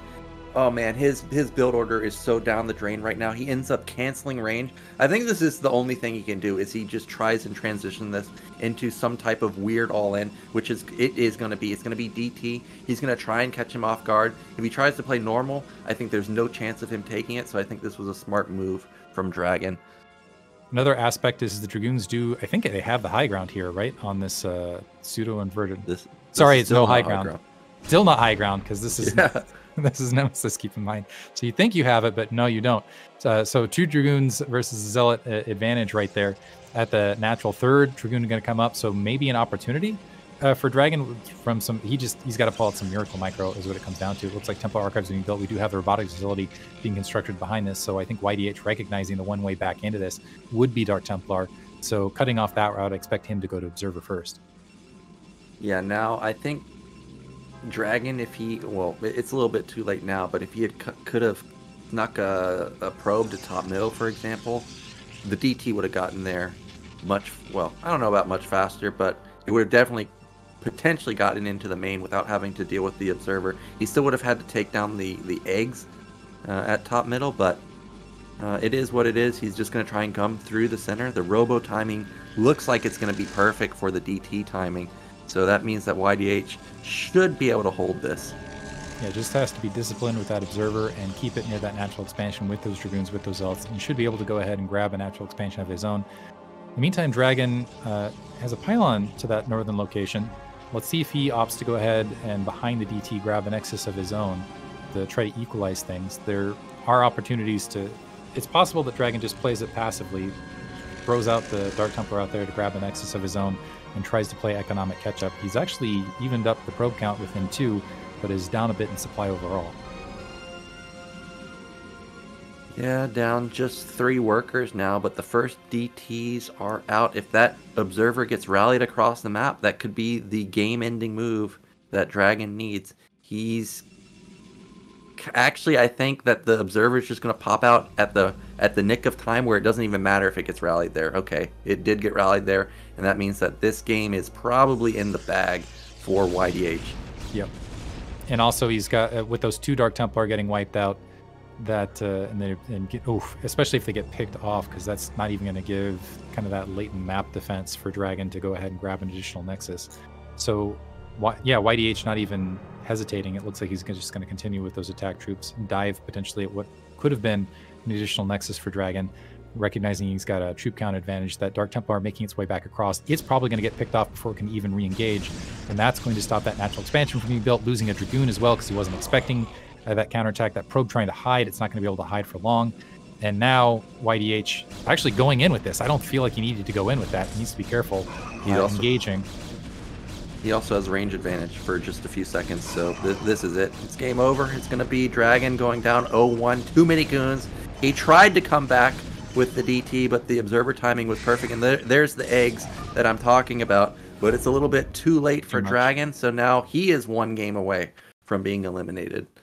And great play from YDH, especially that early game harassment, getting in and getting 5 probe kills incredibly, and made it look honestly easy and almost pedestrian the way he did it.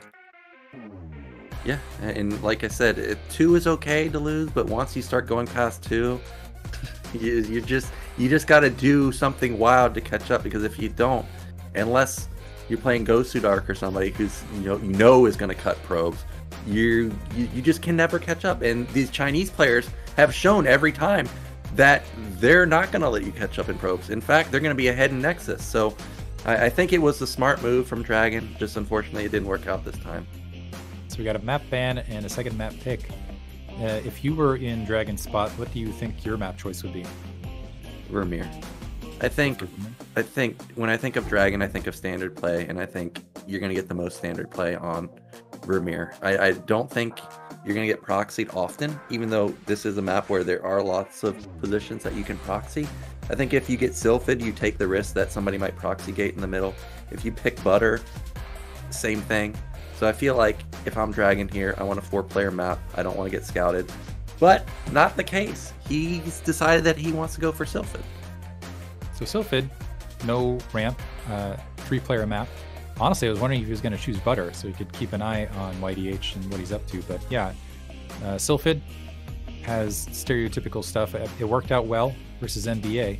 So we'll see if it works out in this match versus YDH. Let's go ahead and hop into it.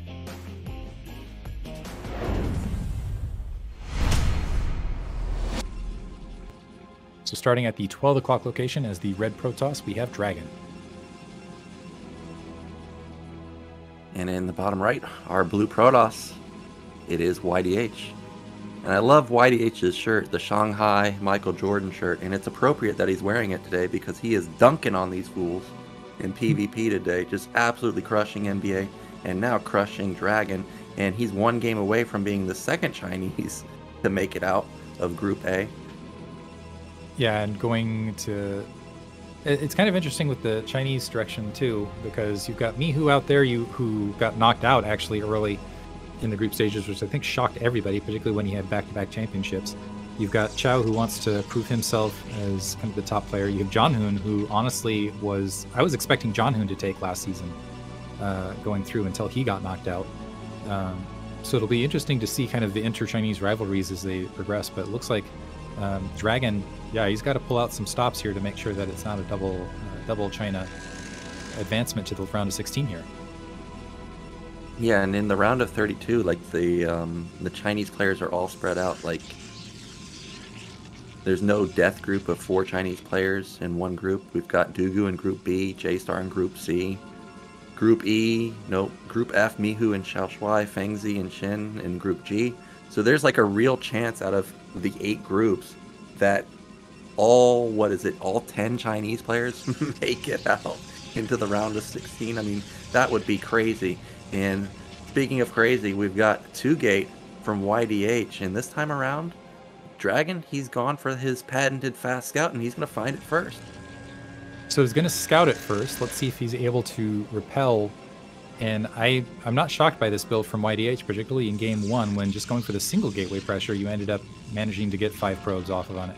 So might as well try again, especially if it seems like DragOn's early game defense versus Zealot is somewhat weak. Yep, you might as well. You've got a game to throw. If it ends up backfiring, you know, you can always fall back on your really strong 1-gate delayed gas build that he already pulled out on Nemesis. And he is going to start rallying those Zealots across. The real question is how many will he build? Probably, I would say 5 at least. We'll see what he wants to commit to, though.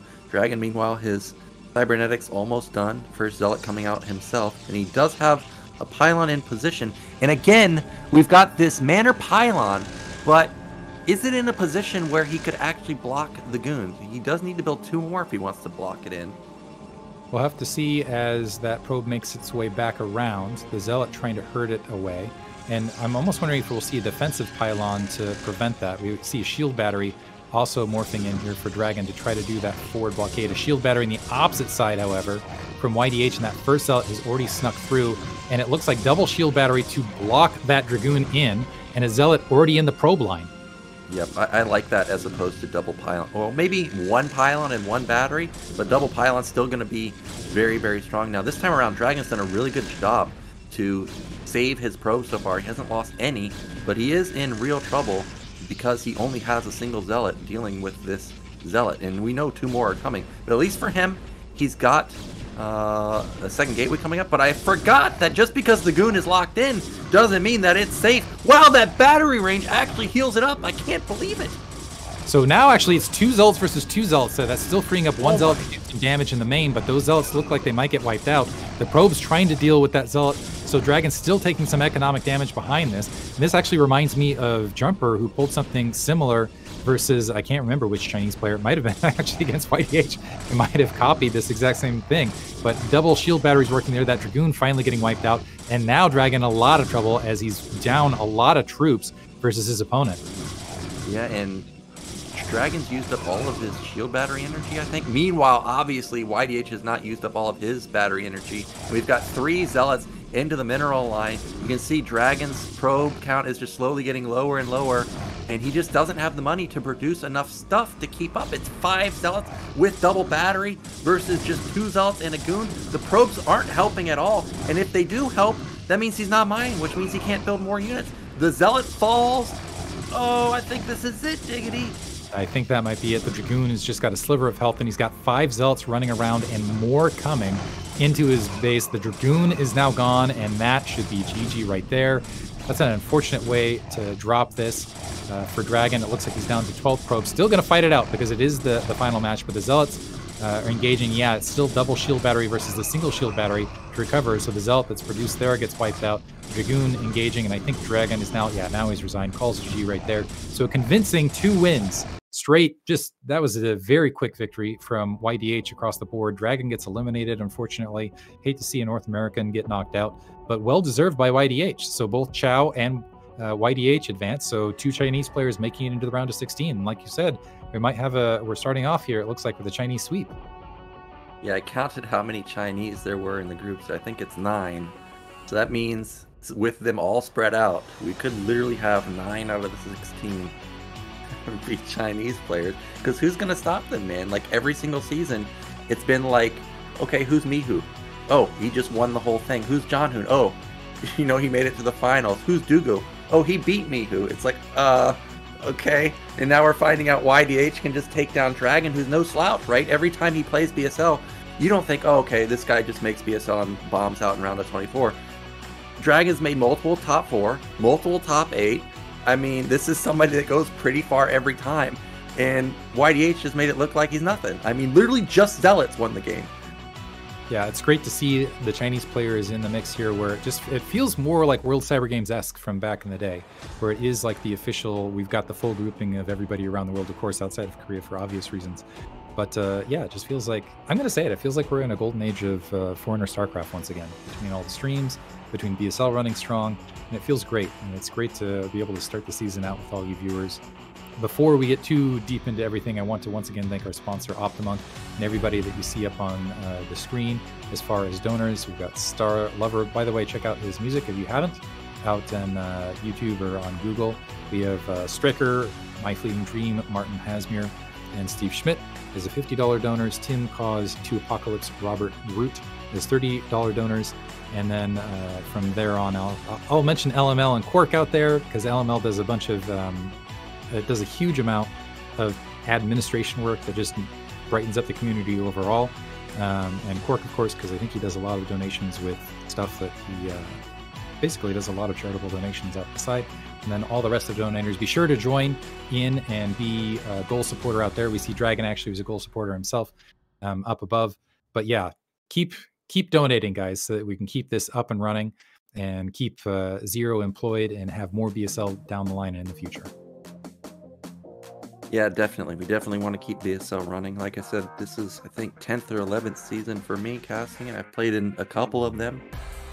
Definitely always excited. Your games coming up yourself. I know. I already mentioned Mihu, and that's who I'm playing. Not exactly excited to face him, but I think I can manage the other 2 Zerg players in my group, so I think there is a chance your boy could make it into the round of 16. But tomorrow we've got Group B, and who is in Group B? We've got the one and only, my pick every season, it's DeWalt, and then we've got Dugu, Ultra, and Patak, and I think there are favorites here, of course. DeWalt and Dugu, I think, are the clear favorites, but Ultra really upped his Terran versus Zerg in particular in the past couple seasons, and Patak, I've played him on the ladder a couple times.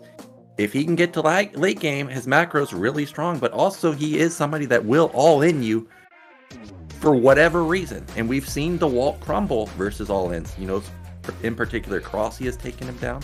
So there is a chance that someone like Dawid, somebody that goes the distance almost every single season, could get eliminated. I'm really sad to see, I'll continue talking about Group B in a second. I'm really sad to see Group D out there, though, because we've got all the Americans in the group to get eliminated alongside Ziki. And Ziki's actually, I think, my favorite to go all the way this season, because I know he's taken time off. An amazing Zerg player, and I think he wants it as well. Saw him with the new pick pointing out the BSL shirt. I'll definitely be rooting for him. But Dawid, Dugu, I think, will be an interesting tell tomorrow, just to see, because those are two players that could go all the way to the finals. And I know Dawid's had back-to-back-to-back second place finishes. So he wants to get a championship under his belt, particularly as he wants to go ahead and make his way to ASL and try to qualify there as well. Yeah, and a side note with Dawid is, if you guys have been paying attention to Foreign BroodWar, you know that Dawid is in Korea now. And for those of you that wonder, is there MMRflation? Is the rankings real? Like, you know, Artosis talks about EU inflation. We're going to find out, because Dawid's the top of the top in the foreign scene. You would definitely want to see how far he can go in ASL. Can he climb to his like 2800 rank in EU that he had?